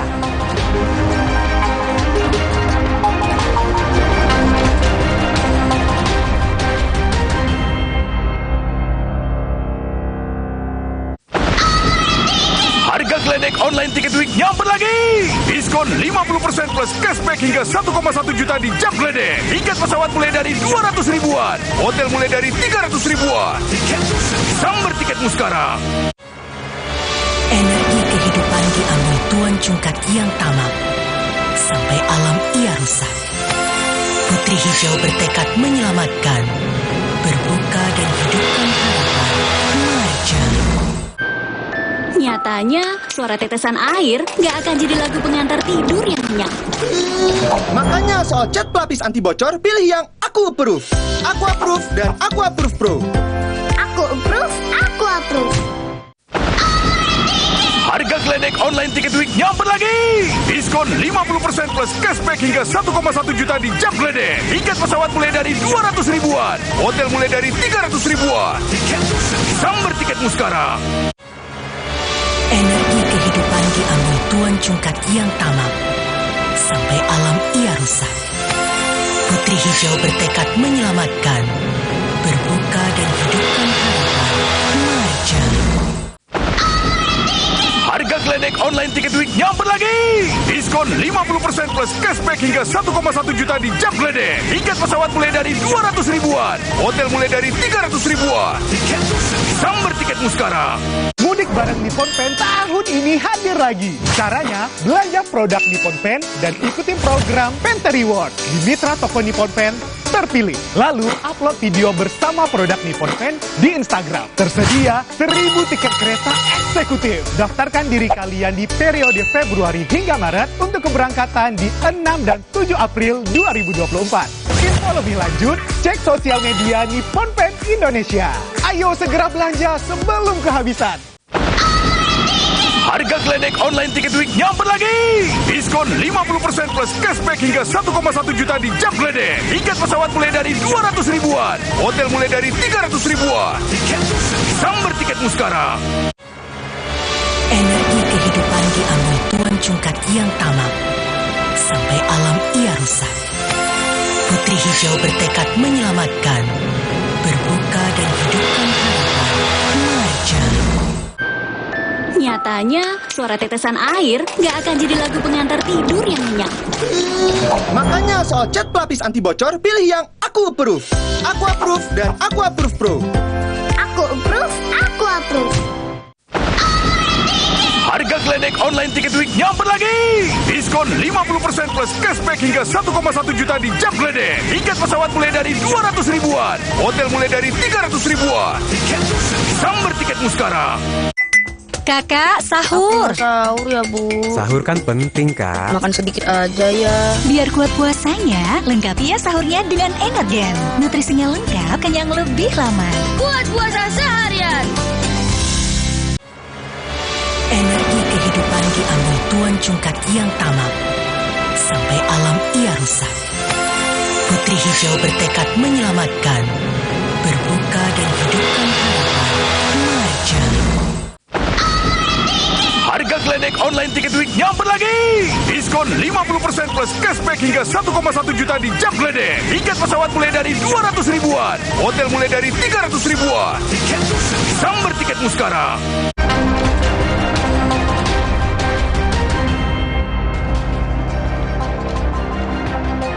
Berita utama kembali, saudara, sebuah rumah sekaligus gudang usaha dekorasi di lingkungan BTN, Kelurahan Maliaro, Ternate Tengah, Kota Ternate, Maluku Utara, dilahap si jago merah Senin sore.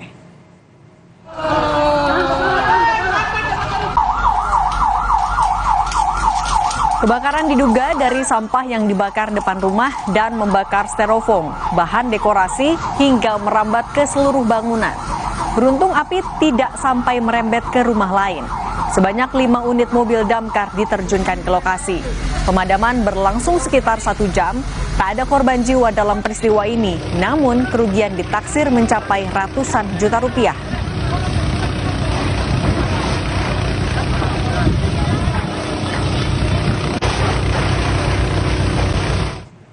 Tiga bangunan yang dijadikan tempat usaha di bantaran Kalibaru, Pasar Rebo, Jakarta Timur pada Senin sore roboh akibat longsor. 2 bengkel beserta 1 kios kelontong yang berada di Jalan Raya Bogor, Jakarta Timur roboh akibat longsor pada Senin sore. Pondasi ketiga bangunan yang berdiri di bantaran Kalibaru ini tak kuat menahan aliran air. Sejumlah barang dagangan pun hanyut. Selain itu, 1 orang dilaporkan terluka tertimpa material bangunan.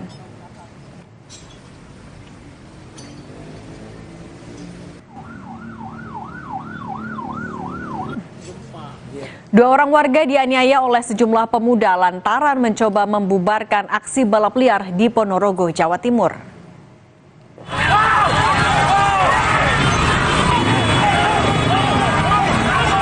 Inilah detik-detik saat DB berusaha membubarkan balap liar di Jalan Suro Menggolo, Ponorogo Minggu dini hari kemarin. Namun para peserta balap liar langsung menganiaya korban hingga sempat tak sadarkan diri.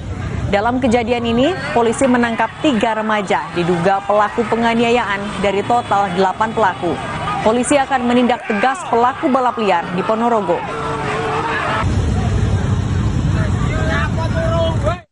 Pelaku yang melakukan pemukulan dan menendang badan daripada korban. Kemudian korban dapat diamankan, dibantu oleh beberapa orang di situ. Ini mengamankan, sampai saat ini kami mengamankan 3 orang beserta 3 unit kendaraan. 3 pelaku penjamretan yang beraksi di sejumlah wilayah di Jawa Timur berhasil ditangkap oleh Subdit Jatanras Ditreskrim Polda Jatim. Inilah video saat pelaku beraksi di daerah Mojosari Rejo, Gresik, Jawa Timur pada April 2023 silam. Terlihat pelaku merampas kalung korban hingga tersungkur. Pelaku kemudian kabur dan menjadi buronan polisi. Setelah diselidiki, akhirnya pelaku digerebek di sebuah penginapan di Tanggulangin, Sidoarjo. Pelaku yang merupakan residivis kasus serupa ini diduga kerap beraksi di sejumlah kota di Jawa Timur. Tersangka ini sebenarnya tiga-tiganya residivis, bahkan tersangka AK ini posisi sudah 2 kali divonis dengan kasus yang sama dan keluar 2021 yang lalu, kemudian selanjutnya melakukan aksi kembali. Kita ke sorotan lainnya, Saudara Ketua Umum Partai Demokrat Agus Harimurti Yudhoyono angkat bicara soal usulan hak angket dugaan kecurangan pemilu 2024. AHY memastikan partainya menarik diri dalam usulan hak angket dan fokus membantu kinerja pemerintahan Jokowi Ma'ruf. AHY menyebut tak ada sesuatu yang mendesak sehingga DPR harus menggunakan hak angket dugaan kecurangan pemilu 2024. Karena berada di pemerintahan, AHY menegaskan akan menuntaskan program kerja pemerintahan Jokowi Ma'ruf Amin.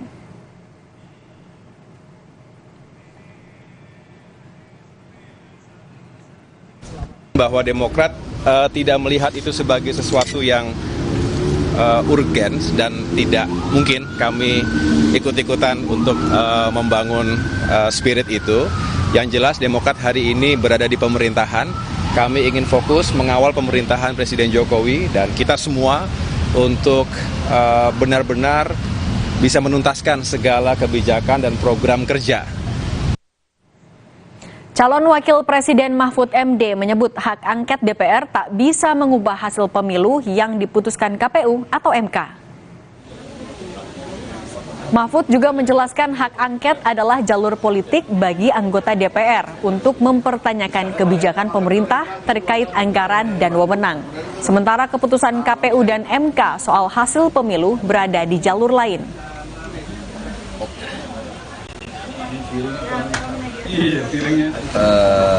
Siapa yang boleh diangket itu ya pemerintah. Pemerintah dalam hal ini terkait kebijakan-kebijakan. Bukan hasil pemilunya. Angket itu tidak akan mengubah keputusan KPU, tidak akan mengubah keputusan MK nantinya. Itu jalur tersendiri. Saudara Menteri ATR BPN Agus Harimurti Yudhoyono dan Kepala Staf Kepresidenan Muldoko bersalaman saat sama-sama menjalani sidang Kabinet Paripurna di Istana Negara. Ini merupakan pertemuan keduanya untuk pertama kalinya sejak AHY dan Muldoko terlibat perseteruan terkait kepengurusan Partai Demokrat. Momen pertemuan AHY dan Muldoko menjadi salah satu yang menarik perhatian awak media. Keduanya yang dulu sempat berseberangan karena persoalan kepengurusan Partai Demokrat mengaku saat ini tidak mempermasalahkannya. AHY yang juga merupakan Ketua Umum Partai Demokrat menyebut tak mau membesar-besarkan masalah yang sudah lewat. Sementara Muldoko mengaku tak ada kecanggungan di antara keduanya. Mau mengundang Mas Ahaye, siap gitu. Mau Mas Ahaye sendiri siap nggak diundang? Tadi kata kamu mau. Ya siap saja, saya ingin menjadi bagian utuh dari pemerintahan ini. Saya tidak ingin membesar-besarkan apa yang sudah lewat, karena kalau itu berarti kita nggak maju-maju dong. Yang jelas itu semua sudah kita lewatin, sebuah bagian dari perjalanan politik, dari perjalanan Partai Demokrat juga. Saya anggap itu sebagai sebuah hal yang berharga untuk kita jadikan sebagai lessons learned. Kalau hubungan biasa aja. Mungkin ada rencana teman berikutnya dengan Mas Ahaye berdua lebih gitu. Bisa aja saya undang ke kantor. Tadi interaksinya seperti apa, Pak? Interaksinya seperti apa deh? Sangat biasa-biasa. Agak kaku nggak Pak? Agak kaku nggak Pak? Agak kaku nggak Pak? Tadi kaku nggak kan dilihat? Kaku agak sih Pak, agak. Hubungan kerja tetap nggak ada alasan apapun. Jadi nanti akan koordinasi ya Pak ya, Bang? Kita berbicara efektivitas pemerintahan. Nggak ada kecanggungan tersendiri? Nggak ada. Jadi kalau ada rapat di KSP kita undang. Momen bersalaman yang dilakukan oleh Menteri Keuangan Sri Mulyani dengan Menteri Pertahanan sekaligus calon Presiden Prabowo Subianto juga jadi sorotan. Interaksi tersebut menarik perhatian di tengah adanya isu perbedaan pandangan ekonomi di antara keduanya.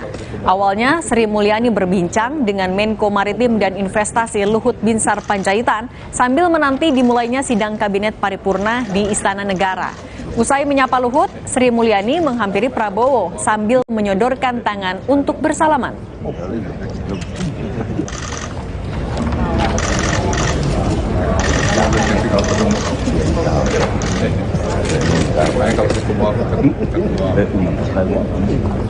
Informasi selanjutnya, Wakil Gubernur Jawa Timur Emil Dardak menemui Wali Kota Solo yang juga calon Wakil Presiden Gibran Rakabuming Raka di Balai Kota Solo, Jawa Tengah.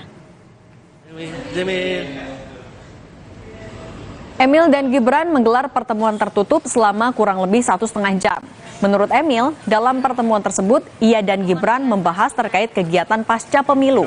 Namun ia menampik adanya pembahasan tentang kabinet di pemerintahan mendatang. Hal senada juga disampaikan oleh Gibran. Siapa yang mendukung? Parpol apa saja yang mendukung? Terkait jabatan menteri. Oh ya enggak lah. Tapi sebelumnya sudah pernah ngobrol terkait hal itu? Oh, boten. Nah, kalau kami lebih kepada program bukan jabatan. Saya juga menyampaikan bahwa di Jawa Timur sangat menunggu kedatangan beliau untuk bisa bersilaturahmi. Nah, mudah-mudahan beliau masih ingin segera mengawal dulu semua, baik sebagai wali maupun pasca pilpres. Tapi kalau ada lowong, mohon sempat bersapa dengan teman-teman yang ada di Jawa Timur. Mungkin kan Mas Emil kan salah satu sosok muda, Mas. Ya, nanti. Mendorong untuk Mas Emil untuk maju pilgub. Ya, kami mendoakan yang terbaik pokoknya ya. Berita utama akan kembali dengan informasi seorang santri di Kediri, Jawa Timur tewas setelah dianiaya oleh sesama santri. 4 orang ditetapkan sebagai tersangka penganiayaan.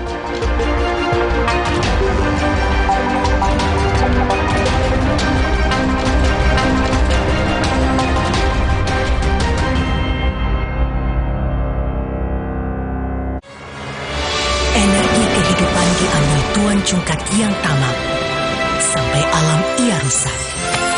Putri Hijau bertekad menyelamatkan, berbuka dan hidupkan harapan mengajar. Harga geledek online Tiket Week nyamper lagi. Diskon 50% plus cashback hingga 1,1 juta di jam geledek. Tiket pesawat mulai dari 200 ribuan. Hotel mulai dari 300 ribuan. Samber tiketmu sekarang. Nyatanya, suara tetesan air nggak akan jadi lagu pengantar tidur yang nyenyak. Makanya soal cat pelapis anti bocor, pilih yang Aku Approve. Aku Approve dan Aku Approve Pro. Aku approve, aku approve. Energi kehidupan diambil Tuan Cungkak yang tamak, sampai alam ia rusak. Putri Hijau bertekad menyelamatkan, berbuka dan hidupkan harapan mengajar. Harga geledek online Tiket Week nyamper lagi. Diskon 50% plus cashback hingga 1,1 juta di jam geledek. Tiket pesawat mulai dari 200 ribuan. Hotel mulai dari 300 ribuan. Samber tiketmu sekarang. Aqua percaya akan kebijaksanaan dan keajaiban alam. Aqua berasal dari gunung-gunung terpilih, bukan tempat yang mudah tercemar. Aqua disaring oleh lapisan bebatuan pelindung tanpa proses rekayasa. Aqua mengandung mineral alami tanpa tambahan zat berbahaya. Sehingga Aqua terasa dingin tanpa didinginkan. Jelaskan kalau tak semua air itu Aqua 100% murni. Harga Gledek online tiket week nyamper lagi. Diskon 50% plus cashback hingga 1,1 juta di Jam Gledek. Tiket pesawat mulai dari 200 ribuan. Hotel mulai dari 300 ribuan. Sambar tiketmu sekarang. Hidup jadi nggak penuh beban lagi karena dia. Paket Telkomsel Lite, 25.000 dapat 6 GB dan kuota 1 GB tiap bulan. Telkomsel Lite, di bawah Lex aja.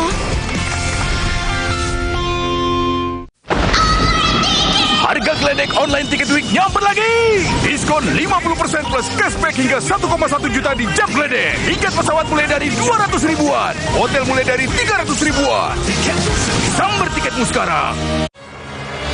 Energi kehidupan diambil Tuan Cungkat yang tamak, sampai alam ia rusak. Putri Hijau bertekad menyelamatkan, berbuka dan hidupkan harapan. Marja. Harga Gledek online tiket week nyamper lagi. Diskon 50% plus cashback hingga 1,1 juta di Jam Gledek. Tiket pesawat mulai dari 200 ribuan. Hotel mulai dari 300 ribuan. Sambar tiketmu sekarang. Energi kehidupan diambil Tuan Cungkat yang tamak, sampai alam ia rusak. Putri Hijau bertekad menyelamatkan, berbuka dan hidupkan harapan. Marja. Nyatanya, suara tetesan air nggak akan jadi lagu pengantar tidur yang nyenyak. Makanya soal cat pelapis anti bocor, pilih yang Aku Approve. Aku Approve dan Aku Approve Pro. Aku approve, aku approve. Harga Gledek online tiket week nyamper lagi. Diskon 50% plus cashback hingga 1,1 juta di Jam Gledek. Tiket pesawat mulai dari 200 ribuan. Hotel mulai dari 300 ribuan. Sambar tiketmu sekarang. Nyatanya, suara tetesan air nggak akan jadi lagu pengantar tidur yang nyenyak. Makanya soal cat pelapis anti bocor, pilih yang Aku Approve. Aku Approve dan Aku Approve Pro. Aku approve, aku approve.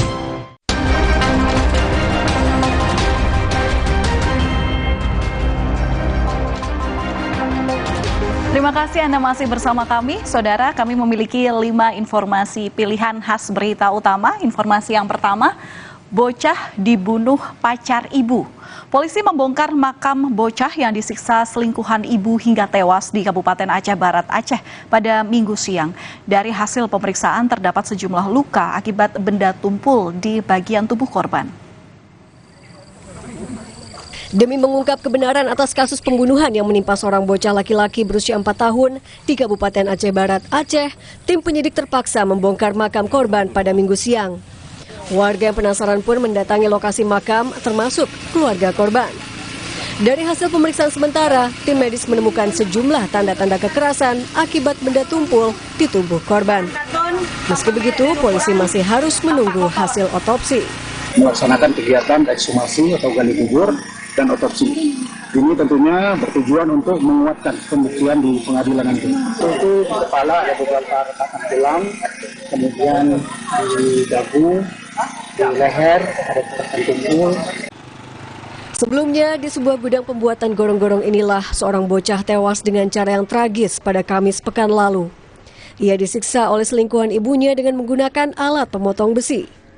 Bocah itu dinilai pelaku sebagai penghalang hubungannya dengan sang ibu kandung. Setelah kondisi korban kritis, pelaku lalu menyerahkan sang anak kepada ibunya. Saat dibawa ke rumah sakit itulah sang anak menghembuskan napas terakhir. Mencium adanya kejanggalan dalam kematian sang anak, ayah korban lalu melapor ke polisi. Setelah diselidiki, akhirnya diketahui ada andil dari tindakan keji pelaku yang memicu kematian korban. Tersangka pun terancam hukuman 15 tahun penjara. Raja Umar, Arif Fahmi, Kompas TV, Aceh Barat, Aceh. Saya ajak Anda untuk menyoroti berita kedua dari Maluku Utara, Saudara, karena dituduh sebagai dukun santet. Seorang nenek berusia 82 tahun diusir dari desanya. 5 tahun berlalu, sang nenek pun diperbolehkan untuk pulang ke kampung halaman.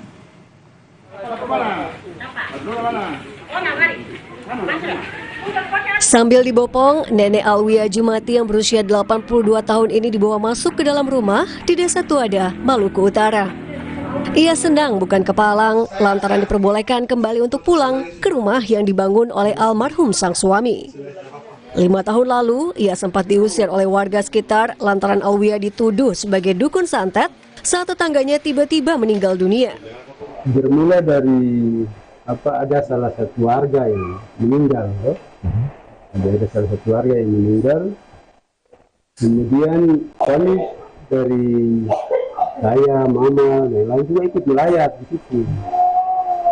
Jadi pada saat kuburan itu kelihatan kayak ribut gitu masyarakat. Usir, kalau ada mati terus, teriak-teriak gitu. Bukan tidak paham maksudnya apa itu. Selain itu, rumah Alwia juga menjadi sasaran kemarahan warga hingga mengalami kerusakan. Sejak itulah Alwia dan keluarga besarnya kerap berpindah-pindah rumah. Semuanya yang paling penting. Cuma yang paling pada saat itu ketika itu ada itu yang main jendela ini dipukul terus ada sini. Jadi kerusakan seperti apa nih rumah waktu itu? Waktu itu ini kan udah dipasang kemarin. Ini kemarin kalau dari ini dari semua ini kan batu dari atas kan. Namun masa kelam itu sudah lewat.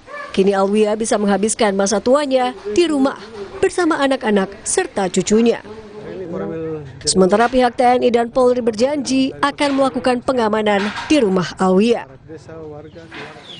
Agus Supriyanto, Kompas TV, Halmahera Barat, Maluku Utara. Informasi yang ketiga adalah tentang santri yang dianiaya oleh rekannya. Seorang santri di Pondok Pesantren Kediri, Jawa Timur tewas setelah dianiaya oleh sesama santri. Peristiwa ini terbongkar setelah pihak keluarga curiga dengan kondisi jenazah korban yang penuh luka lebam. Gimana Pak? Tenang, gimana Pak? Tutup Pak, kasihan Pak. Tangis histeris keluarga tak terbendung saat jenazah Bintang Maulana, santri dari Pondok Pesantren Al-Hanifiyah Kediri, Jawa Timur tiba di rumah duka. Ya, hati orang tua mana yang tak hancur melihat sang anak yang tengah menempuh pendidikan menjadi santri kini pulang tinggal nama. Apalagi dengan kondisi jenazah yang penuh luka dan lebam. Pengurus pondok pesantren mengaku pertama kali mendapat laporan dari FT yang mengaku sebagai kakak sepupu Bintang. FT melaporkan jika Bintang terjatuh di kamar mandi. Loh, sakit apa? Tanya tadi yang di depan kalau sampaikan tadi, sakit apa kok ke rumah sakit? Katanya terpeleset kan.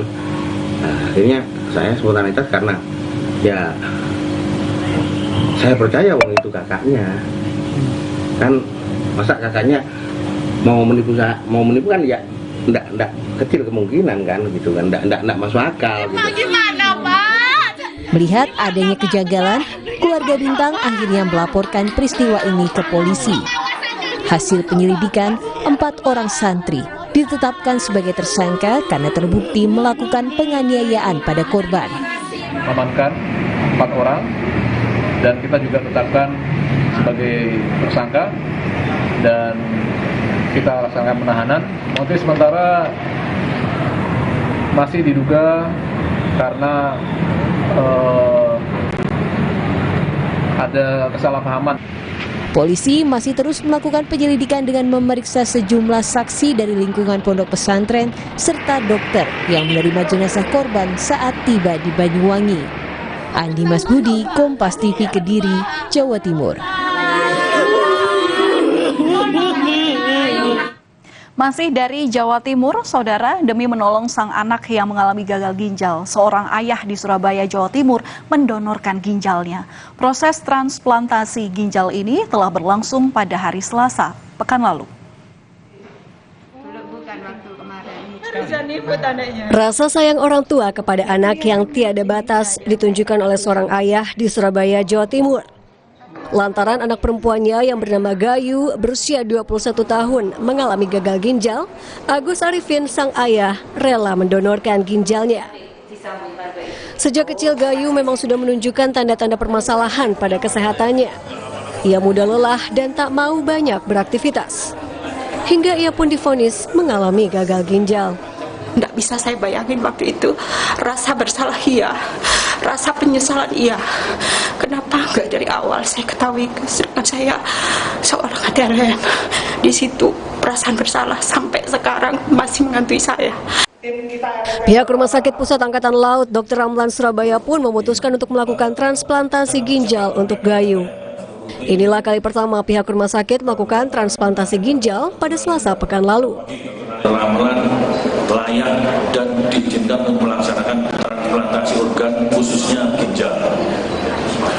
Dan kita melaksanakan koordinasi sebagai pengaku adalah tim transplantasi ginjal RSUP Dr. Karyadi. Suasana haru tak terhindarkan. Rahayu gembira lantaran proses transplantasi berjalan lancar. Keduanya pun kini dalam pemantauan tim medis. Via Irmar, Kompas TV, Surabaya, Jawa Timur. Kita sampai di informasi terakhir pada bagian ini, saudara, penemuan jenazah di indekos. Jasad seorang perempuan ditemukan dalam kamar indekos di Jalan Krasak, Kota Yogyakarta. Korban meninggal dengan sejumlah luka akibat benda tajam. Sesosok jenazah perempuan ditemukan dalam sebuah kamar indekos di Jalan Krasak, Kota Yogyakarta, Sabtu 24 Februari 2024. Usai olah tempat kejadian perkara, jenazah kemudian dievakuasi ke Rumah Sakit Bayangkara Polda, Daerah Istimewa Yogyakarta. Ia diduga menjadi korban penganiayaan setelah polisi melihat sejumlah luka di tubuhnya dan menemukan bercak-bercak darah di sekitar lokasi penemuan jenazah. Korban diduga telah tewas selama 3 hingga 4 hari sebelum akhirnya ditemukan. Untuk mengungkap kasus kematian ini, polisi telah mengumpulkan beragam barang bukti serta meminta keterangan dari sejumlah saksi. Namun pemilik kamar indekos tempat jasad korban ditemukan yang merupakan seorang pria belum diketahui keberadaannya. Sementara hasil otopsi mengungkap bahwa korban tewas dengan mengalami luka-luka yang diakibatkan benda tajam. Korban diketahui berinisial FD asal Sleman yang dilaporkan hilang oleh keluarganya. Yang telah dilaporkan hilang oleh keluarganya keluar rumah pamitan tanggal 20, kemudian dilaporkan hilang tanggal 22 Februari kemarin. HP maupun kendaraan yang bersangkutan juga hilang, kemungkinan dibawa oleh pelaku. Hingga saat ini polisi masih mencari pelaku pembunuhan. Michael Aryawan, Kompas TV, Yogyakarta. Saudara, di sidang Kabinet Paripurna Presiden Joko Widodo memastikan RAPBN 2025 akan mengakomodasi program-program dari Presiden terpilih di Pilpres 2024. Informasinya sesaat lagi usai jeda.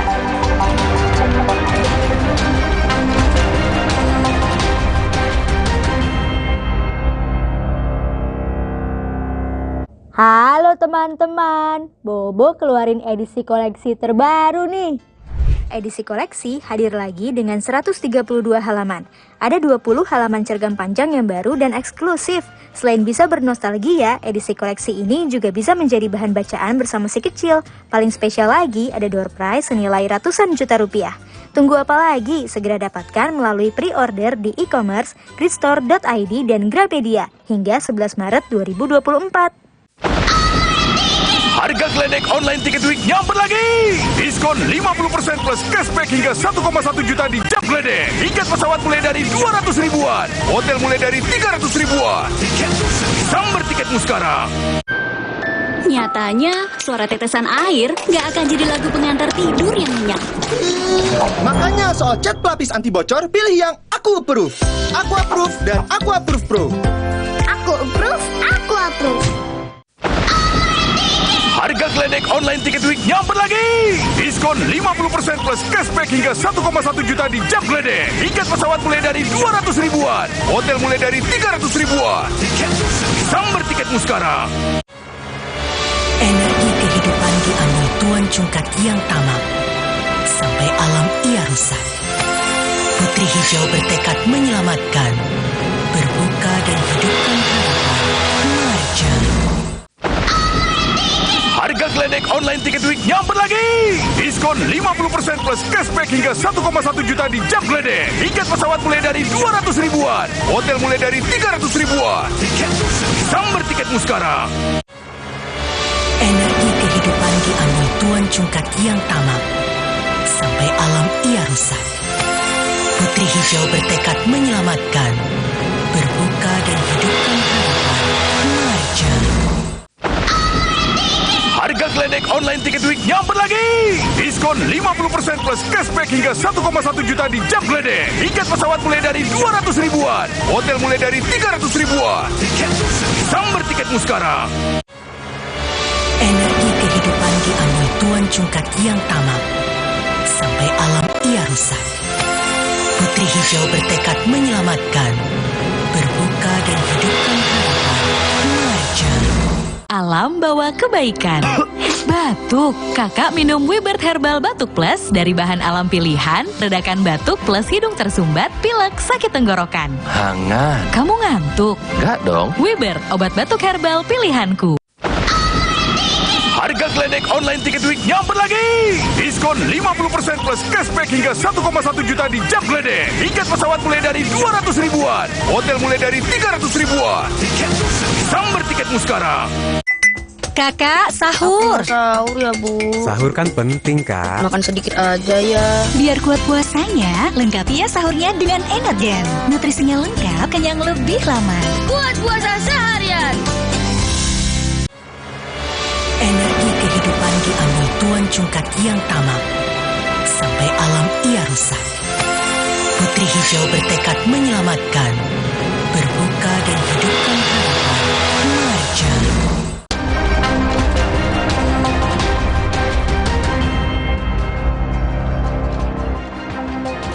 Terima kasih Anda masih bersama kami. Saudara, sempat beredar isu Presiden Joko Widodo akan membahas soal program makan siang gratis yang dicanangkan oleh Prabowo Gibran pada rapat kabinet hari ini. Namun nyatanya Presiden justru membahas rencana kebijakan fiskal pemerintah dan rancangan ekonomi makro Indonesia tahun 2025. Hal ini disampaikan Presiden Jokowi dalam pengantar sidang Kabinet Paripurna hari ini di Istana Negara Jakarta.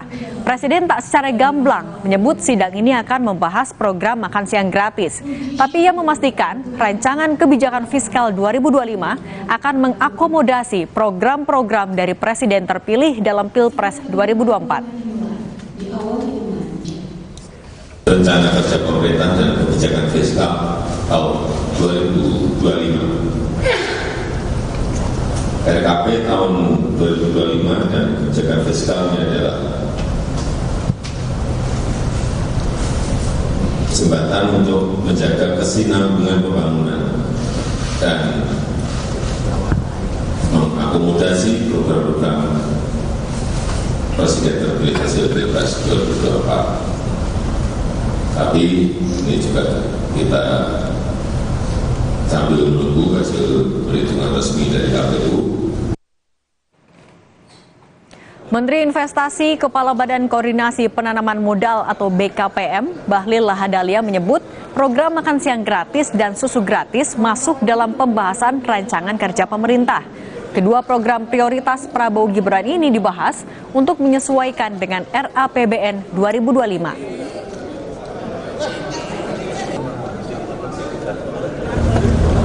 Ya harus mengakomodir dong, harus mengakomodir yang menjadi program prioritas Pak Prabowo Gibran. Karena ini kan kita bahas APBN 2025. Kalau kita bahas APBN 2025, presidennya kan sudah Pak Prabowo sama Wapresnya Mas Gibran. Jadi pasti. Ya kita antisipasi kan bulan depan. Jadi sekarang ini antisipasi. Jadi ada model ya, ada beberapa model yang dikembangkan nanti dalam rekayasa perkiraan asumsi untuk APBN 2025. Anggarannya cukup Pak berarti dari simulasinya? Cukup lah, anggaran cukup kok ya. Nanti... Informasi lainnya saudara, demi menstabilkan harga beras, pemerintah Kota Bekasi bersama Bulog menggelar operasi pasar beras murah di halaman kantor Kecamatan Bekasi Timur, Kota Bekasi, Senin pagi. Warga yang didominasi kaum ibu rela mengantre untuk membeli beras murah yang disediakan Pemkot Bekasi bekerja sama dengan pihak Bulog.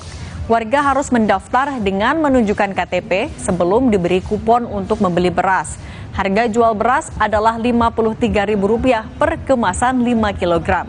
Diketahui harga beras di pasaran saat ini tengah tinggi, sehingga bantuan pemerintah bisa meringankan beban. Sudah dapat 4 bis ya. Lalu juga kita akan...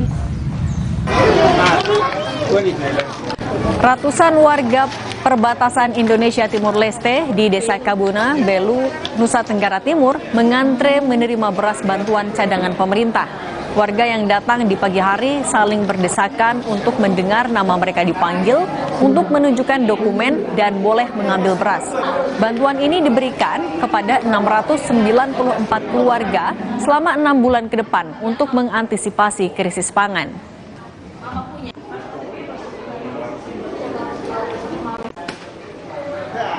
Menteri Perdagangan Zulkifli Hasan menyebut harga beras ditargetkan stabil bulan April hingga Mei mendatang. Harga beras ditargetkan stabil pada bulan April lantaran Indonesia sudah masuk musim panen, sehingga stok beras diharapkan meningkat. Di satu sisi, Zulhas menyebut Indonesia telah mengimpor beras sebanyak 3,6 juta ton guna menstabilkan harga beras. Zulkifli menyebut impor beras direncanakan masuk 500.000 ton lagi, sehingga harga beras Bulog dan subsidi tetap stabil. Ya, mudah-mudahan nanti Maret sudah sebagian panen, tapi puncaknya segera April Mei ya, baru akan stabil untuk beras lokal. Tapi beras yang disediakan pemerintah harganya tetap dan tidak naik. Impor tahun lalu 3,8 juta, banyak ya. Tahun ini 2 juta dan 1,6, hampir 3,6 juta. Ya. Dalam perjalanan 500.000 udah masuk, stoknya Bulog. Tim pemadam kebakaran mengerahkan alat berat untuk menyelamatkan seekor kuda yang terjebak di lahan berlumpur di Los Angeles, Amerika Serikat. Selengkapnya usai jeda.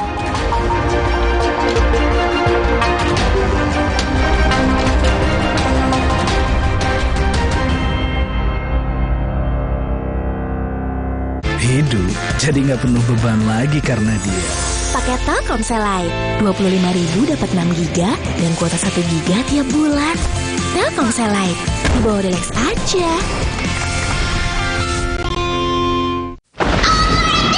Harga geledek online Tiket Week nyamper lagi. Diskon 50% plus cashback hingga 1,1 juta di jam geledek. Tiket pesawat mulai dari 200 ribuan. Hotel mulai dari 300 ribuan.